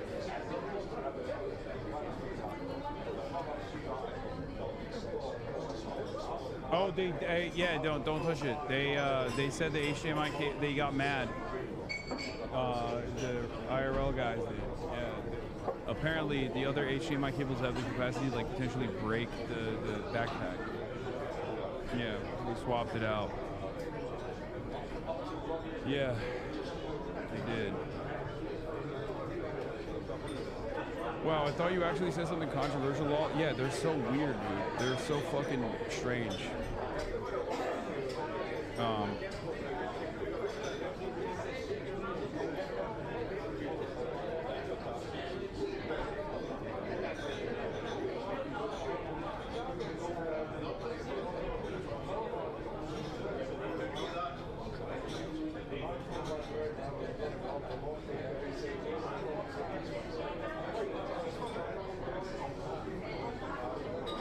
Sorry. I fucking hate cables fucking shit up. Yeah. Capitals bully politicians 24/7. That's why they own them. Yeah. It is funny though that this is not even an offensive statement. They're now going to report everything you say, just like those annoying Twitter accounts. Yeah, but it's kind of funny. Oh, I saw this. Yeah. Of the Democratic Party and of ChatGPT, because of course when I went up to my good friend Chat and said, hey, can you walk me through some more controversial statements of Hasan Piker, even ChatGPT went out of its way to soften the edges of Hasan and give me context. Thanks, but no thanks. He said, I don't want context, sir. I just want you to say that he's anti-Semitic. Yeah, I love when the woke AI doesn't give you what you want to hear. Yeah, hold on. I'll turn on the laptop camera. Okay. Yeah, woke AI, dude. Woke AI came in hot.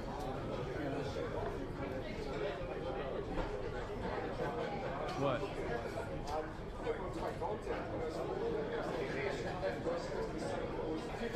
Okay, no, it's fine. ChatGPT. He's a rock star of the Democratic Party and of ChatGPT, because of course when I went up to my good friend Chat and said, hey, can you walk me through some more controversial statements of Hasan Piker, even ChatGPT went out of its way to soften the... Yeah, everyone is against you, man. But Democrats need to realize. What is this? Associating with Hasan Piker isn't how Dems win young men, young voters. Is how you alienate everyone else. That these are not the kind of people you want to platform and be a part of. I mean, he's an anti-American, anti-Semitic, misogynist. That the tent doesn't need to be that. Oh, the former Biden staffer. Yeah, this person is. Fox News always loves bringing people like this, where they're like, see, even this woke libtard hates this other woke libtard. You know? They love doing that shit. Yeah, this person is the classic, like, let's bring in a Democrat to shit on the Democrats person. I've seen her before. All right, yeah, no worries. Big in the Democratic Party, and I wish people would stop platforming him. But I also think Democrats and Republicans here need to realize that engaging with youth voters is not going through podcasts that are hateful and are going to drive division between the parties. You have to talk about things they care about. Yeah, no, hateful podcasters famously have not played a role in any president winning elections in the past. And that's the economy. And so the sooner that Democrats realize that, the sooner they will get youth turnout to be more on their side. I think they just hate how vulgar you are. They have no counter messaging. Yeah, exactly. At most, what they can do is just like posture on the aesthetics, talk about how vulgar I am, and maybe pull some choice clips out of context to be like, people don't want to hear this.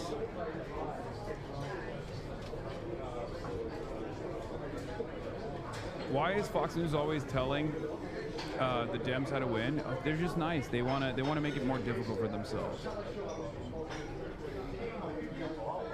Don't you kind of just platform yourself at this point? Yes, I do. Which is the whole problem that these guys are experiencing currently.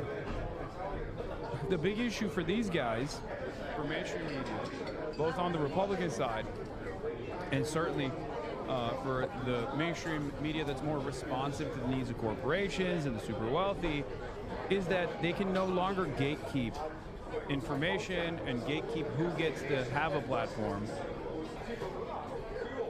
So they're just trying to bully people like myself to the best of their ability with the hopes that, you know, people won't tune in.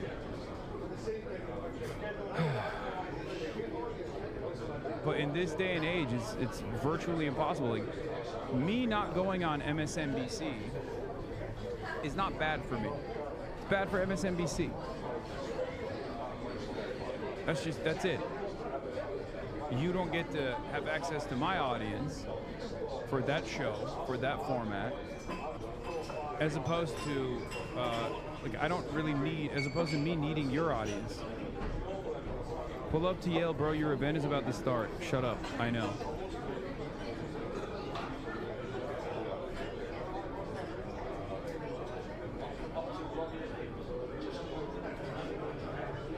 Ruben Gallego just gaggled reporters for like 35 minutes. What is this new Erica Kirk vid? Okay. No. Hold on. I gotta show this real quick. Through tears, he said Swalwell was a predator and lived a double life. He said he had no knowledge and never witnessed inappropriate behavior, but he admitted he had heard rumors for years of him being flirty. I asked Gallego point blank whether he's ever engaged in inappropriate behavior himself with any woman outside his marriage. He said no. I asked Gallego if he ever witnessed Swalwell being flirty. He said never. Question was never. He said never.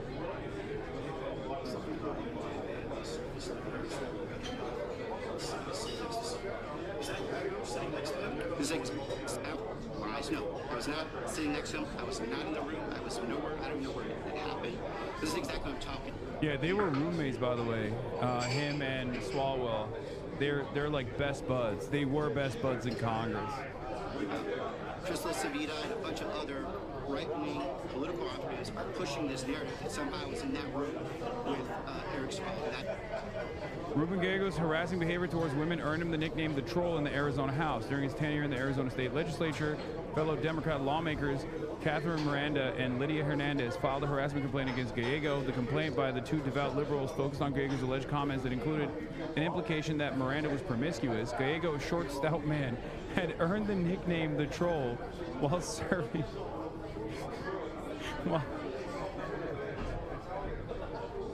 while serving in the Arizona legislature.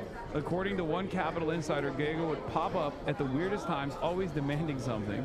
The last time he popped up, to the embarrassment of Arizona voters, was when a photo of he and Representative Eric Swalwell riding topless on a camel during lobbyist-funded junk at the Qatar made headlines and fueled endless social media memes.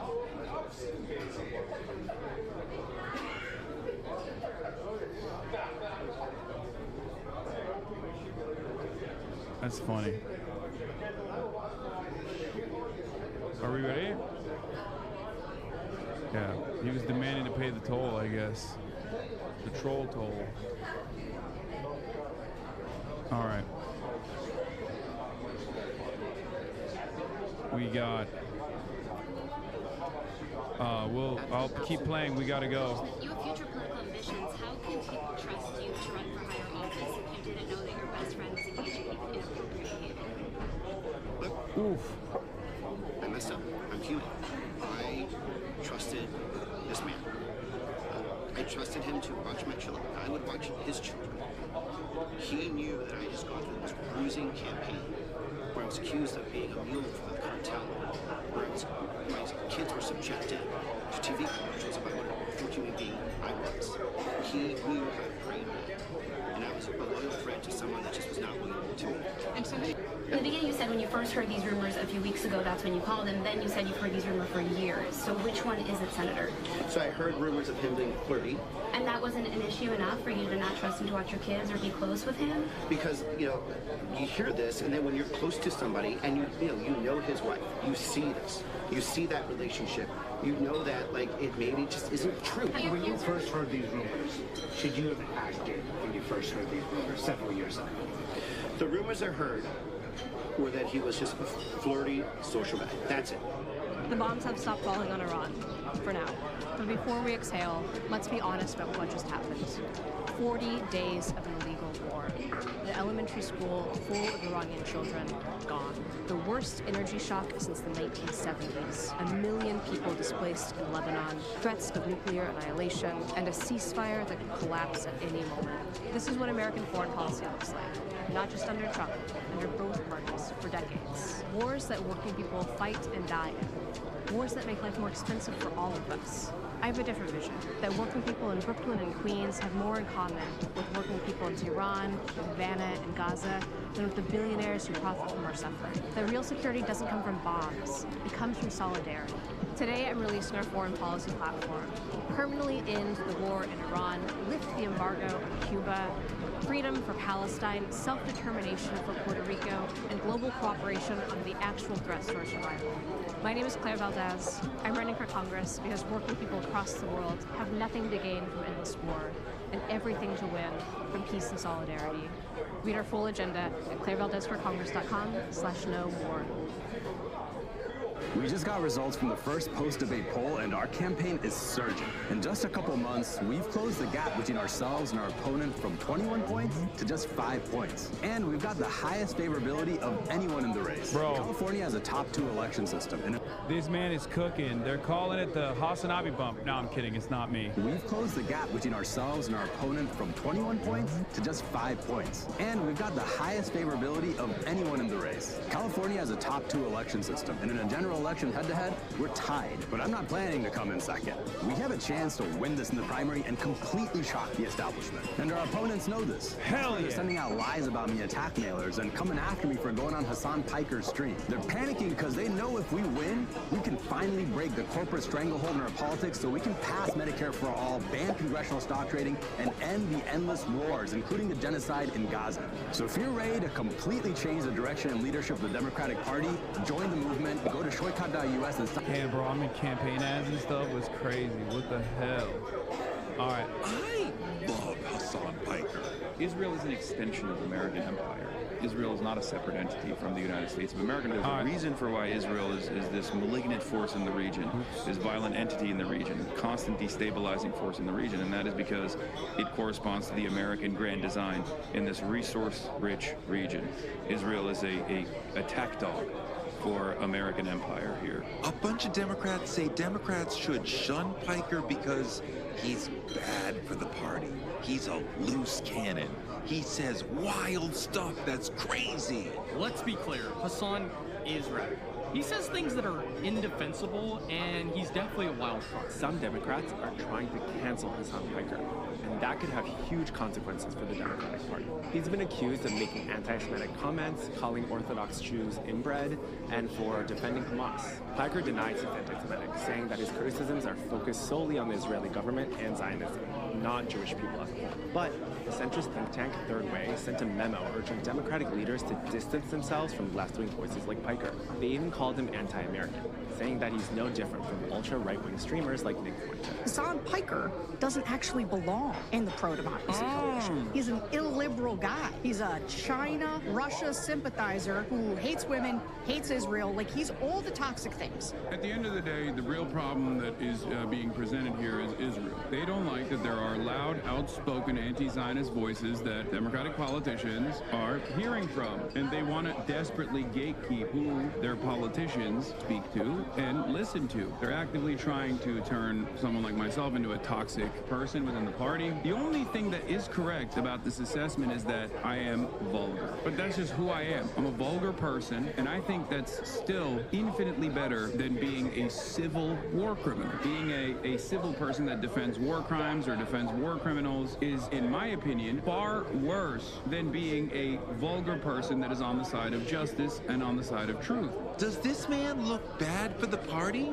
Every single dollar that is spent on a bomb is stolen from each and every one of you, because that's a dollar that they spend blowing up a school overseas instead of building schools in your neighborhoods. You want to know the worst possible outcome for 2028? Tucker Carlson runs on an anti-Israel platform, and the Democrats put forward a pro-liberal Zionist, pro-defending America's military might candidate. Tucker Carlson wins by Ronald Reagan numbers. The Democratic Party is done. The next wave of fascism is here. That's what I'm afraid of. Tucker Carlson versus Gavin Newsom is unlimited Tucker Carlson victory. This is why I've been trying to urge Democrats to take a stronger stance against Israel. You cannot have a guy like Tucker Carlson lead the conversation on Israel. The Democrats, as a national party, have to universally oppose Israel. If you don't do that, a guy like Tucker Carlson,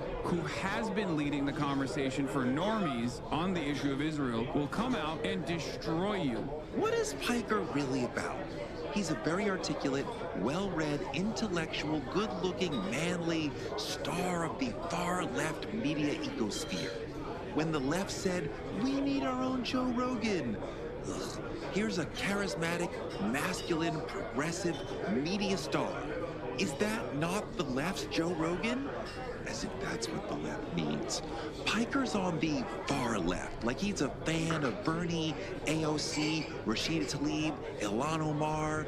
He's for Medicare for all, taxing the wealthy, free public transit, affordable housing, radical lefty stuff. He thinks Iran should have a nuclear weapon because that would keep other countries from attacking it. I think they should have nukes. If they had nukes, it would be like North Korea. Every country in the aftermath of the dissolution of the USSR, where a separate world power could actually protect other countries under their own autonomous nuclear umbrella, you gotta build nukes. That's it. You have to build nukes. If Iran had nukes, then the region would be much more stable. Iranian population would be safer right now, okay? They wouldn't be getting fucking bombed. Israel would not even be able to do half of the shit that it's doing in the region. That is precisely the reason why Israel never wanted Iran to get nukes. He's a Marxist-adjacent democratic socialist, but none of that is why anyone is attacking him. Piker is at the heart of a fight about what direction the Democratic Party is going to take in the near future, because Piker represents the rapidly rising pro-Palestinian left, a faction that could become a kingmaker within the Democratic Party, because today, 2/3 of Democratic voters are pro-Palestinian. But most Democratic elected officials are pro-Israel. We are in a battle over who the Democratic Party is going to be, and Piker is at the heart of that as one of the loudest, most pro-Palestinian voices out there. He's pro-Palestinian in a way that's shocking to some people. Piker has said that Hamas is 1,000 times better than Israel. That is not wrong. Israel's decades of genocide, murder, apartheid against Palestinians is far worse. Israel is an apartheid state. Piker has said he has no issue with Hezbollah. Again, this is shocking to people who don't know a ton about the situation. But Hezbollah was created in response to Israeli attacks on Lebanon. It exists to protect Lebanon from Israel. Hezbollah would not exist if Israel had not repeatedly attacked Lebanon. They are defenders of a small nation that cannot protect itself against an Israeli army that is funded by the U.S. People are horrified by Piker saying these things about Hamas, Hezbollah, partly because they hear a sanitized version of who Israel is. Many people have just never encountered my worldview in America. As Piker said on Pod Save America, Israel creates October 7th for Palestine all the time. I'm a harm reduction voter, I'm a lesser evil voter, and therefore I would vote for Hamas over Israel every single time, because I'm looking at the situation as a paramilitary organization that has like a political party as well, a Politburo as well, that is entirely comprised not as an alien force, but of orphan children that have, had their parents killed by an apartheid state that has been dominating the lives of Palestinians for 80 years at this point, and they've done a genocide at this point as well. But like, it started off with the Nakba, and has only. Okay, I'm swapping it. Okay, swap it. Oh hey, didn't see you there. Currently on our way to Yale Union, where we are going to be participating in a debate. The debate is about ending the American Empire. It's a resolution.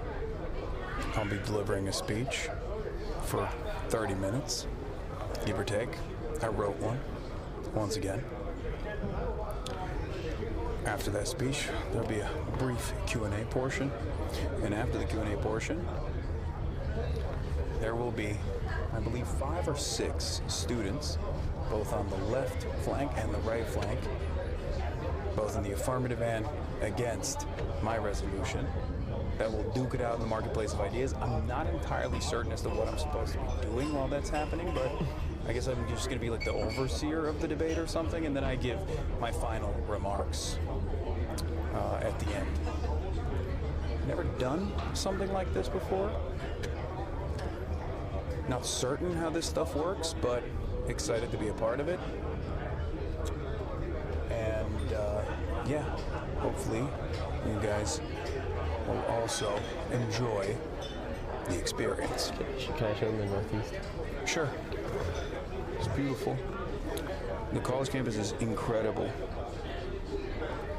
And New Haven was the American capital of pizza. Yeah, everyone's been saying it. I thought earlier. Yeah, you fucked up. You fucked up. Downtown New Haven, yeah, it's really, really nice. The master debating is going to be hard. It's a debate you take notes so you can counter the arguments they make. No, I'm not going to be.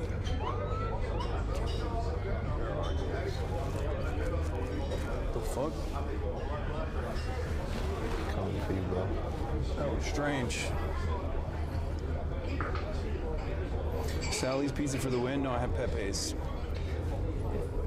Which people think are, everyone's doing call it in the chat. People say Pepe's is not the best, but I liked it. I liked it a lot. It was incredible.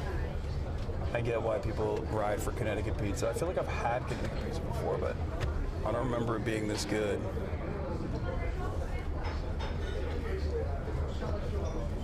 But it could be because I haven't had any East Coast pizza in a very long time. But yeah, New Haven is beautiful. It's beautiful. It's very pretty. Yeah, I like it. I like it a lot. Good job. Good job, Connecticut. You got motion. You got motion, twin. I didn't realize. That was disrespectful of your game. I didn't know you had it in you.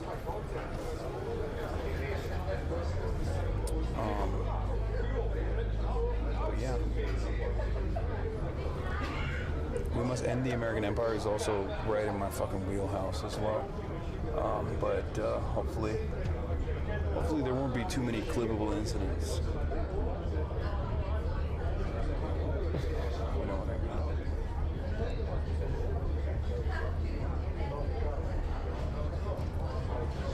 You know where it is?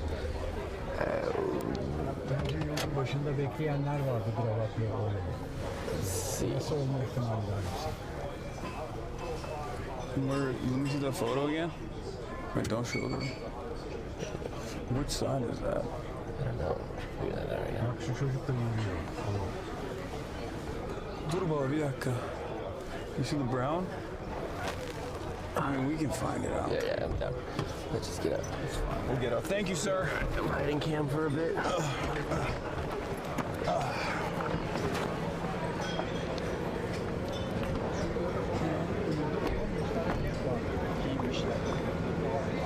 Alright, chat box. Sorry, I know it's fucking blown out right now. I'm pointing the camera down to not make it entirely obvious where we are, so. And none of them says where it is. I'm texting them. O şey olabilir. İçeri girmek için bekleyen olabilir, fan olabilir. O yüzden yanlış. Evet. Tamam, oradan girmeyeceğiz. Arka kapıdan gideceğiz baba. I think this might be it. Come here. Or maybe not.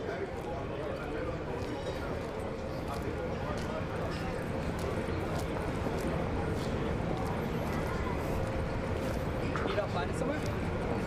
Yeah. You want to show them the photo? One sec. It's there in the back door, but I'm like, oh, he just dropped us off. At the wrong place? Just a bit far, I think. It's up. Oh, it is up there. It's this one. Don't say it out loud, though, please. Okay, I think it's this one down here in the corner. Okay, thank you so much. Oh, you just dropped us off in the wrong place. Yeah. All right. Did you fix the exposure? Yeah. Word. All right. It's actually a beautiful day out too.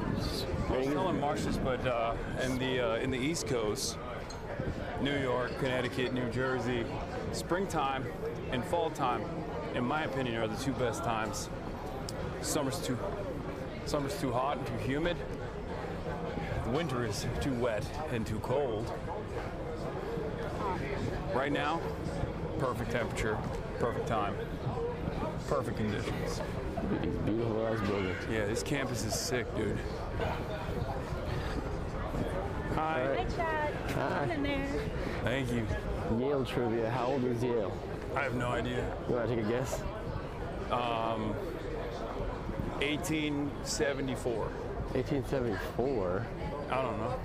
What's going on? Is this who we're, are you who we're looking for? I am the president of the Yale Political Union. Hell yeah.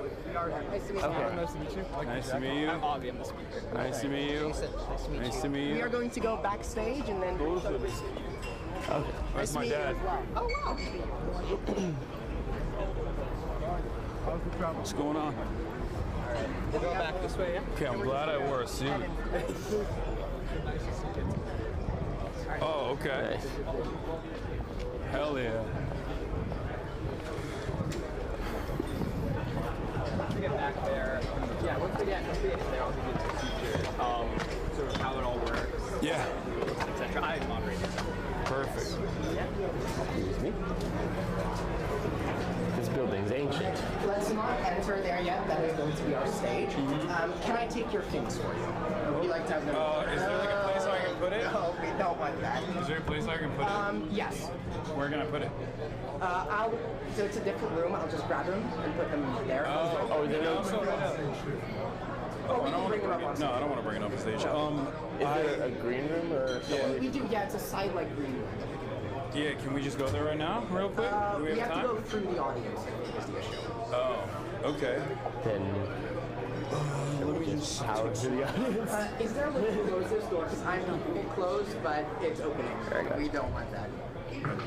I mean, we can go through the audience. It doesn't matter. I mean, there's room in the entrance. Okay, we won't We go. prefer, or we can go around and... Yeah, we can go around.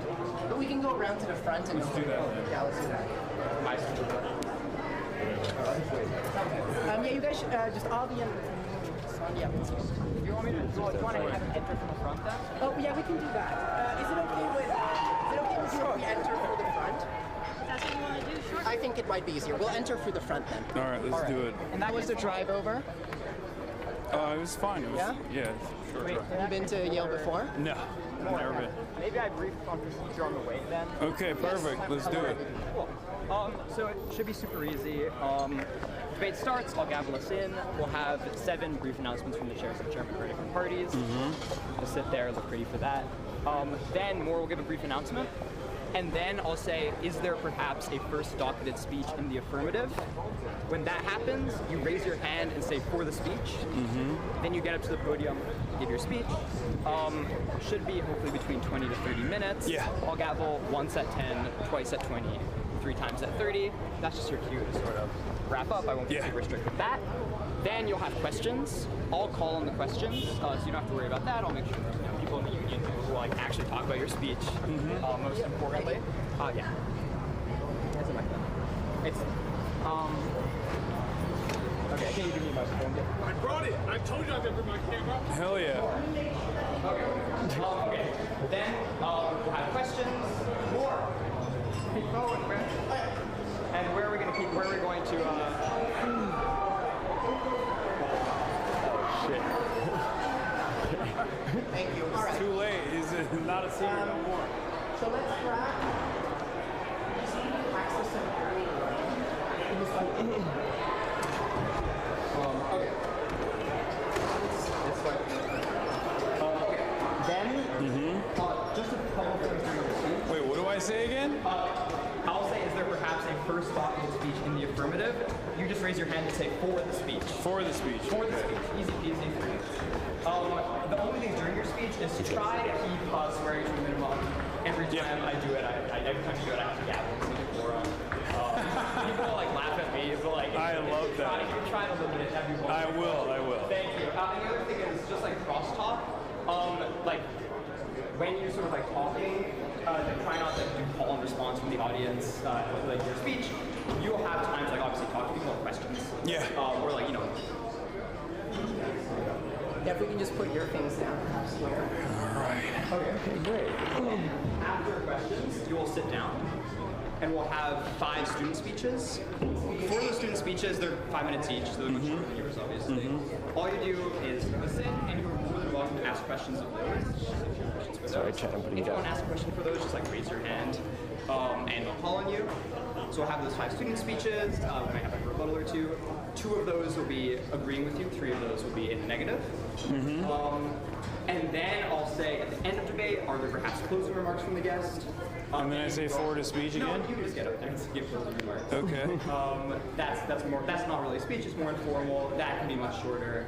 Yeah. Comment on like the entire debate, what you thought, etc., etc. The only other thing is we stomp when we like something and we hiss when we don't like something. Okay. It's good to know. Don't get fazed by that. It's question, we wanted to print out my speech. Oh, it's already on the table. Yes, we have it for you. You'll sit in the middle and we have everything prepared. Okay, perfect. All right. Yeah, anything about procedure that's No. Okay. No. Should we go over questions already? You should ask questions to the student speech. Okay. Yeah, you have them. This is the clip-on for this. I'm Jasper. I'm USA. Hi.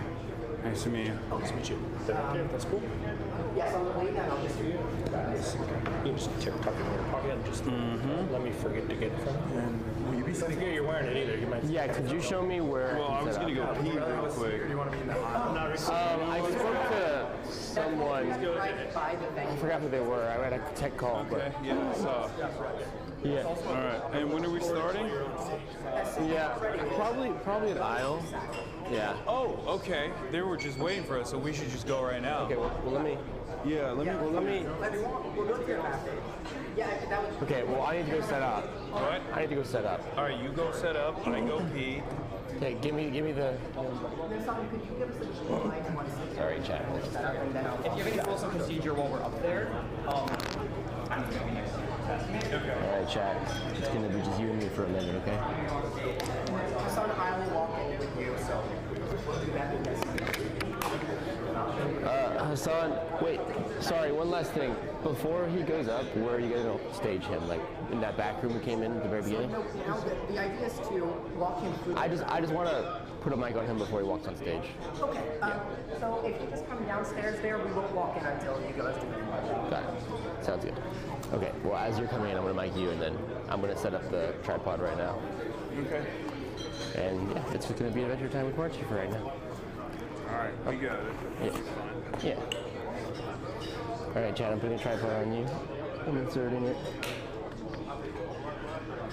Sorry, I know this is really personal. Yes, they can.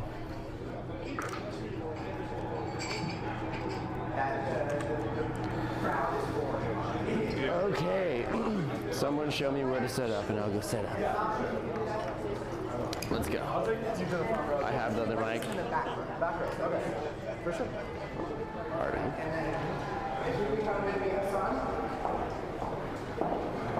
Alright, chat. This is how we're gonna do it. We'll do a little side quest, little production side quest. You guys have been here before, you know what it is.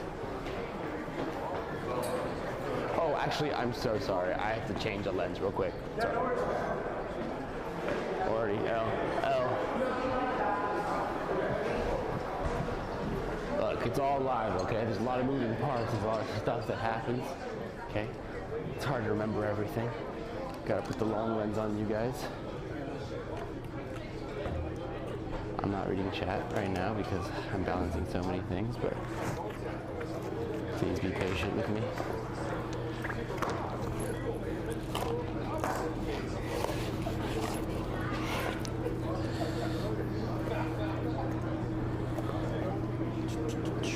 Actually, I'll open you guys up, that way I can at least monitor the situation that is the chat box. Hi, chat.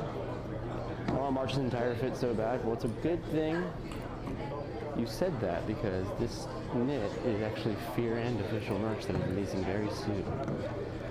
So stay tuned. Also, you're gonna get flashbanged. I'm warning you.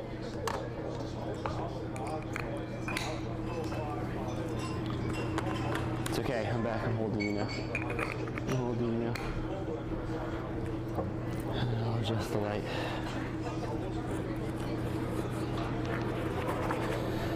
Okay. A much longer lens on there now. I'm gonna bring a backup white mic with me just in case everything goes to shit. And now we should be good.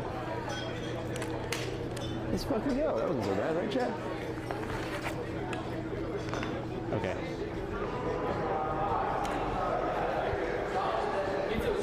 Yeah, this is new Fear and merch is coming out. I actually love how it turned out. It's like an oversized gradient knit, custom cut and so asymmetrical. And then I'll tell you that. Okay.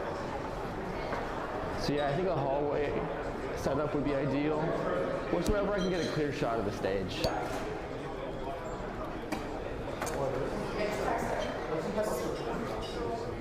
Yeah, the recording is not allowed. Could you go upstairs? So this is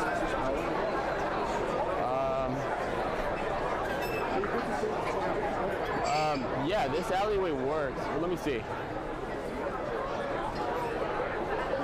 Moore's gonna bring the shot in down here too. Where's he gonna stand, at that podium there? He's gonna be, when he's speaking, he's gonna be at the podium, and then when he's sitting, he's gonna be in the middle seat. Okay, I think this works. Yeah, this works. Oh, let me ask the chat. They're my sounding board. Chat, does this work? Right? This works, right?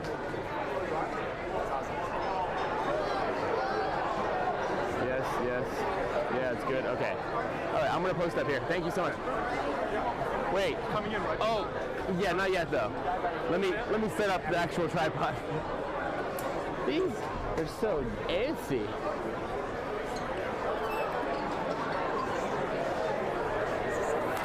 Give me 2 seconds, guys, to open the legs.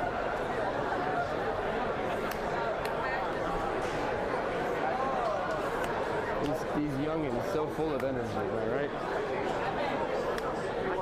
Oh, to be young again.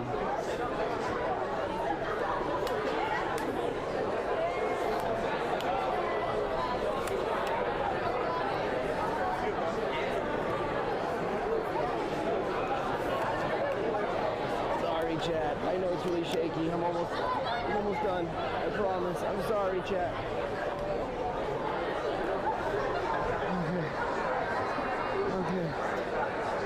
Okay, I'll adjust you from there. Okay, here. Yeah, I'm just gonna give him the microphone. Another good comment.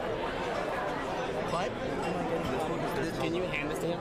Oh, yes, of course, yes. Yeah, the left sits on the left, the right sits on the right, and then a lot of the guests make Is that, Yeah, great. If you could step away as well once they're ready for it. Oh, okay. No, once they're ready. Are they ready? We're ready? All right, I'll lead the way. All right, we're ready? All right. Best of luck for the debate.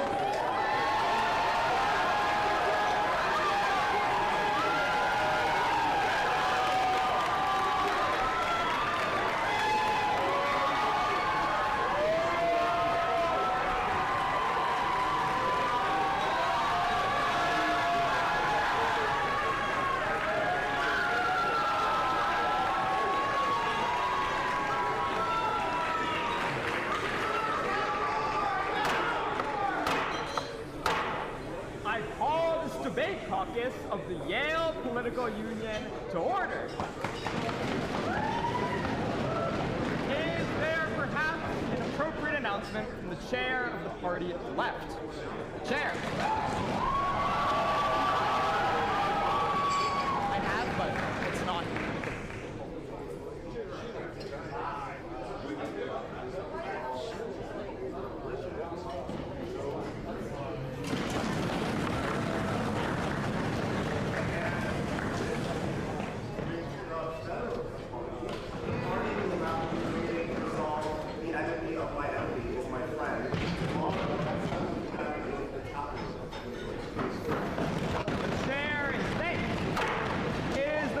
An appropriate announcement from the chair of the Progressive Party.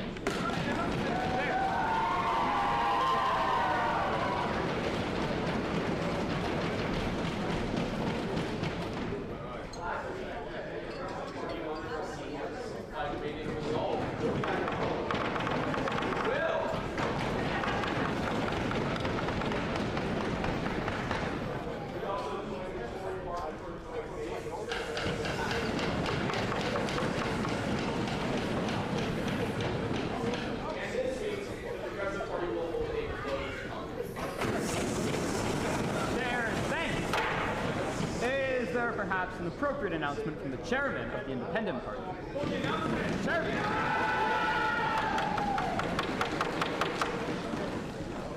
Last week, the Independent Party gathered to debate resolve embrace consumerism. We shall not. This week, tomorrow.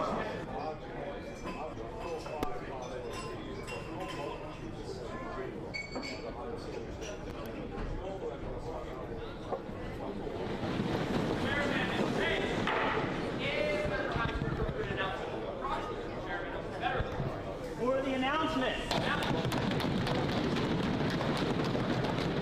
Last week, the Federalist Party had a closed caucus. This Friday at 8:15 p.m. in the Benjamin Franklin Common Room, the Federalist Party will be debating Resolve, Join the Sons of Liberty.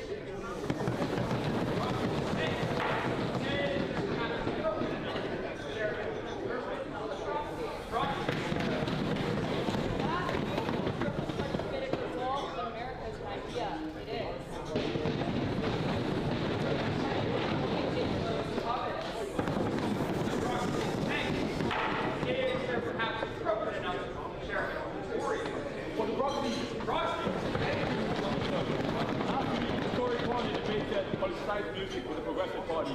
We shall. This week on Thursday at 8 p.m. in the Bradford Trouble Room, the Tory Party shall be debating Order Over Freedom with our petitioners. You're invited to come. Thank you.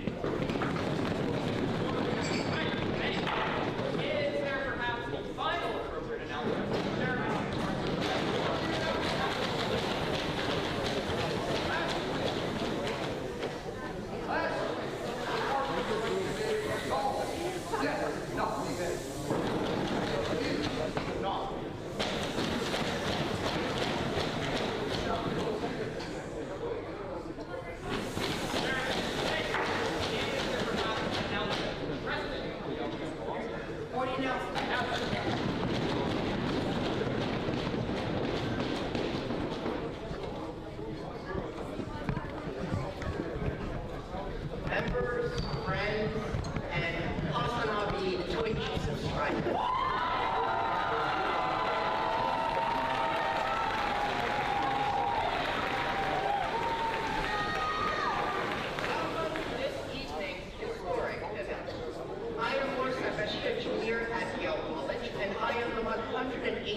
issues of our day. We exist to subject every idea, especially our own, to the discipline of serious opposition. We stand as one of the only firm bastions of free speech in American hierarchy.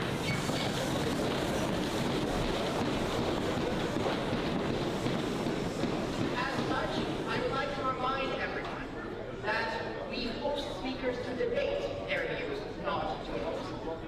Earlier this semester, when we hosted New York mayoral candidate Curtis Lee,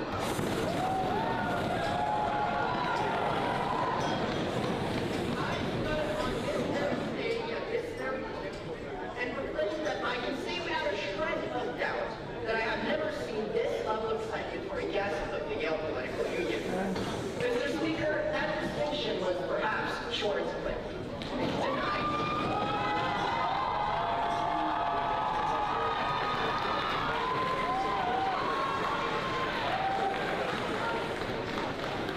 Tonight, I am honored to declare, again without a shred of doubt, that I have never seen such a high demand to attend a Yale Political Union debate as we are witnessing today.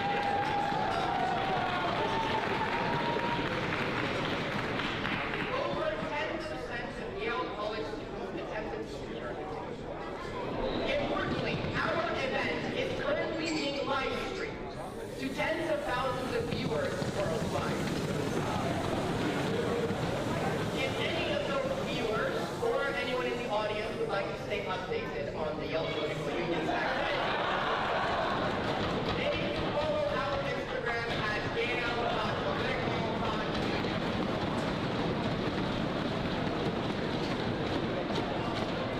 It is now my distinct honor to introduce our guest for this evening's debate. Mr. Hasan is one of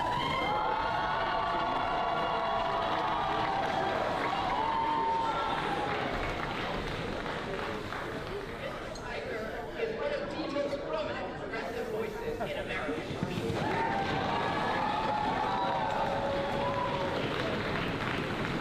Known for bringing politics out of traditional studios and into the immediacy of live streams. He has built a massive following, over 3 million subscribers on Twitch and almost 2 million on YouTube, reaching viewers worldwide. His streams cover everything from elections and foreign policy to labor and internet culture, often driving the broader political conversation. Before becoming an independent commentator, Mr. Piker was a host and producer at The Young Turks, helping shape a new generation of online political media. He is a graduate of Rutgers University. Before we begin, I would like to remind everyone that Yale is committed to protecting free expression and peaceful dissent. Interfering with a speaker's ability to speak and the audience's ability to hear and see is not consistent with the university's free expression policy. Please note that Mr. Piker will give opening remarks, and after just 5 brief student speeches, he will deliver some closing remarks as well. Audience members are required to stay for the duration of the entire event. Hundreds of people had to be turned away from this evening's event.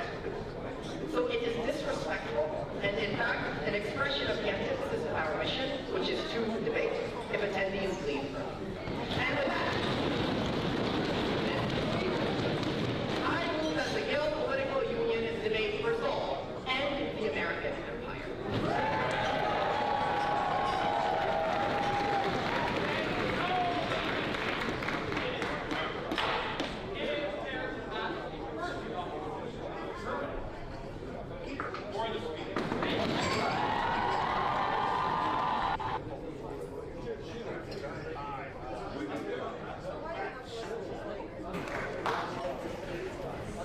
This is gonna pick me up, right?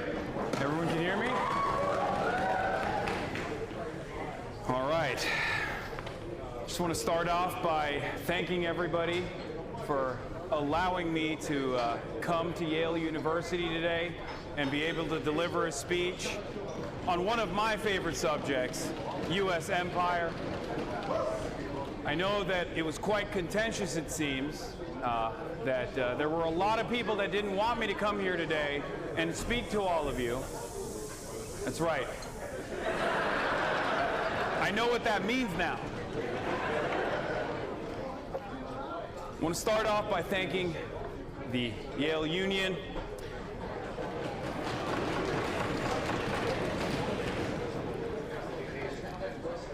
I'm especially sad that Senator Rick Scott couldn't make it.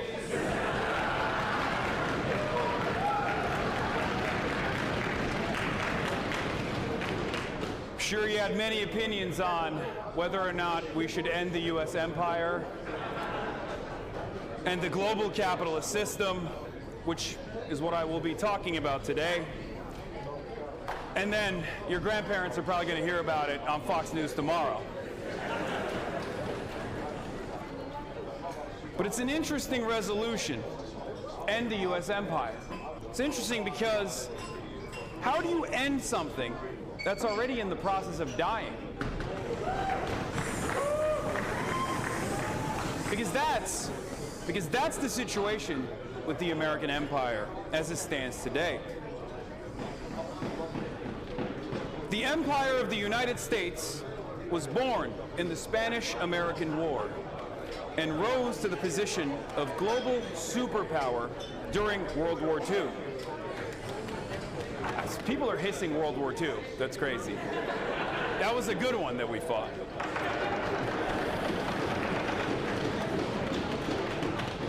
Sure, you can trace America's imperial roots to killing and stealing from the Native Americans or to the Mexican-American War, but America's status as a transoceanic power came with the dawn of the 20th century.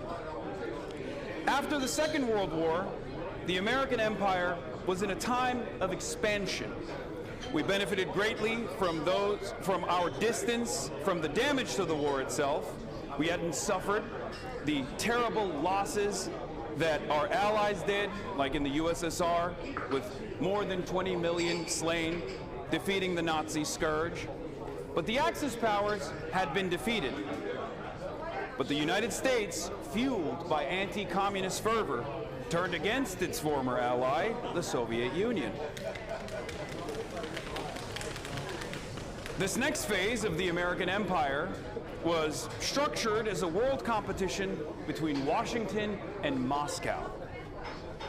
Everywhere the United States looked, it found communists under the floorboards, under the beds, both real and imagined. And naturally, this anti-communist struggle went hand in hand with American imperial interest. From Europe to East Asia, the interests of our investors and our corporations were protected. Protected unconditionally, mind you. And rather than start converting our swords into plowshares, at the end of World War II, we dropped atom bombs, 2 of them to be exact, to show the rest of the world that we had that capacity to change the tides of history in an irreparable manner. We helped out Nazi and Japanese war criminals. We got into a hot war in Korea where we used the information that we got from those pardoned Japanese war criminals, chemical and biological warfare on Korea. And we began this long-term worldwide Cold War. In other words, we became the monsters that we had supposedly vanquished.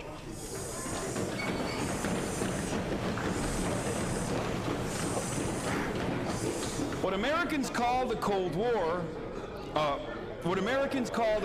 was, to most of the people on the planet, an endless series of butcheries, each more perverse and more tragic than the last. In Korea, the United States dropped 635,000 tons of bombs. By comparison, the United States dropped 500 tons of bombs in the entire Pacific theater in World War II. The United States and its allies destroyed Korea, cut the peninsula into two, built up an anti-communist dictatorship in the southern half, and have maintained a 75-year economic war against the northern half.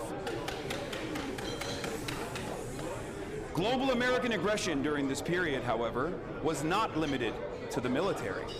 Sometimes we used covert operations to take out socialist governments, replacing them with our favorite clients.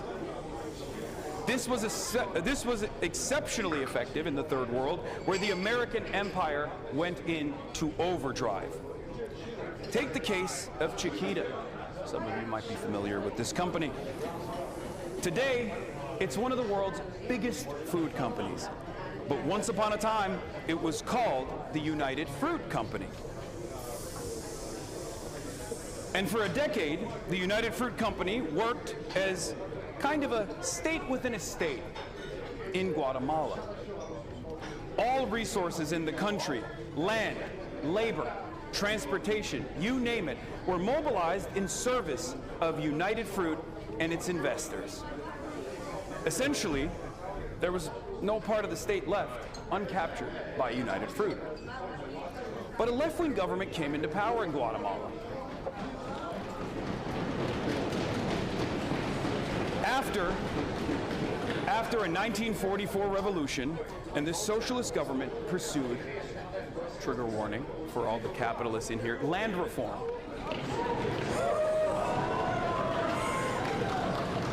To make matters worse, they tried to break U.S. corporate control over their land and to reappropriate it to Guatemala's vast peasantry.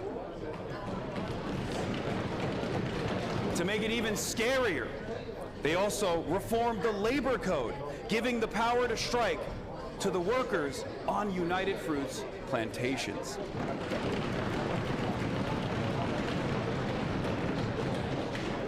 But Uncle Sam had different plans. That was far too much. I should point out that the American Secretary of State, John Foster Dulles, you might be aware of this person, had previously been United Fruit's corporate lawyer. Now, he was in a position to back them up. In 1954, the CIA organized a coup d'etat in Guatemala. They did this by isolating Guatemala diplomatically, punishing it economically, cutting off weapons purchases, and when Guatemala was weakened, the CIA organized an army in exile to finish the job and to throw out the socialist government. The CIA drew up a list of dozens of communists to be killed by assassination. Guatemala has suffered in poverty and violence for most of its history since then. Now, many people have rightfully wondered, what was the point of defeating the Nazis if we went on to dominate so much of the globe as violently as we have? Was the point of all of it so that we could have the rest of the world to ourselves? The Guatemalan president, Juan José Arevalo, delivered a speech at the height of the American pressure campaign that kind of channels that exact same question. Before the coup d'etat, he said these words, and I think those words still ring true today. He said, and I quote, "The war that began in 1939 ended, but in the ideological dialogue between the two worlds and two leaders, Roosevelt lost the war. The real victor was Adolf Hitler. It is my personal opinion that the contemporary world is moved by the ideas that served as the foundation on which Hitler rose to power." 70 years later, I think history has proven Arevalo right. In place after place, time after time, the United States can never settle down its imperial bloodlust, this forever hunt for manifest destiny. we can draw a straight line from indigenous massacres of the early United States to the 20th century killing fields that we have created in the Third World. Hi.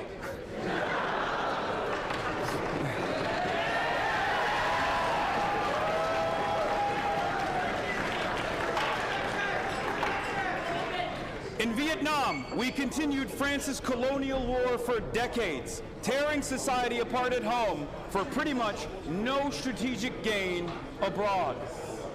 In Iran, we spent the 1970s sending the brutal Shah's regime billions of dollars of weapons, only for those same weapons to fall into the hands of the Islamic Revolutionary Government in '79, our new and heavily armed worst enemies. Worst enemies that kept propping up over and over again. Enemies that we designed sometimes because they simply wanted to have dignity and sovereignty. The story keeps repeating itself over and over again. We didn't do much better with Iraq, where we spent the 1980s arming Saddam before invading and then sanctioning Iraq into destitution. We wielded Iraq as a weapon against Iran as well at that point. All that before we actually invaded and just straight up broke the country in 2003. I can go on and on and on. And we celebrated the fall of the Soviet Union, cheering on its destruction, which plummeted millions and millions of people into an economic disaster, the consequences of which we still see today. At Zoran Mamdani's election victory night party, I was interviewed by a media outlet where I said, we defeated the USSR and the USSR dissolved, unfortunately. This was quite the controversial statement at the time. Fox News still loves repeating this soundbite. And some Democrats also channel that frustration as well. They say, how dare you, Hasan? The USSR was our enemy. They were ruthless, authoritarian.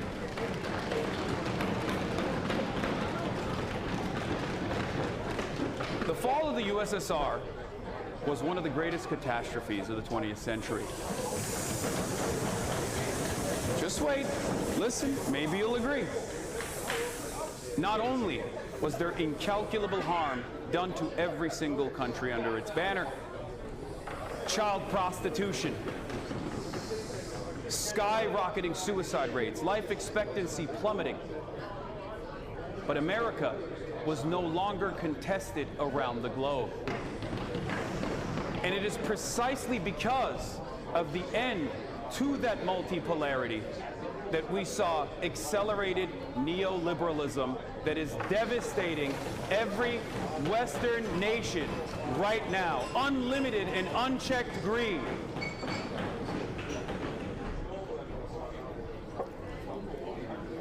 Our successes are leading to our own demise and the demise and collapse of the liberal system. The U.S. has produced disaster after disaster after disaster. I am reminded, however, of some famous words spoken by a guy by the name of Mao Zedong.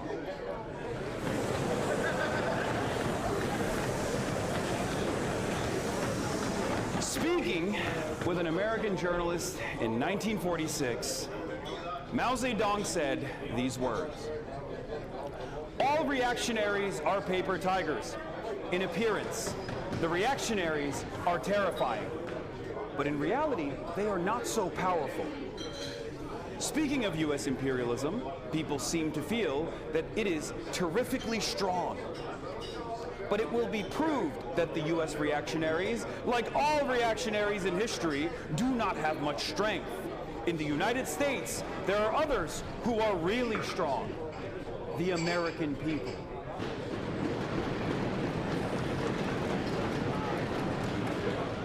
I think about that quote quite a bit, especially in these last couple of weeks as Operation Epstein's Fury wages on. Perhaps Mao was right about this, but maybe it was a little too early. After all, being a leftist is about being right, but too early.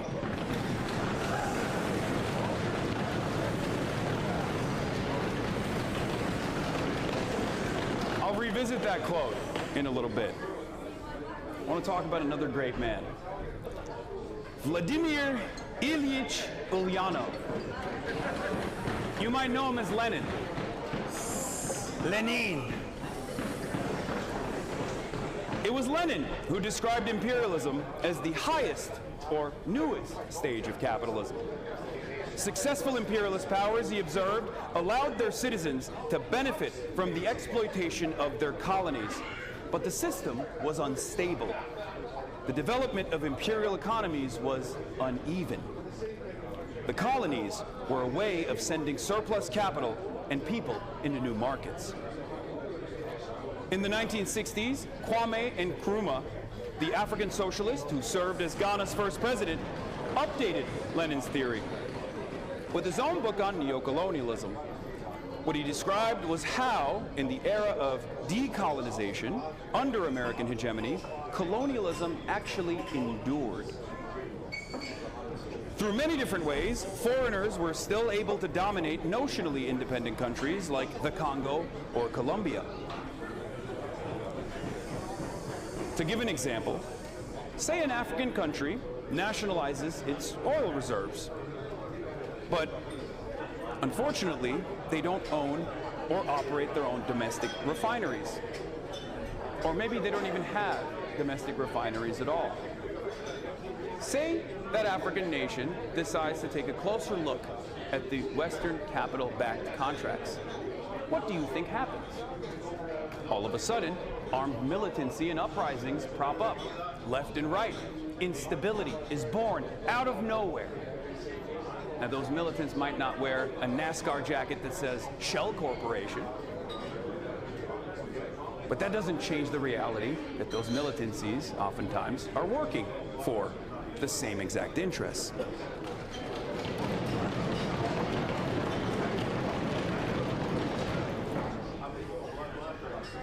So there's the visible forms of intervention, rendered invisible through the covert actions of the State Department, but then there's the more complex forms of economic imperialism through a financial infrastructure that Western capital has built to benefit its own interests.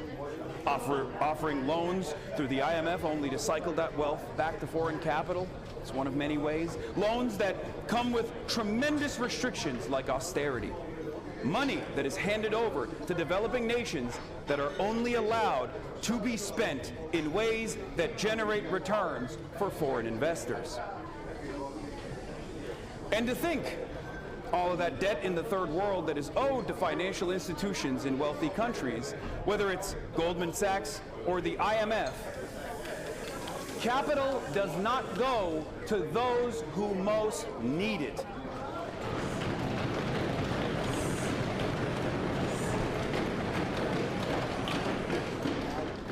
This has been, with, of course, substantial updates, the system of global exploitation that has endured for decades. And it has been facilitated by the United States, which, after so many disasters, is now running out of energy to hold this system together. There are no more big enemies left that the United States can beat. And after an empire destroys all of its enemies, it turns the gun on itself. After all of this plunder is not necessarily done for you. It's done for parasitic international capital. And parasitic capital has no loyalty to ethnicities, religions, nationalities, but only to the almighty dollar, only to the profit motive.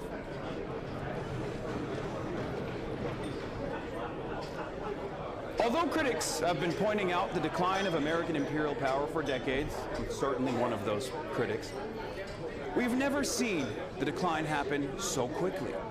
And we have never had this much obvious evidence for it. the mini Trumps around the world, like Viktor Orban,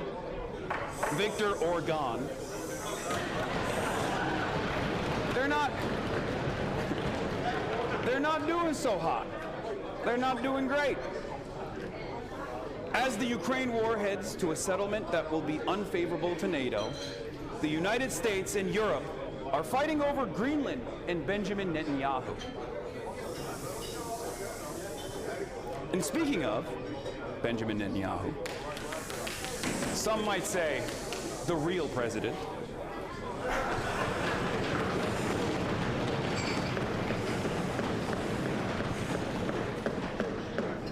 a man with great ambition, constantly trying to get America to become more active in waging war with Iran for multiple decades.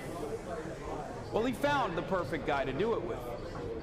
Donald Trump let the Israelis drag the U.S. into this newest war with Iran after 3 years of bipartisan support for the genocide that Israel was committing on a different front of Israel's multiple ongoing wars of aggression. While Americans have shown the world that might makes right, it appears the U.S. has bit off more than it can chew with this supposedly 47-year imminent threat, which is just really picking on a country that chose to fight back for the first time in a very long time. And one of the lessons that not only we are learning, but the rest of our security partners are learning, is that in the absence of soft power, 800 military bases that we have all around the world can very quickly turn into 800 separate invasions, or in the case of the Gulf nations, it can turn into missile sponges at the behest of Israel, almost overnight. And all of this is happening as the United States government has destroyed its credibility domestically with a murderous and absurd deployment of ICE as the cost of living just keeps going up and up and up. The very same tactics that we have observed in countries that we have dominated, in countries that our allies have dominated, like in occupied Palestine, are now being turned back on the domestic home front against American citizens. Masked thugs of the state, unaccountable to no one, unelected, are engaging in acts of violence against Americans with impunity. And when Americans fight back against ICE, as they did in Minneapolis, ICE shoots back.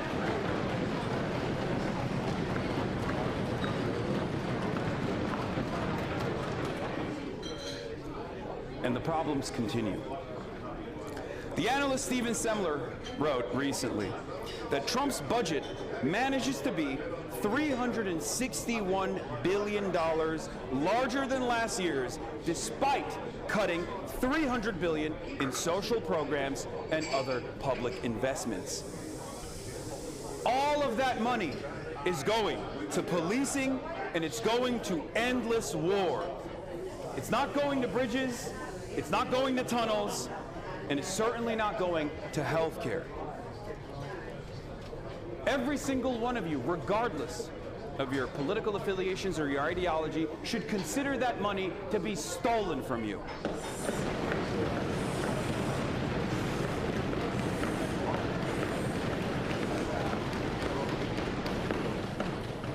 Those are dollars stolen from you to be put towards industries of death that have no future. This bargain isn't tenable anymore. It's over. It's not tenable for the employee of the California missile designer. It's not tenable for the veteran who wants free college. It's not tenable for the kids in crumbling Philadelphia schools. And it's certainly not tenable for the homeless, the working class, and of course, for the rest of the world. Those who happen to exist under the boot.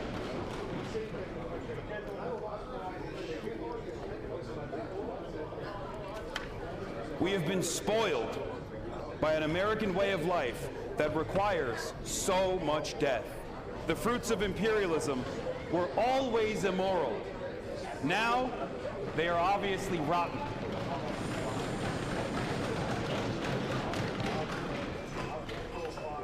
I don't know how else to put it. The American empire is fading fast, regardless of what we resolve here today. And I'm not just saying that so that I have an upper hand in this conversation. No matter what we say here, American empire is going to inevitably fall.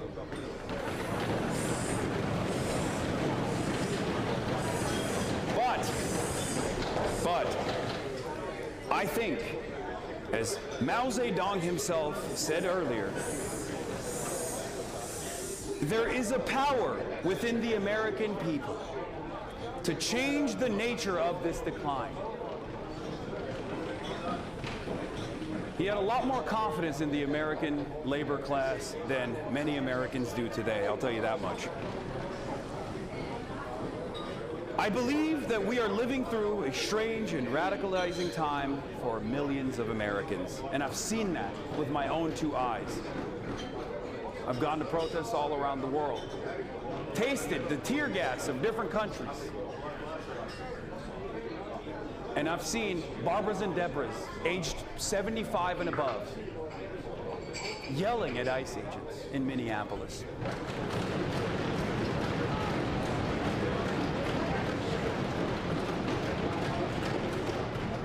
The contradictions have worsened, and they are also restless.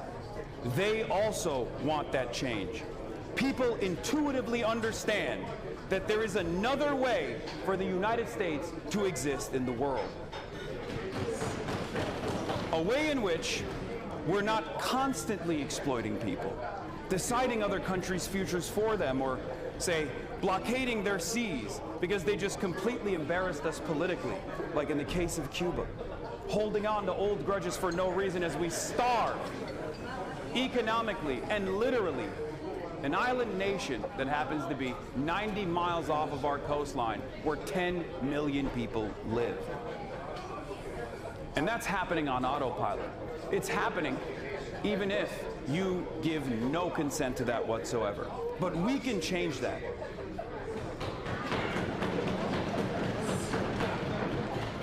Once you see the cruelty of American empire, it's quite difficult to unsee it. And I do think American people are seeing it for the first time ever. And they know that we are getting a raw deal. The super profits that we have enjoyed are coming to an end.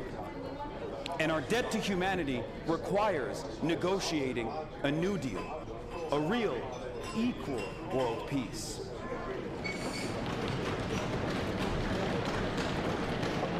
Empires never die quietly, and we must end the American empire regardless. But we must manage the retreat of a superpower from the world stage. This is a challenge for our time. Actually, this is the challenge for our time.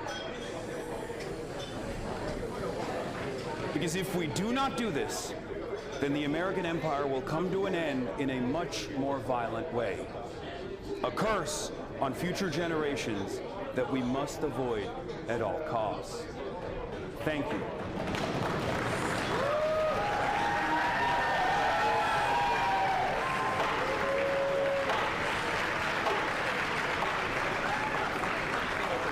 Oh, okay.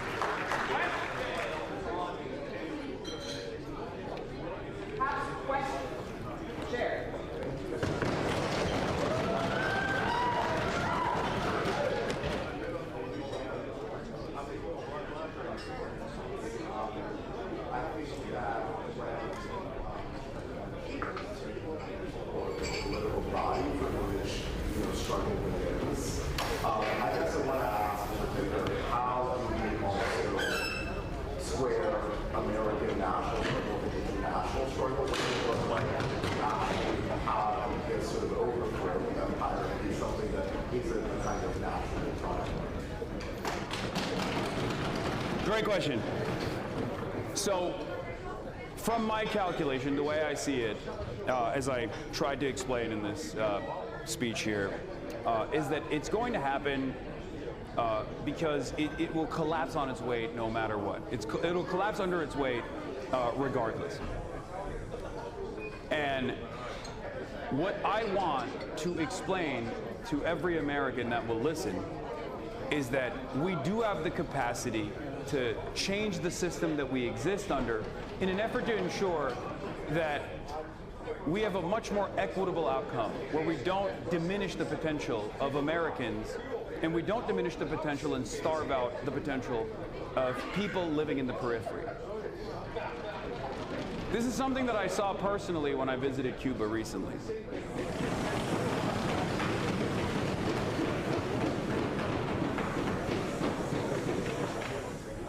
The economic terror that we've subjected this island nation to is unforgivable. And yet the Cuban population has still thrived in very meaningful ways. They found novel cures for the lung cancer vaccine that they've had since the 90s. And I was talking to a scientist on my trip there, and apparently Cuba also has the only current working treatment for Alzheimer's and dementia. It's in stage 3 clinical trials in Canada right now as we speak.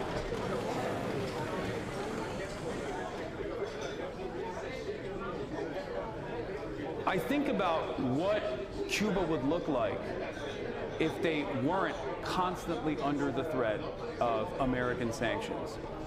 Because these sanctions have stifled growth. They've played a formative role in developing even further Cubas, right? So that's not just bad for the people of Cuba who are suffering. Their economy is in tatters. But it's also bad for people like ourselves. I mean, Alzheimer's and dementia is a massive problem.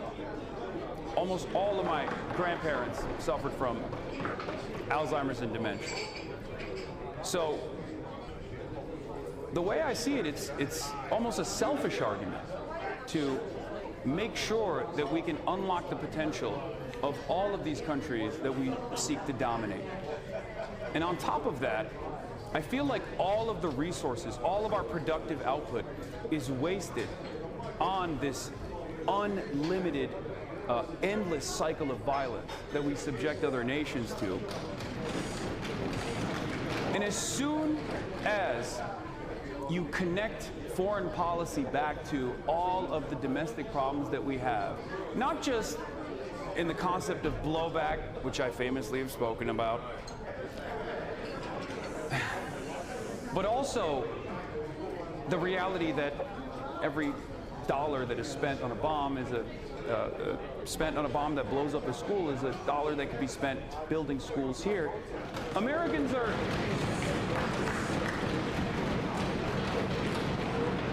at least in my experience, are much more responsive to that kind of message.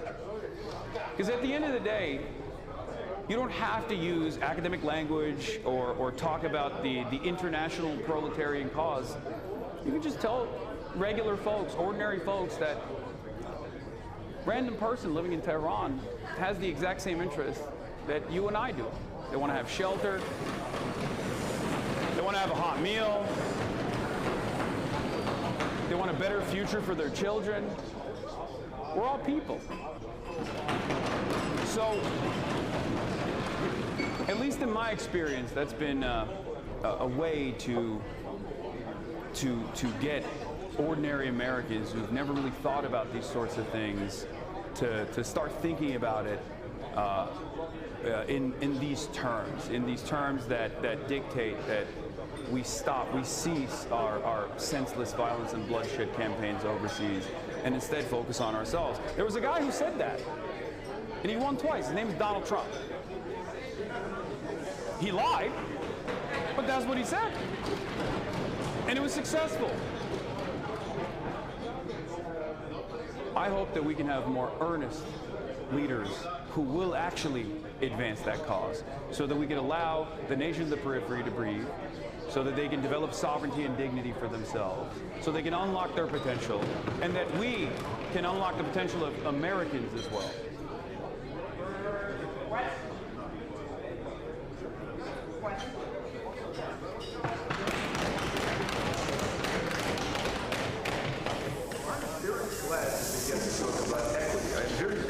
Spoke about morality, I am slightly less glad that he spoke disapprovingly about the U.S. intervention in South Korea. If he truly disapproves of the U.S. intervention in South Korea, what exactly about a unified communist Korea, for instance, would he find to be equitable? What about it would he find to be good or preferable in the current category?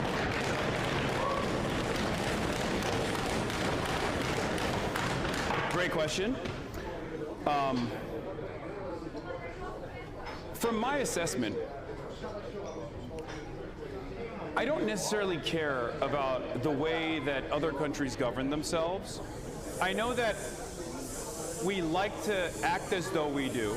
It's the basis for American intervention. It's the #1 argument that we present as to why we must intervene in other countries' affairs. But it's an inherently hypocritical argument, because there are plenty of countries in the world that have devastating systems, ruthless autocracies that are formative allies of the United States, and no such intervention is ever seen as a necessity. Saudi Arabia, the Gulf states, the kafala system that they have. Now, you might say this is whataboutism, but the reason why I'm bringing this up is because, from my estimation, the things that we did in Korea before there was such a thing as South Korea or North Korea were unbearable.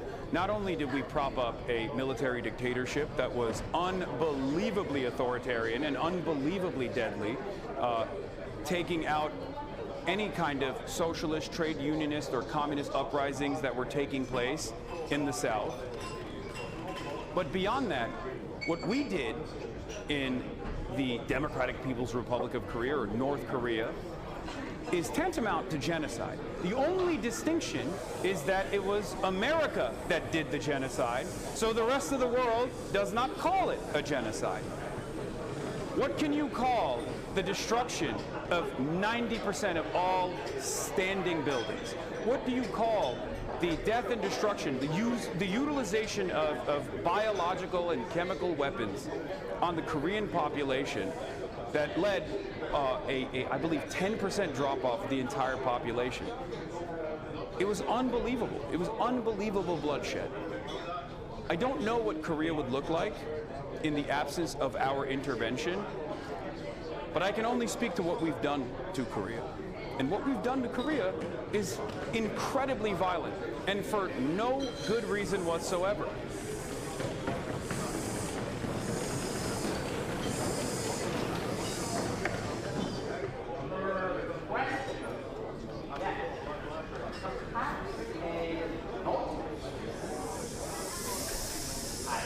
They want to ask more. They're hissing.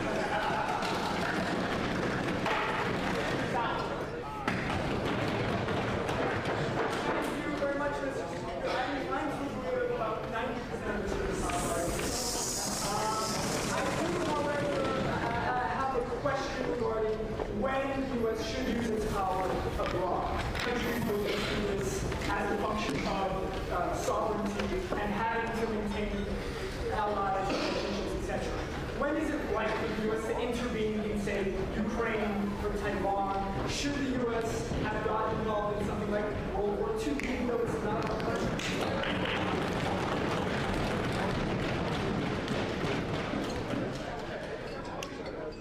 That's a great question as well. I think exhausting diplomatic solutions is the most important thing that the United States should be doing in every single scenario. And once it's established that diplomacy is impossible, then I think military intervention can be reasonable. An example I'll use is not Taiwan or Ukraine, but Israel. This is why I advocate for boycotts, divestments, and sanctions from the state of Israel.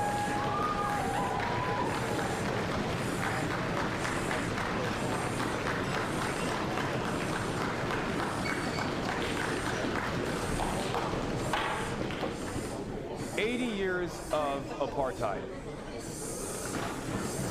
80 years of settler colonial violence, ethnic cleansing, mass surveillance, mass incarceration of Palestinians, robbed from their ancestral homelands with no right to return.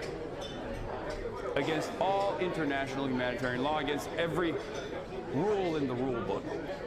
Israel has been able to do this because they were an invaluable Cold War ally and an invaluable ally to the United States' interests in this resource-rich region. But if there was such a scenario where in the aftermath of that one phone call that Joe Biden could have made, that Donald Trump could make, that he seemingly chooses not to, it'd be really good if he made that phone call, especially lately. What comes next would be social pariah status at the international stage. No more political cover for Israel. No more weapons to Israel. No more aid to Israel.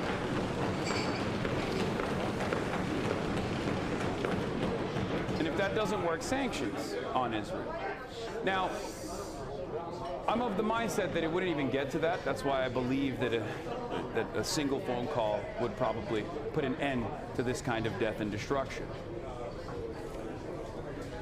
But as far as our foreign adversaries goes, I think we present a lot of opportunities. We create a lot of instability around the world with our intervention, with our interventions in the affairs of other countries in an effort to constantly prod at these foreign adversaries that we've designed, rather than trying to have an equitable solution that treats these countries not as foreign adversaries, but as diplomatic partners. But in the absence of that, of course, I think military intervention would be appropriate.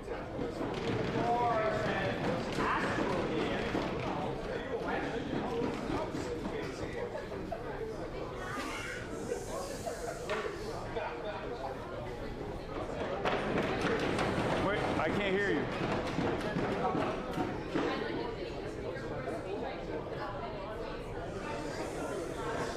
On the dangers of ending the American empire, what exactly does the process of ending the American empire with, as you said, preventing catastrophe for future generations look like? And is it not the case that the American empire ends, that another global imperial power will rise?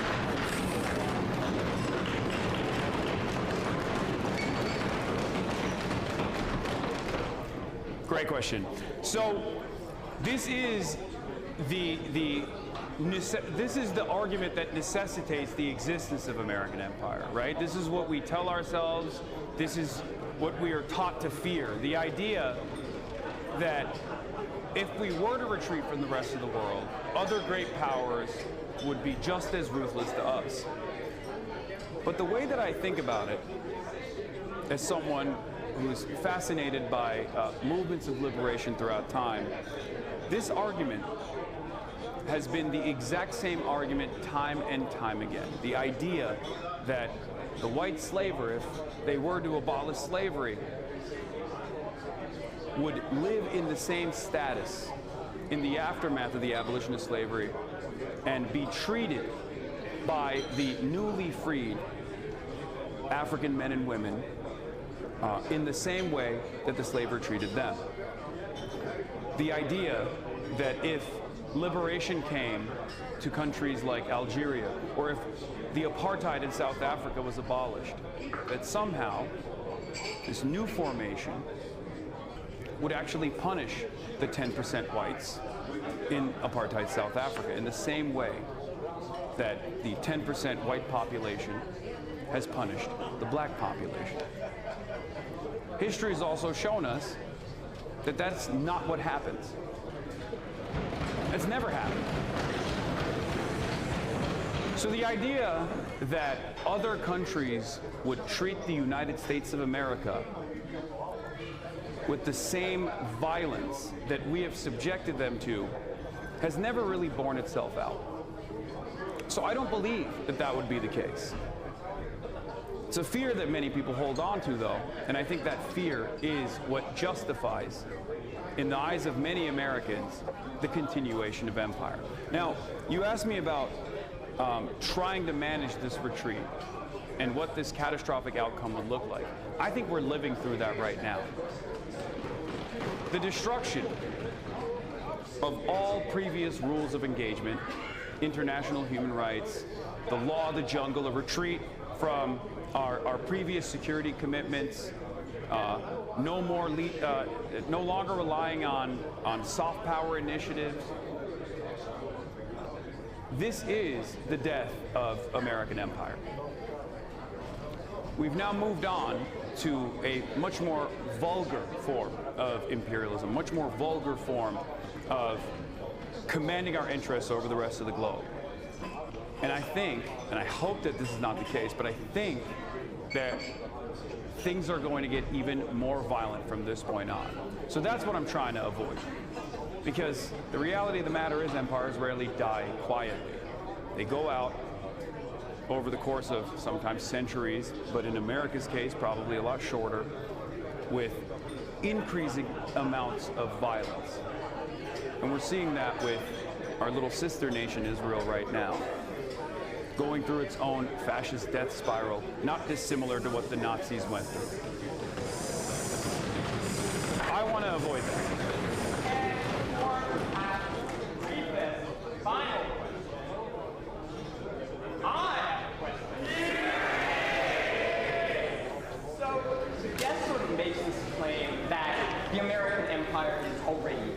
Right? We don't, like, there's not much to do. It's in this death spot, right? As someone who sort of wants to see this empire end, like the guest, like, should he just do nothing and wait for it to end? Like if he wants the empire to end and it is ended, what's the point of sort of doing anything politically if one can just sort of wait around and wait for it to end? Great question. My statements are more so a warning for people. And like I mentioned, I want to manage this decline, and I want to move into the next phase of American development before it gets so totally out of hand that we see something as devastating, God forbid, as like a nuclear holocaust or something.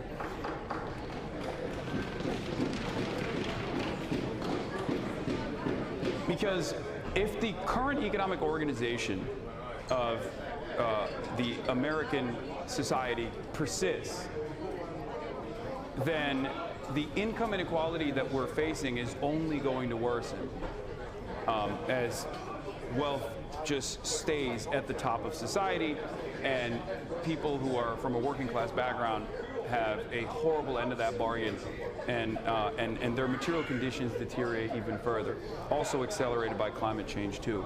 So what I want to do is try to organize against that and to ensure that we have the most peaceful transition possible, so that we don't, so that we stop starving the potential of the masses here in the United States of America as well as elsewhere around the world. And that, yeah, thanks.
Thank you very much.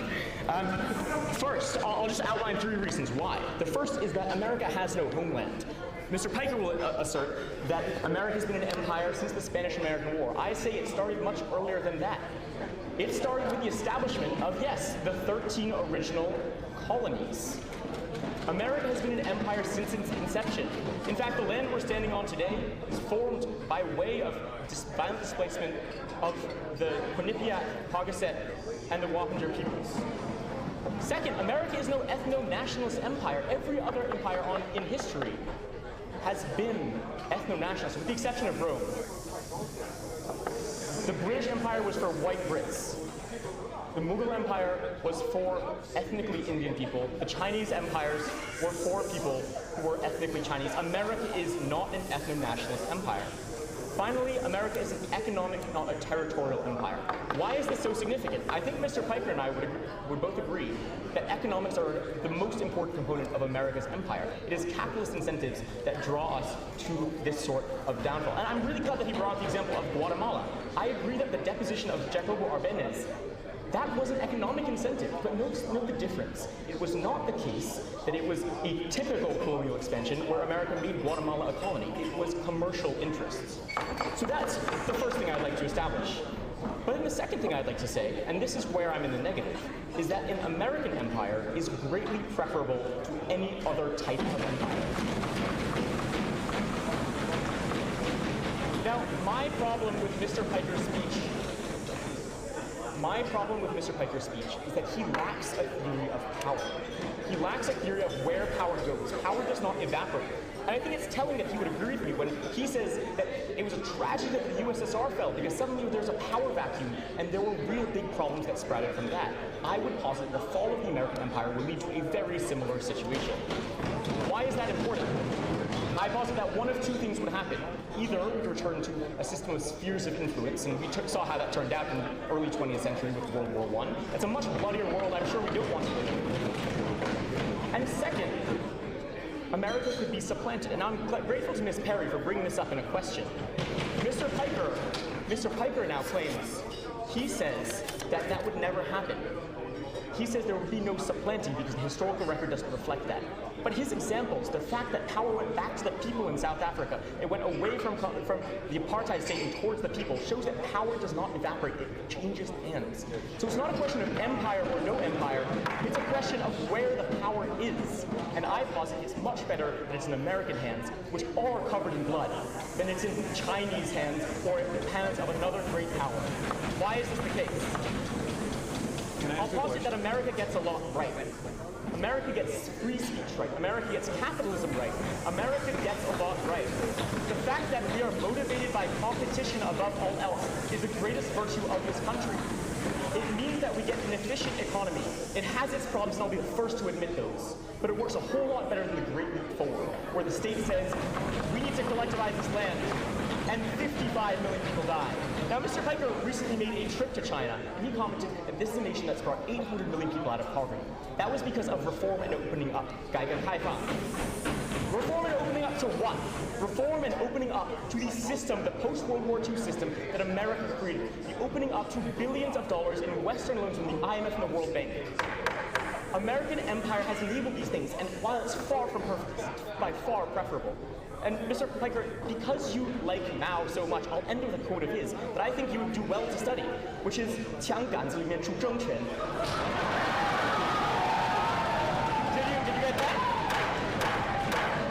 Did you get that? It's political power grows out the barrel of a gun. We do not want a violent world due to a power struggle when American empire falls. America has blood on its hands, but it's better for power to be in American hands than any other.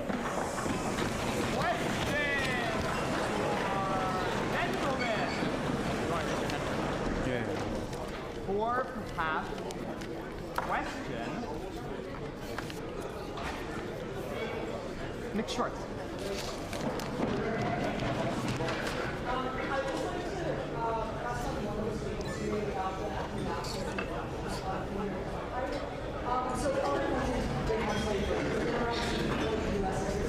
But the U.S. practiced race-based slavery, and it hasn't ended. It's still practice segregation based on race.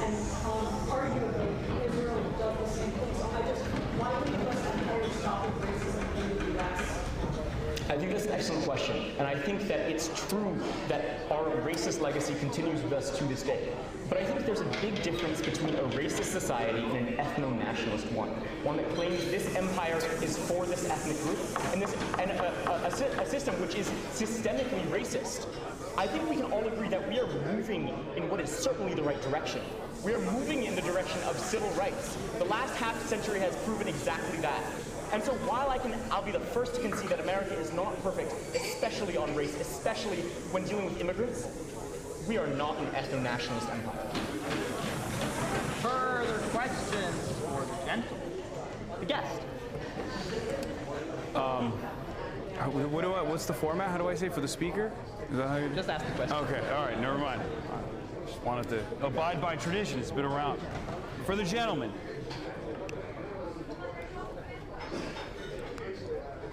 You have somewhat of a deeply cynical, I would say, worldview about how power is supposed to continue.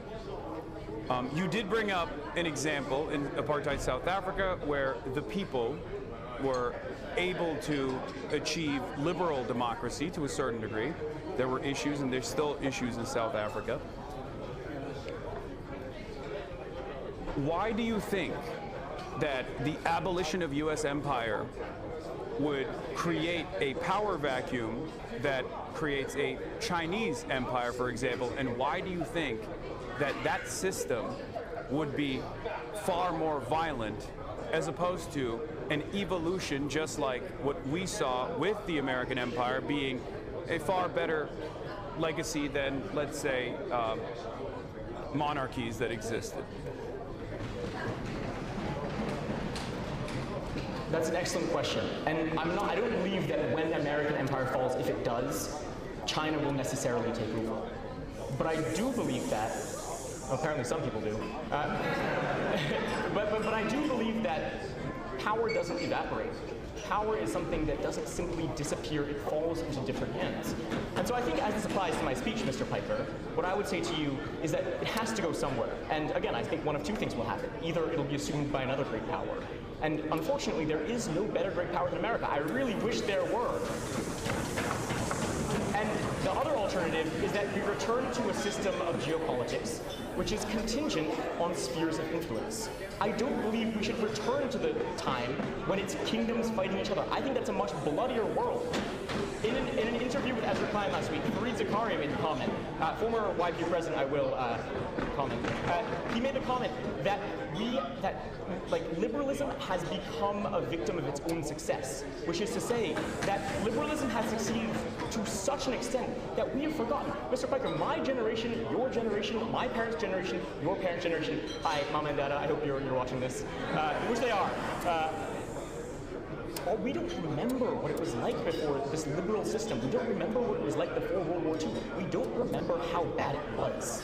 And so while I am right there with you, that America has created such evil through its colonial empire, I also believe that it is far better than anything we've ever had. It's the reason why we have intellectuals like Fukuyama saying it's the end of history.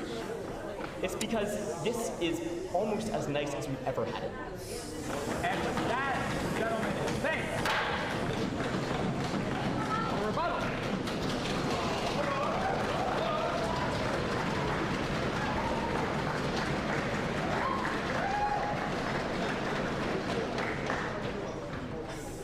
With respect, your division of the violence and imperialist brutality that America has committed and the capitalist international order that we uphold is entirely artificial and farcical. The blood on our hands was spilt in service of the liberalized capitalist international order that you so idolize. Our coups and our imperialist conquests are committed at the behest of the international corporate conglomerates that our governments serve. America is not and has never been the linchpin cinching together the democratic free world. We toppled Allende to install Pinochet in the 70s, provided financial backing to the fascist Argentinian juntas, supplied unconditional support to Yeltsin, chief architect of the modern Russian oligarchy during the Soviet collapse of the 90s, and today we bankroll the genocidal apartheid Israeli regime, playing defense in the UN for the anal gang rape of Palestinian prisoners with rusty metal metal holds. We have set a global historical precedent for draconian drug laws, upending entire economies with gang warfare driven by the American elite's unquenchable twin desires for coke and bloodshed. We have set back progress, combating the climate crisis that threatens the imminent annihilation of life on Earth by funneling untold billions into hydraulic fracking and deforestation of old-growth forests on federal lands. The incineration of the Amazon is in service for our appetite for beef. The Israeli state is a product of Palantir, and we sponsor the dissolution of democracy internationally through armed violent coups. And we sponsor the dissolution of society through the insidious arm of neoliberal austerity exercised in our name through the IMF and World Bank. These problems are not a product of America per se, but they are an inevitable outcropping of our status as the concentrated seat of the powers of capital on the global stage. We are their principal agents and benefactors. Our interests are their interests. This barbarous monstrosity, this regime of terror and destruction and death that we have created must be destroyed, and it must be destroyed now.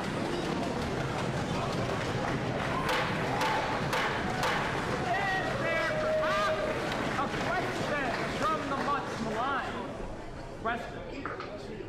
I agree. But I'm wondering if the speaker can tell me where should the power go after? What better way of organizing power? I agree the way that we can actually build a stable system post-American empire. I find the assumption that power must necessarily concentrate in the hands of some other international dominant government to be insane.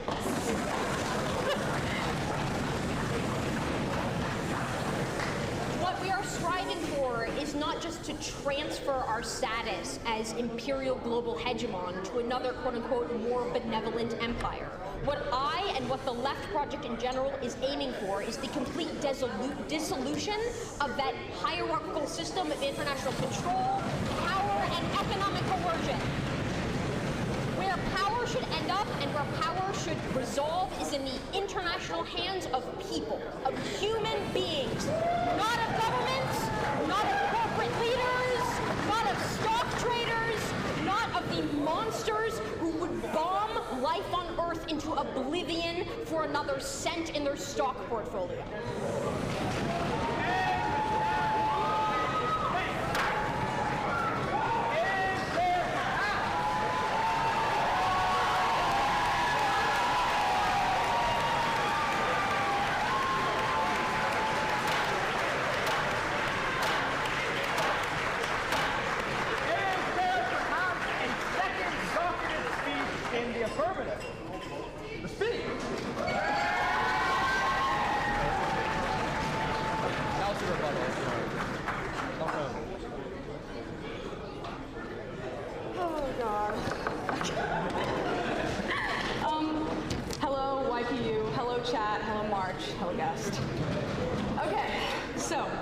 In 1961, Dwight Eisenhower, a Republican president, a five-star general, and supreme commander of the Allied forces in World War II, warned the nation that we must guard against the acquisition of unwarranted influence by the military-industrial complex, okay? He said that it would devour the resources the country needs to survive, and 65 years later, he was totally right. So, America is an empire. We've got 750 to 800 military bases across the globe, the territorial possessions from Puerto Rico to Guam, shout out, the ability to sanction any economy, bomb any country, and topple any government that we choose. The United States just approved a $1 trillion defense budget, and next year's proposal is $1.5 trillion. How are we going to pay for it? By cutting 10% of literally everything else. So, we spend more money on the military than the next 10 countries combined. That's 40% of all the military spending in the entire world. But my argument isn't just about money, it's about morality. Historian Howard Zinn documented how American expansion has always been justified by the same lie that we're spreading freedom and democracy around the world. But from the Philippines to Vietnam to Iraq, the pattern never changes. It's mass violence abroad, decay at home, and ordinary people are set to foot the bill. So, who gains and who pays? This year, Congress added $39 billion in military projects the Pentagon didn't even ask for. Why did they do it? Because of the lobbyists. This is empire. It's a wealth transfer from the working class paychecks to defend military contractor shareholders. So, there are currently 46 active armed conflicts right now, which is the most since World War II, by the way. We've spent $8 trillion on the world on terror, and what do we have to show for it? The world is severely less stable than it ever has been before, and this is the fault of the American empire. So, moving on to who's paying. Let's look at the kid in Mississippi whose school can't afford textbooks while the nearest military base next door gets $500 million in expansion money. The veteran, poisoned by burn pits, denied care while defense contractors produce record-breaking profits. However, and having said that, money isn't the real issue. Even if we taxed the wealthy and funded both empire and society, empire would still be wrong because empire means domination. It means killing people who have done nothing to us, including our fellow U.S. citizens. On to the impacts. From an environmental perspective, the U.S. military is the single largest institutional producer and consumer of fossil fuels on the planet at 270,000 barrels of oil a day. And that's for routine operations during peacetime, not even at wartime. That's more emissions than 140 countries combined. And we, the people, are told to recycle, take shorter showers, buy EVs. The onus is put on the individual to change the world. Meanwhile, a single military refueling tanker burns more fuel in one flight than the average American does in 40 years. We sacrifice, they indulge. So, the military burns oil to protect access to oil, which funds more military spending. It's a self-reinforcing cycle of extraction and violence. Our business models cycle and sustain themselves on death tolls. And from a lives perspective, Brown University's cost of war projected that we tracked a human toll. So the deaths of post-9/11 wars have killed 4.5 million people and displaced 38 million people. And the empire doesn't deliver the stability that it promises. Every intervention creates blowback. We've armed the Mujahideen, we got Al-Qaeda. We toppled Saddam, we got ISIS. We are the ones perpetuating these conflicts because perpetual war is profitable for the elites.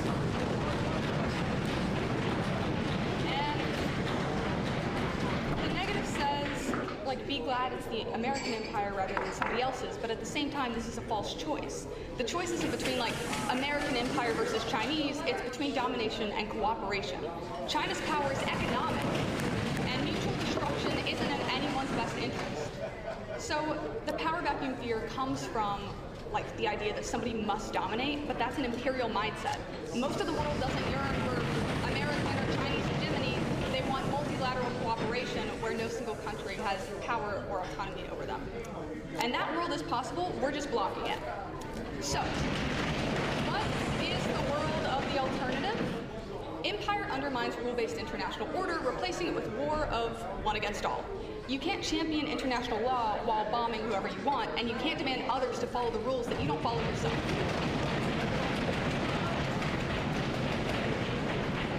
Most of the world already wants multilateral cooperation, we're just undermining it, because we are the ones withdrawing from climate agreements, we're the ones vetoing UN resolutions, we sanction International Criminal Court. Instead, we ought to work towards diplomacy before bombs, strengthen our international institutions, create trade agreements that benefit workers, and use the trillions that we save into investments at home and abroad.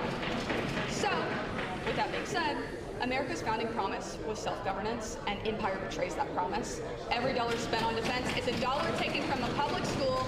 Eisenhower was right. In the empire, fund the future.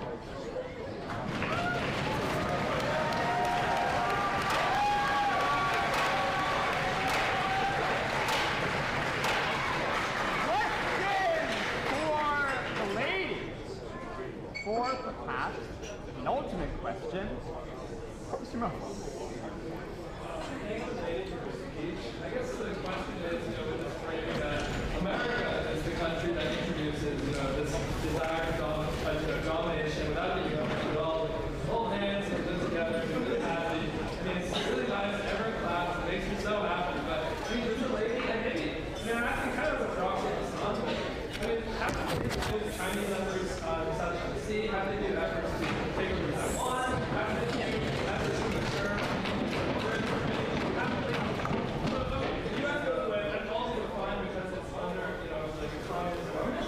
I mean, do we just involve all governments, so we all live together and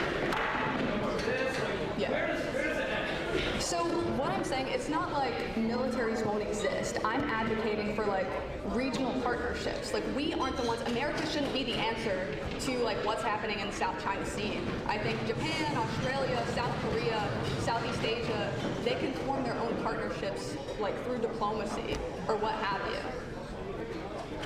Further questions for the lady? Or perhaps final question. I have another question. I only got two debates. So the lady sort of makes the claim that there is an alternative to like domination and cooperation. One of the sort of big issues with sort of international bodies that seems to me is that there is like not sort of cultural cohesion, right? I.e. some things that seem like totally incompatible for us are part of the cultures of other countries. How does she reckon we sort of work through that in this idea of cooperation? Do we sort of ignore the issues on which we have cultural differences, or will we eventually sort of coalesce around one global culture? I don't think it's necessarily advocating for a global culture, like people can have their own cultures, what have you. I think it's just about diplomacy, and what our guest said, like diplomacy, diplomacy, diplomacy, till the last, like that, as far as we can go, rely on that rather than, you know, us unilaterally deciding what the world can and cannot do. And with that, the lady is thanked. Motion!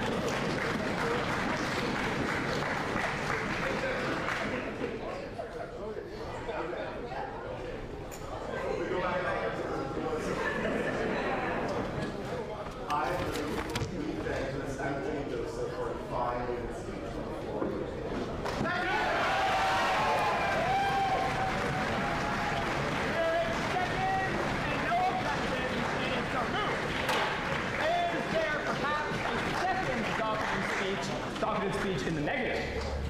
Speak.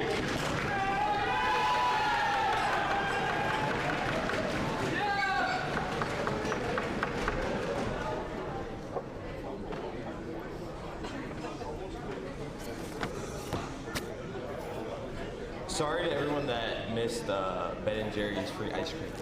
Thank you. I missed it. I'm pretty sad I missed it. We on the left need to say something that too many of us have become afraid to say. America is worth loving. Yes, America has flaws. Serious ones. I'm one of the biggest critics of my country and I will continue to be. We should be honest how we treat the poor, how gun crimes ravage our communities, and the lack of health care. But call out the hypocrisy that exists and the gap between our reality and our ideals, but never forget that we're still better than any of the countries supposedly under our empire, not just the alternatives to our empire. My mom was born and raised in India. She loved learning and reading and writing. She scored the top of her class in school. But when it came time to college, my grandmother thought it would be more fitting for a woman to get married and learn the trades of a wife rather than allow her to pursue her dreams at college. She was married off to my dad, who she did not meet until our wedding day. He happened to be a good man, many others were not so lucky. So what should we say to this? My grandmother was wrong. The culture which taught her this was wrong. The government which did not stop that and even incentivize it was wrong. And this is what so many of us on the left are so afraid to say. We're so obsessed with classifying everything in terms of hegemonic power structures that we fall into the worst form of relativism, one in which we can no longer recognize evil. We think of the world in terms of such a binary. The West are the oppressors and everyone else is the oppressed. But in doing so, we romanticize and fetish the evil of these regimes simply because they are anti-Western. I respect you a lot, man, but Stalin dead has killed 20 million people. Look at Iran. It is not some like innocent, misunderstood regime. It's a regime that killed 30,000 of its citizens just because they protested. It is a regime that has backed terrorists that have intentionally killed thousands of civilians. It's a regime that has allowed women to be stoned for committing adultery. Or look to Venezuela and Cuba. They're so corrupted by cartels that they're basically narco states. They deny their citizens basic necessities. They jail and kill dissidents and only look out for those in power. You may oppose intervention for practical reasons, fine. People can disagree about what can be done and what costs are bearable. But do not delude yourselves into thinking that these people are free or that they are living great lives. Do not tell yourselves women beaten into silence or dissidents being thrown into prison just need more time to work things out on their own. The least we owe them is honesty. There is no hope for these people outside of America. Their regimes will continue to repress them while enriching their leaders. The lady before me asked for regional partnerships. A regional partnership with Iran and Lebanon going to free like the Iranians? And the rest of the international community will continue to turn a blind eye, whether in Israel or Palestine or in Armenia and Azerbaijan. The only solution is an American one. I agree with the lady before me that the American imperial project is inherently corporatist, but how do we solve that? Like I think Mr. Piker has said before, elect someone other than J.D. Vance or Gavin Newsom. That's the solution. Not to get rid of American power wholly, but to make ourselves better. So criticize America all you want, I will too. But do not insult the people who flee these places by pretending their chains are beautiful. There's a reason my parents came to America. They were offered a promise, and though this promise is far from fulfilled, at least we're trying. My mom got her community college degree here in 2012, and she hopes that I will have a daughter one day to realize her dreams. To know the difference between a country that fails its ideals and regimes that do not even have those ideals. The left has room for patriotism. So while I have a little bit of time left, and it's my last speech at the Union, I just want to say a few words about Rick Scott, who proves again that conservatives don't believe in free speech, or just conservatives. I condemn Mr. Piker's statements on political violence, just as I condemn Mr. Scott's colleague from Georgia who said that Obama should be hanged or that Pelosi should be shot.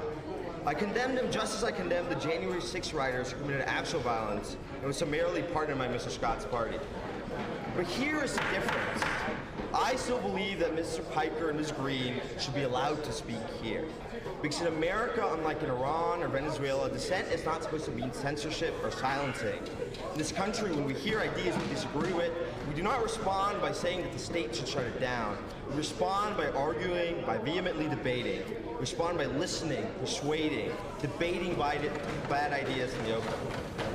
This is the fundamental ethos of the First Amendment and part of what makes this country extraordinary.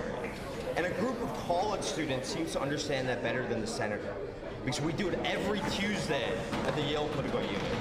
So Senator Scott, you're free to rage about college students on Twitter and threaten our funding, but never again pretend to be a champion of free speech. Thank you. Question for Jen. We got it. Oh, I get special privileges? Yeah, bro. Okay. Great speech. You brought up that Venezuela and Cuba were narco states. Not exactly sure where you got that information from. I think it was Donald Trump who said Venezuela was a narco state, and then he dropped it. At least the Southern District of New York dropped it. The FBI did, because there wasn't enough evidence for it. But beyond that, you talked about free speech at the end of your speech. It's a value that I also believe in, and maybe even sometimes exhaust. But I also believe that free speech has been taken away from Americans time and time again, especially throughout times of war. Eugene Debs famously was jailed for being a conscientious objector. We've interned Japanese people living on U.S. soil during World War II. We've assassinated leaders of the Black Panther Party, of the Black Panther movement. These are all direct violations of free speech, both for domestic concerns and at times when America's power around the globe is felt threatened. Now, do you feel like free speech is inherent to American liberal democracy, number one? Do you feel like social liberalism is only compatible with American imperial hegemony, and if so, why? And last but not least, what do you say to the argument that we are losing what remains of our free speech right now directly as a consequence of America's power waning on the global stage, because empire does feel threatened. So I think your first question was like free speech and relation to liberal democracy. So I agree. I think like I'm one of the big ones that like condemns like the Americans who like jailed in the Red Scare and all those things. I actually think that like we're actually pretty good at like protecting actual free speech right now. I don't think people are actually like jailed or anything.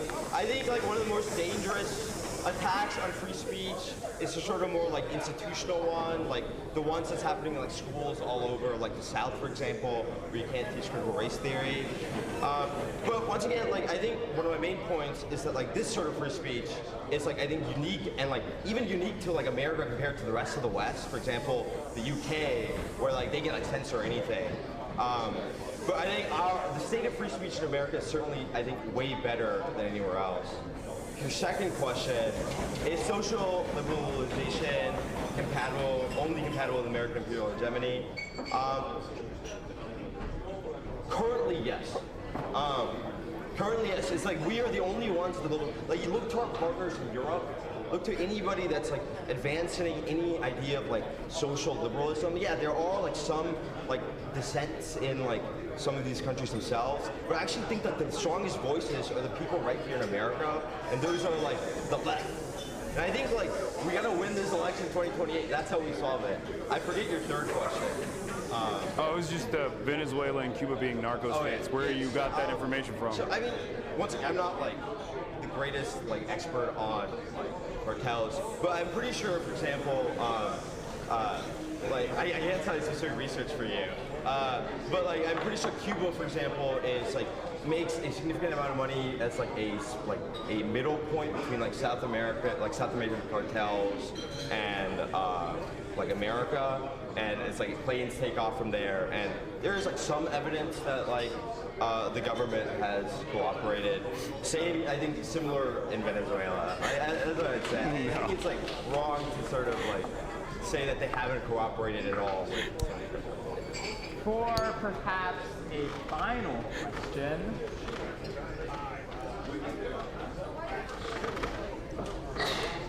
Mr. Fitzpatrick. Oh, thank you.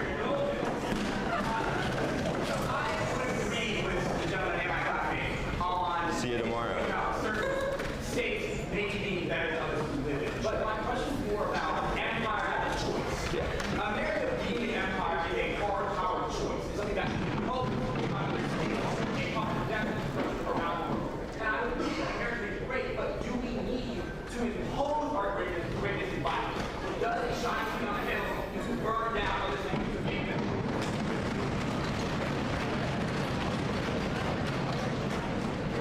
So on violence, I think one of the like tough parts of me giving a speech is that like I'm like a struggling pacifist, but then I also have like trouble like largely like thinking about history of World War II.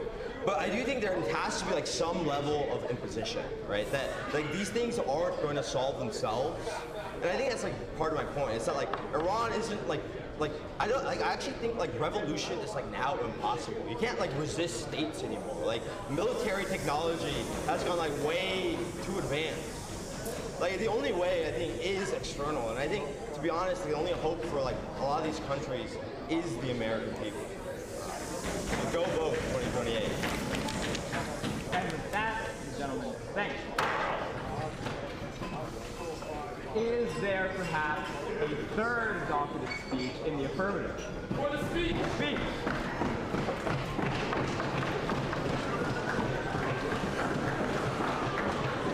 There's one more.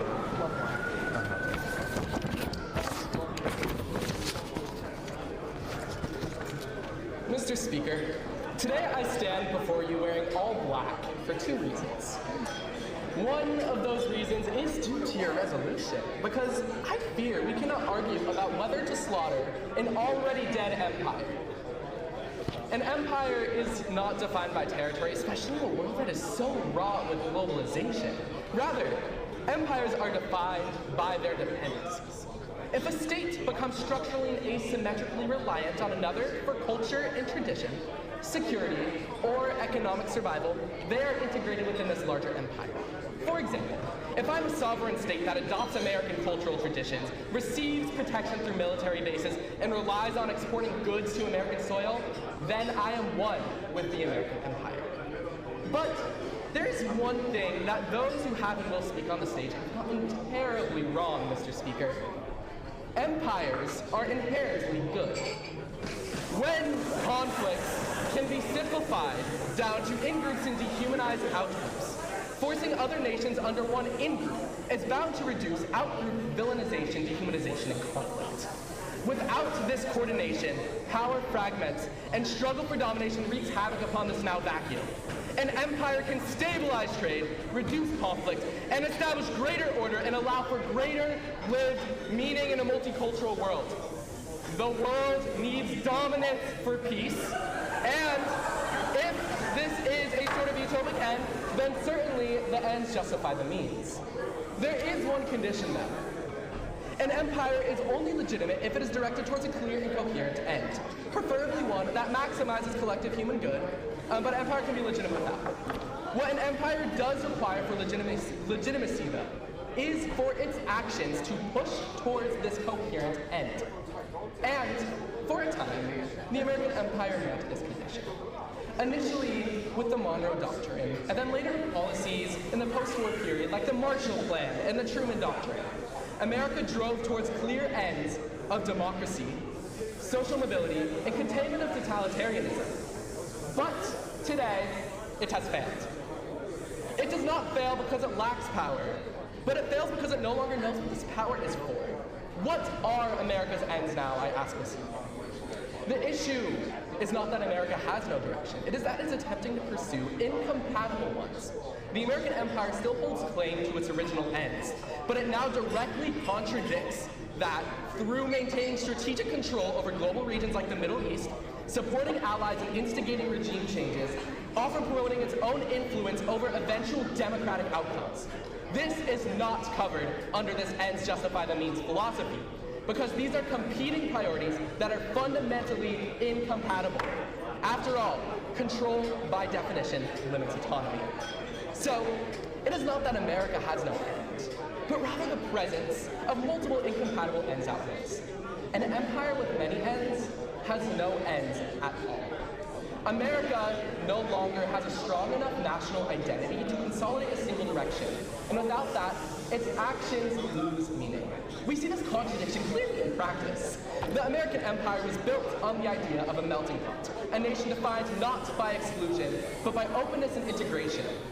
But today, Mr. Speaker, even within its own borders, that identity is contested. Immigration is no longer a shared ideal, but a point of polarization within our political climate. And when there is that level of internal conflict, this empire cannot export an end that it no longer believes in itself. And on a global scale, this lack of coherence breaks down the very system empire is supposed to create. Where a strong empire organizes its subject states, an illegitimate one doesn't halt the in-group out-group conflict, and instead serves as just another force in the mix that can be seen with Middle Eastern conflicts today. And when an empire loses its coherent end, its means no longer serve a purpose beyond themselves. What was once a path towards stability becomes a system of permanent control and just a lifeline for the Americas to stay kicking. The ends once justified the means, but now there are no ends left to justify them. So why not reform? Why not just realign the system? Because the American empire cannot regain a coherent end without abandoning the very structure that makes it an empire. If America chooses democracy as its end, it must obtain control over allies and regions, which dissolves dependency and the empire ends. But if it chooses control as its end, it must abandon democratic legitimacy, which destroys credibility entirely. In either case, the current system cannot survive. Ending the American empire does not mean chaos. All it means is abandoning a system of domination that no longer has direction, and letting American cultural, political, and economic presence fade. It means recognizing that power must be tied to a coherent, intelligible end if it's to remain legitimate. And thus, the danger is not that American empire ends.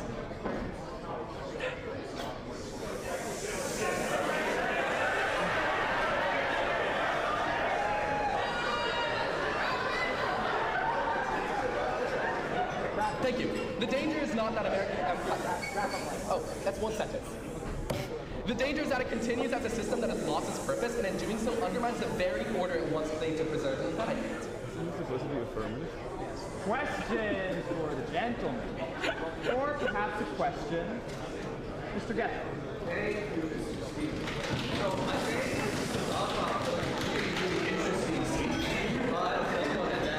I'm interested in like the sustainability of the system now. He says like an empire concept on one hand, but it seems like to me that an empire naturally wants to dominate more, wants to take, wants to have multiple hands. And it kind of like pushes into having multiple hands and then becomes unsustainable. It seems like to me this is a process of empire. Like how does the man, like the gentleman reconcile that? Is it like possible to have like a sustainable long-term empire with just one hand? I think that's actually a really good question because it can be shown with a lot of empires in the past that they start off with this clear goal, they dominate for it, but then eventually over time they start splitting, they start gaining competing factions, and then eventually they fall. So, I mean, I think America is already in this downward spiral, but I would like to hope that in an ideal empire, that there is one that is able to stick with their ends with either a strong enough constitution or leadership that keeps the same ideals through generations, which I know is very highly unlikely, but at least that is what the ideal empire would be like. Or perhaps a penultimate question, Mr. Morris. Presents this idea that empires, in order to have meaning, have to have one particular goal on it, and he describes which goals are good. But have any empires throughout history actually had one particular goal? They seem to be motivated by variety. And fighting communism and other geopolitical ends. Can we actually attain the standard that the gentleman describes? So by one coherent end, I don't mean we're picking between democracy and the containment of totalitarianism. I mean like one set framework. But I do understand where the gentleman's coming from, and I honestly don't think any empire has really reached this at this point, because what other empires besides the American Empire, and perhaps the Chinese Empire, do we have really existing today? And for perhaps a final question, senior sometime speaker at Yale. So, empires opt to employ ends to certain, or means to certain ends. So I'm curious what, kinds of means are justifiable. For example, if an empire deems a certain group subversive to its own ends, a group that makes up a sizable portion of its population, would something like a mass extinction or a mass termination or like a mass disenfranchisement of this group ever be justified? Because of the way the gentleman posits his view of empire, it seems like this is a reasonable. So we're about to unveil liberal Hitler. Absolutely. So I did have one line that was basically clear, coherent, and preferred, one that maximizes collective human good. So, I mean, the empire, if it does those actions that the gentleman is saying, then then it could be a legitimate empire, but it's certainly not a good empire. And with that, the gentleman is thanked. Is there perhaps a final docketed speech in the negative? Speak. So we'll have this, and then also the closing remarks. You don't have to say for the speech, just go up there. Just, oh, no questions on him? Yeah, for him? Yeah. No, it's on. But yeah, nope. Oh, okay. One day, the young people of today will inherit America. We grew up hearing that our country was strong and special. We heard stories of our founders that taught us that this country meant something, that it was more than just land, more than just an economy. We were supposed to be the nation of liberty, of builders, a nation of industry where those who worked hard succeeded. But we now stand to inherit an America that is not that. Our political machine has given us back-to-back senile presidents Our president desecrates Easter on Easter. We still don't know what's going on with Epstein, but it isn't good, and it involves a lot of people. We have a Congress that's bought out that 80% of Americans disapprove of. That's our leadership. And what fruits has it borne? The economy has been rigged. We believed in hard work, now we gamble on sports and cryptocurrency. We're short 27 million affordable homes. We have no bullet trains. China has 30,000 miles of them. And our cities cede their public spaces to people zombified by fentanyl. Our house is not in order. And what about internationally? That's the subject of this debate. We have to watch on that runway in Afghanistan while our allies chase a C-17 down the runway. We watch them cling to the side while it takes off. Those people believed in our values, and look what happened to them. And now we have this entanglement in Iran. We've done a surprise attack like cowards. We never used to do those as a matter of principle. We've accomplished none of our goals 6 weeks in, and now we are considering their 10-point plan.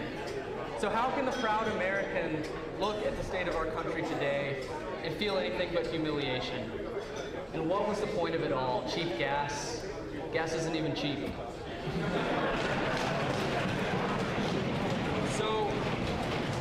So I agree that we've got problems, but now we have this idea that's coming from Mr. Piker and other people on the left that we just need to maim America.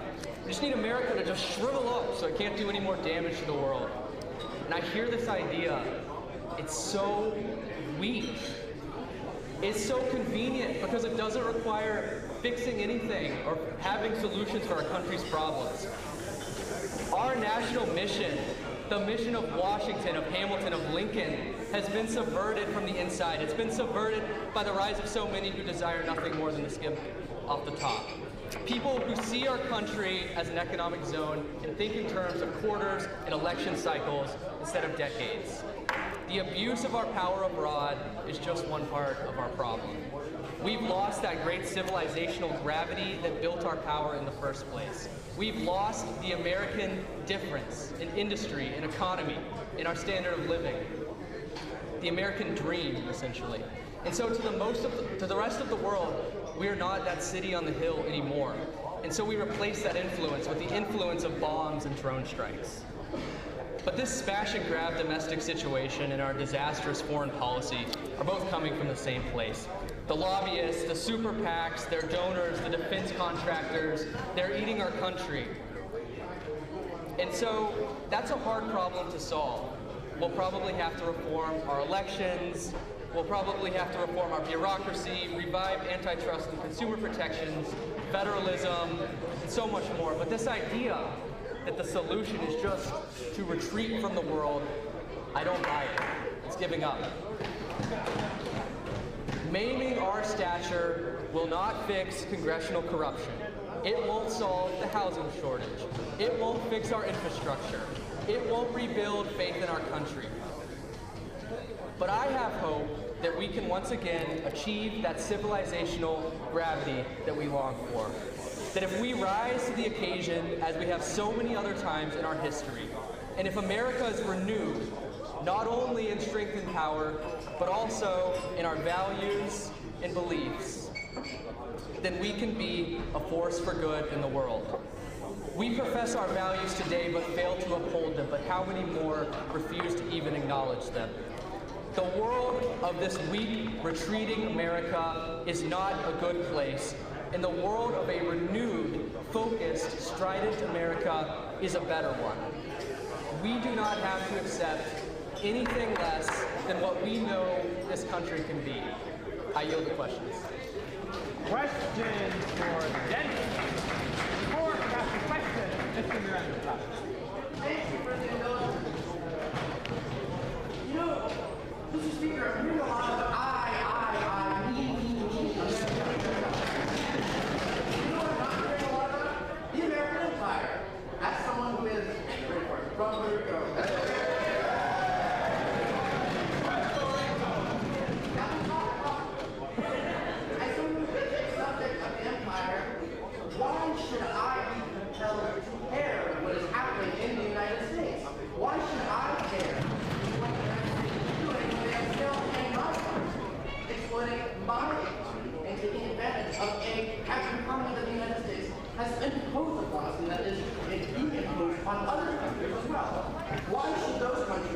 be okay with discontinuing foreign policy?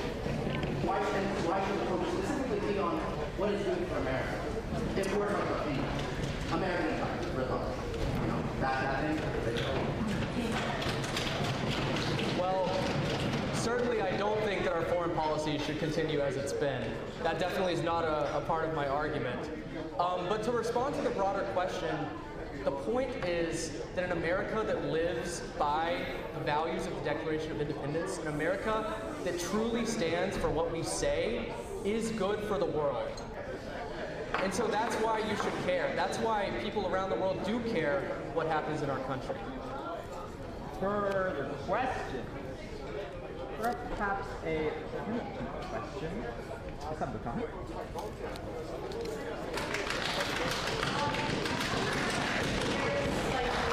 a tension between maintaining your presence in the world and fixing all the internal things that the gentleman mentioned, housing, the fact that the budget is a thing, can you continue spending as much money sending moms abroad and maintaining this empire abroad when you have such a plethora of issues that the gentleman listed out? Is it not more morally consistent to retreat and to handle all the issues that is so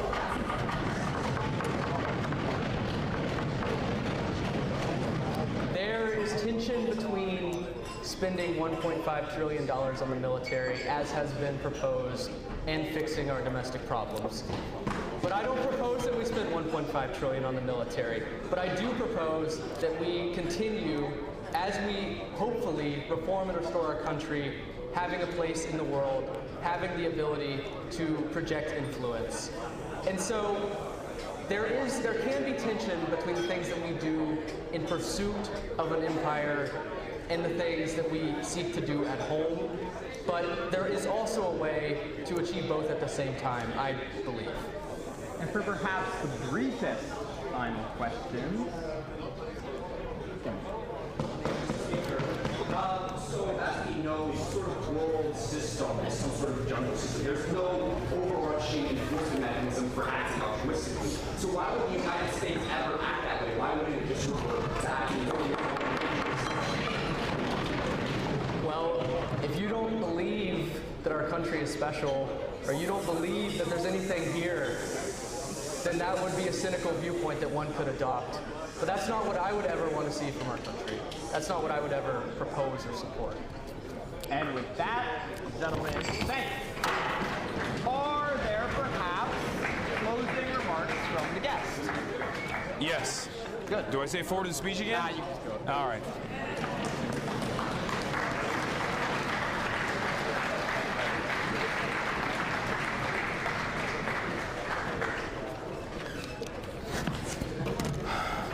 Wow.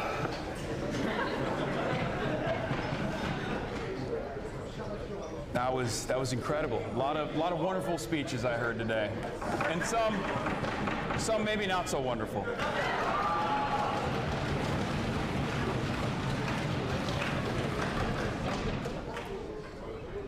I did, however, hear a lot of American exceptionalism. I heard a lot of liberal chauvinism and an overall fear of the unknown, a fear of the enemy that we've designed in our minds. That is what justifies Western imperialism in the minds of many, so it's expected. But I just wanted to say thank you for all your wonderful and thoughtful contributions today.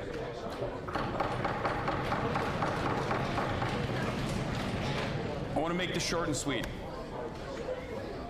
100 years ago, liberalism was failing. There was tremendous conflict on the European continent. 100 years later, with the exception of Russia's invasion of Ukraine, let's be real, it would be unthinkable to assume that Germany would fight against France, or that France would fight against England. Why? Because there's collaboration.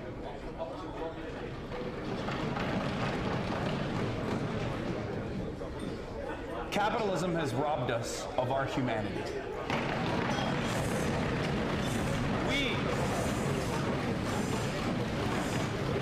assume endless greed is the nature of man.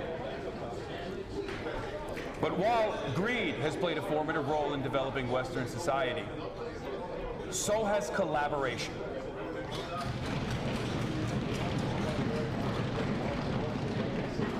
We look to these institutions that we've built. We look to skyscrapers, the invention of the internet. Maybe that was not so good. Although it did give me a job, so I have to be grateful.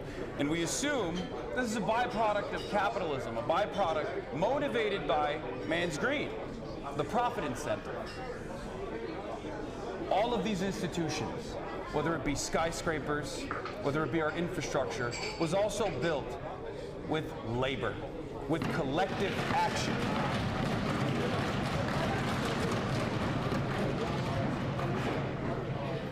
It is our choice at the end of the day to focus on one over the other. We can make that choice to no longer be greedy. We can make that choice to no longer exercise that selfishness.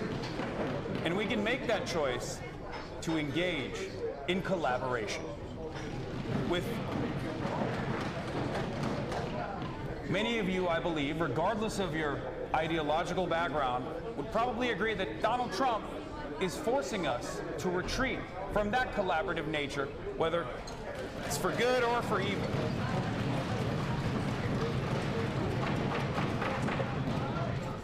But ultimately, it is that wanting that each and every one of you has to collaborate with others that I believe that we can, no matter what happens next, find a much more just and equitable future. And the only way we can do that is through organizing.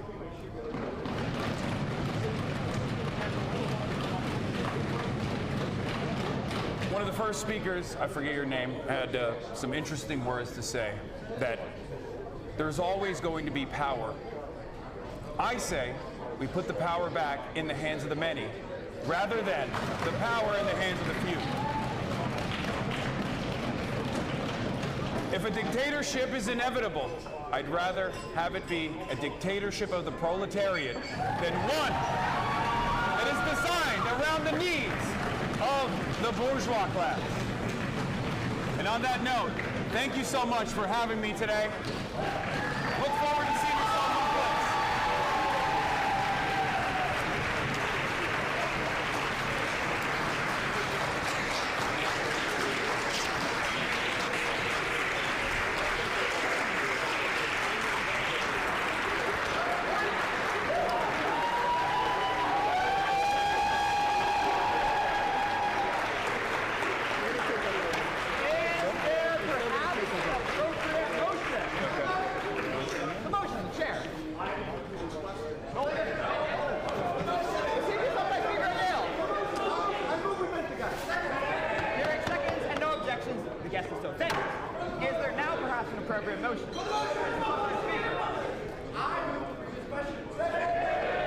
Hearing seconds and no objections, we will now come to a vote. Floor leaders, please come to the front.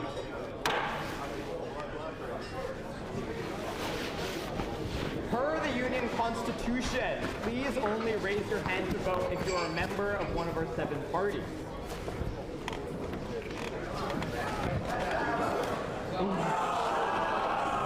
All those members of the Union in the affirmative of the resolution, please raise your hand. Members of the Union.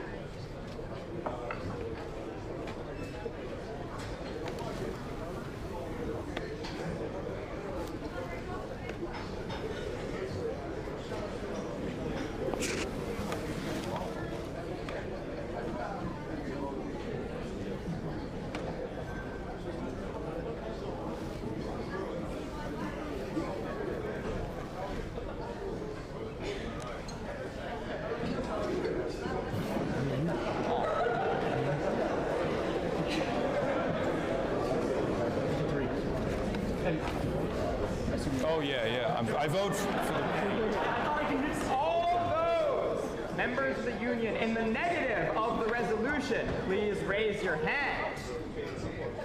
Ooh.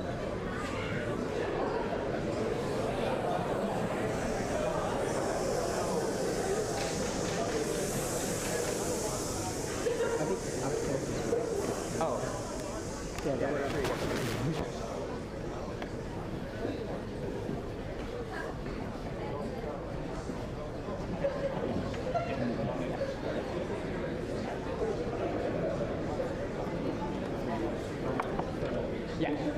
All those abstaining.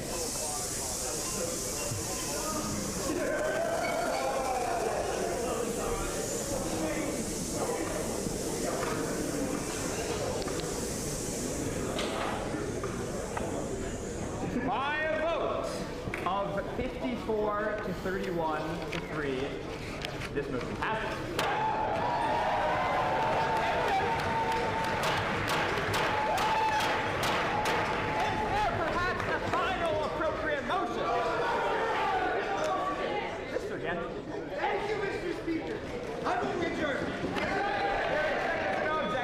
So move. Thank you. Thank you. I really enjoyed it. Pleasure to meet you as well. Nice to meet you. Matt McGrath is trying to get us to adjourn.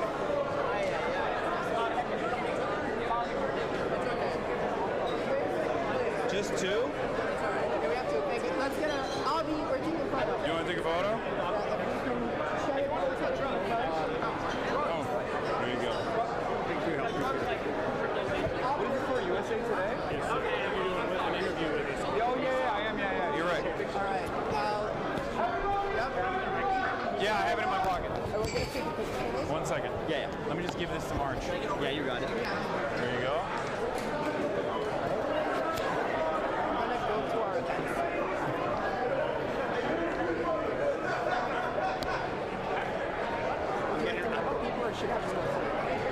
Yeah, no, I'll meet the people. I mean, it's going to be crazy, but... I'm looking at it framed off by you and that picture. Yeah. Oh, sorry. Nice chill. Nice to meet you. Yeah, we'll talk at the event. Okay. All right. More, when do we need to come to the event? As soon as the supply goes. Okay. Just let me know. I'm going to... Okay. The event is dinner, right, or something? We do have a short. Okay. Cool. What's up? Nice to meet you. You guys were incredible. Yeah. Incredible. Thank you so much. Brilliant, both of you. Can we get a picture? Yeah, of course. Thank you. Okay, great. Come on. What's going on? Nice to meet you. Nice to meet you too. Oh, yeah. Do you want me to stand like in between everybody? How do we want to do it? Yeah. It's going to be tough. Okay. First, let's do just us three. Is that what you want to do? Wait, first I'm going to do just with them two, and then it with everybody, okay?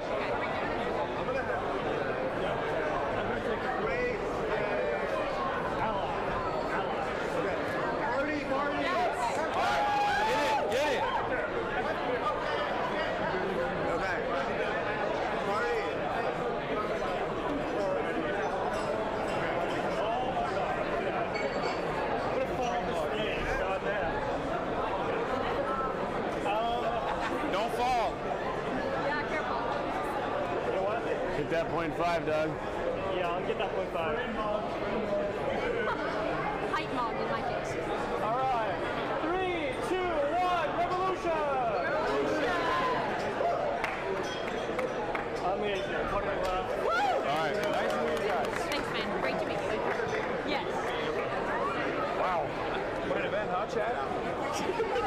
You guys enjoy it? They had fun. It was good? They had fun? I couldn't check. Yeah, of course. Let's do it. What's up? Amazing. Nice to hear it. Thank you. Also, yeah, thanks for coming. Usually we get like a bunch of like... It's been all right-wing guests this semester, so... I bet you none of them... Like, I don't know, I bet you that didn't cause... Oh, hell yeah. I bet you that didn't cause half the controversy of me coming, right? Rick Scott came too, and no one... I know. No one cares about Rick Scott. No, that's true. Yeah. He came when I was speaking. So. We also had the Heritage Foundation. Yeah, well, that was early this semester. So. All right, let's do it. Whoever, quick. Oh, yeah. Because I gotta go. Yeah. All right.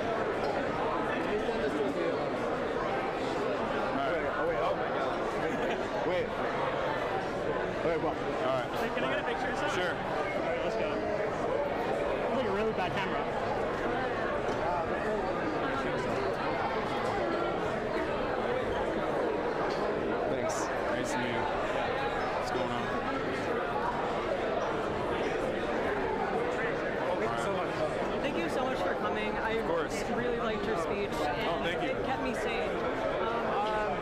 A lot of liberals on this campus, I see. Which expected.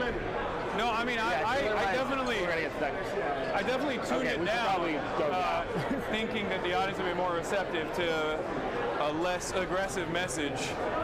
But I think it was needed. We gotta go to the green room. oh, we gotta go. Okay, all right, last one. Actually, you have And so is DSA. Yeah. Come on now. There you go. All right. Oh, c'est la merhaba. All right, I gotta go, guys. Thank you. All right, thanks for coming.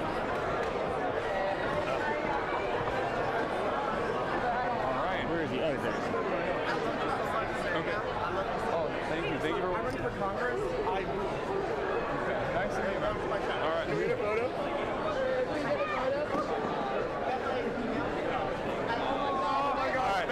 Nice to meet you guys. What's going on? Nice to meet you. Nice to meet you guys. Hi. Hi. Nice to meet you. Nice to meet you. Nice to meet you. Nice to meet you. All right, we're going upstairs. Oh yeah, you put içkiyoruz. Sorry. Thank you.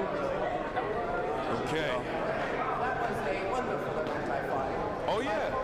The biggest crowd that I have seen at any YALE event. Oh wow. And incredible excitement. This debate, and I thought that the student speakers were also. Yeah, no, they were great.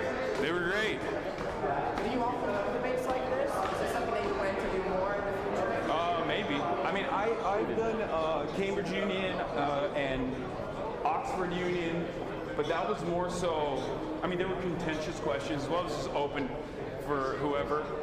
I know that there's like different formats. I've never done this one before. I've never. Quite a unique format. Yeah, I like it. It's like. This is the largest debate society in America. So. Yeah. There are some that are up and coming and are actually asking for our support and help, and so we're doing that. And so hopefully you get invited by some others as well soon. Yeah. No, I mean, there's definitely. College campuses invite me to do stuff all the time, but it's rarely ever, you know, this format. Yeah. And then as soon as you are ready, we're just going to propose you to a private event that is a few blocks away. Okay. All right. Yeah. Let's just end it here then. Yeah, I mean, that's when we had it scheduled. Yeah, yeah. All right. Everybody, thank you so much for watching. That was a wonderful experience, very fun. I hope you guys also enjoyed it. I'll be live tomorrow from New York once again. I might have some guests on the show. Maybe, maybe not. I don't know. We'll get back to situation monitoring as always. Yeah, I think as far as problematic clips goes from this event, it wasn't too bad. I didn't say anything too radical, I don't think. So I think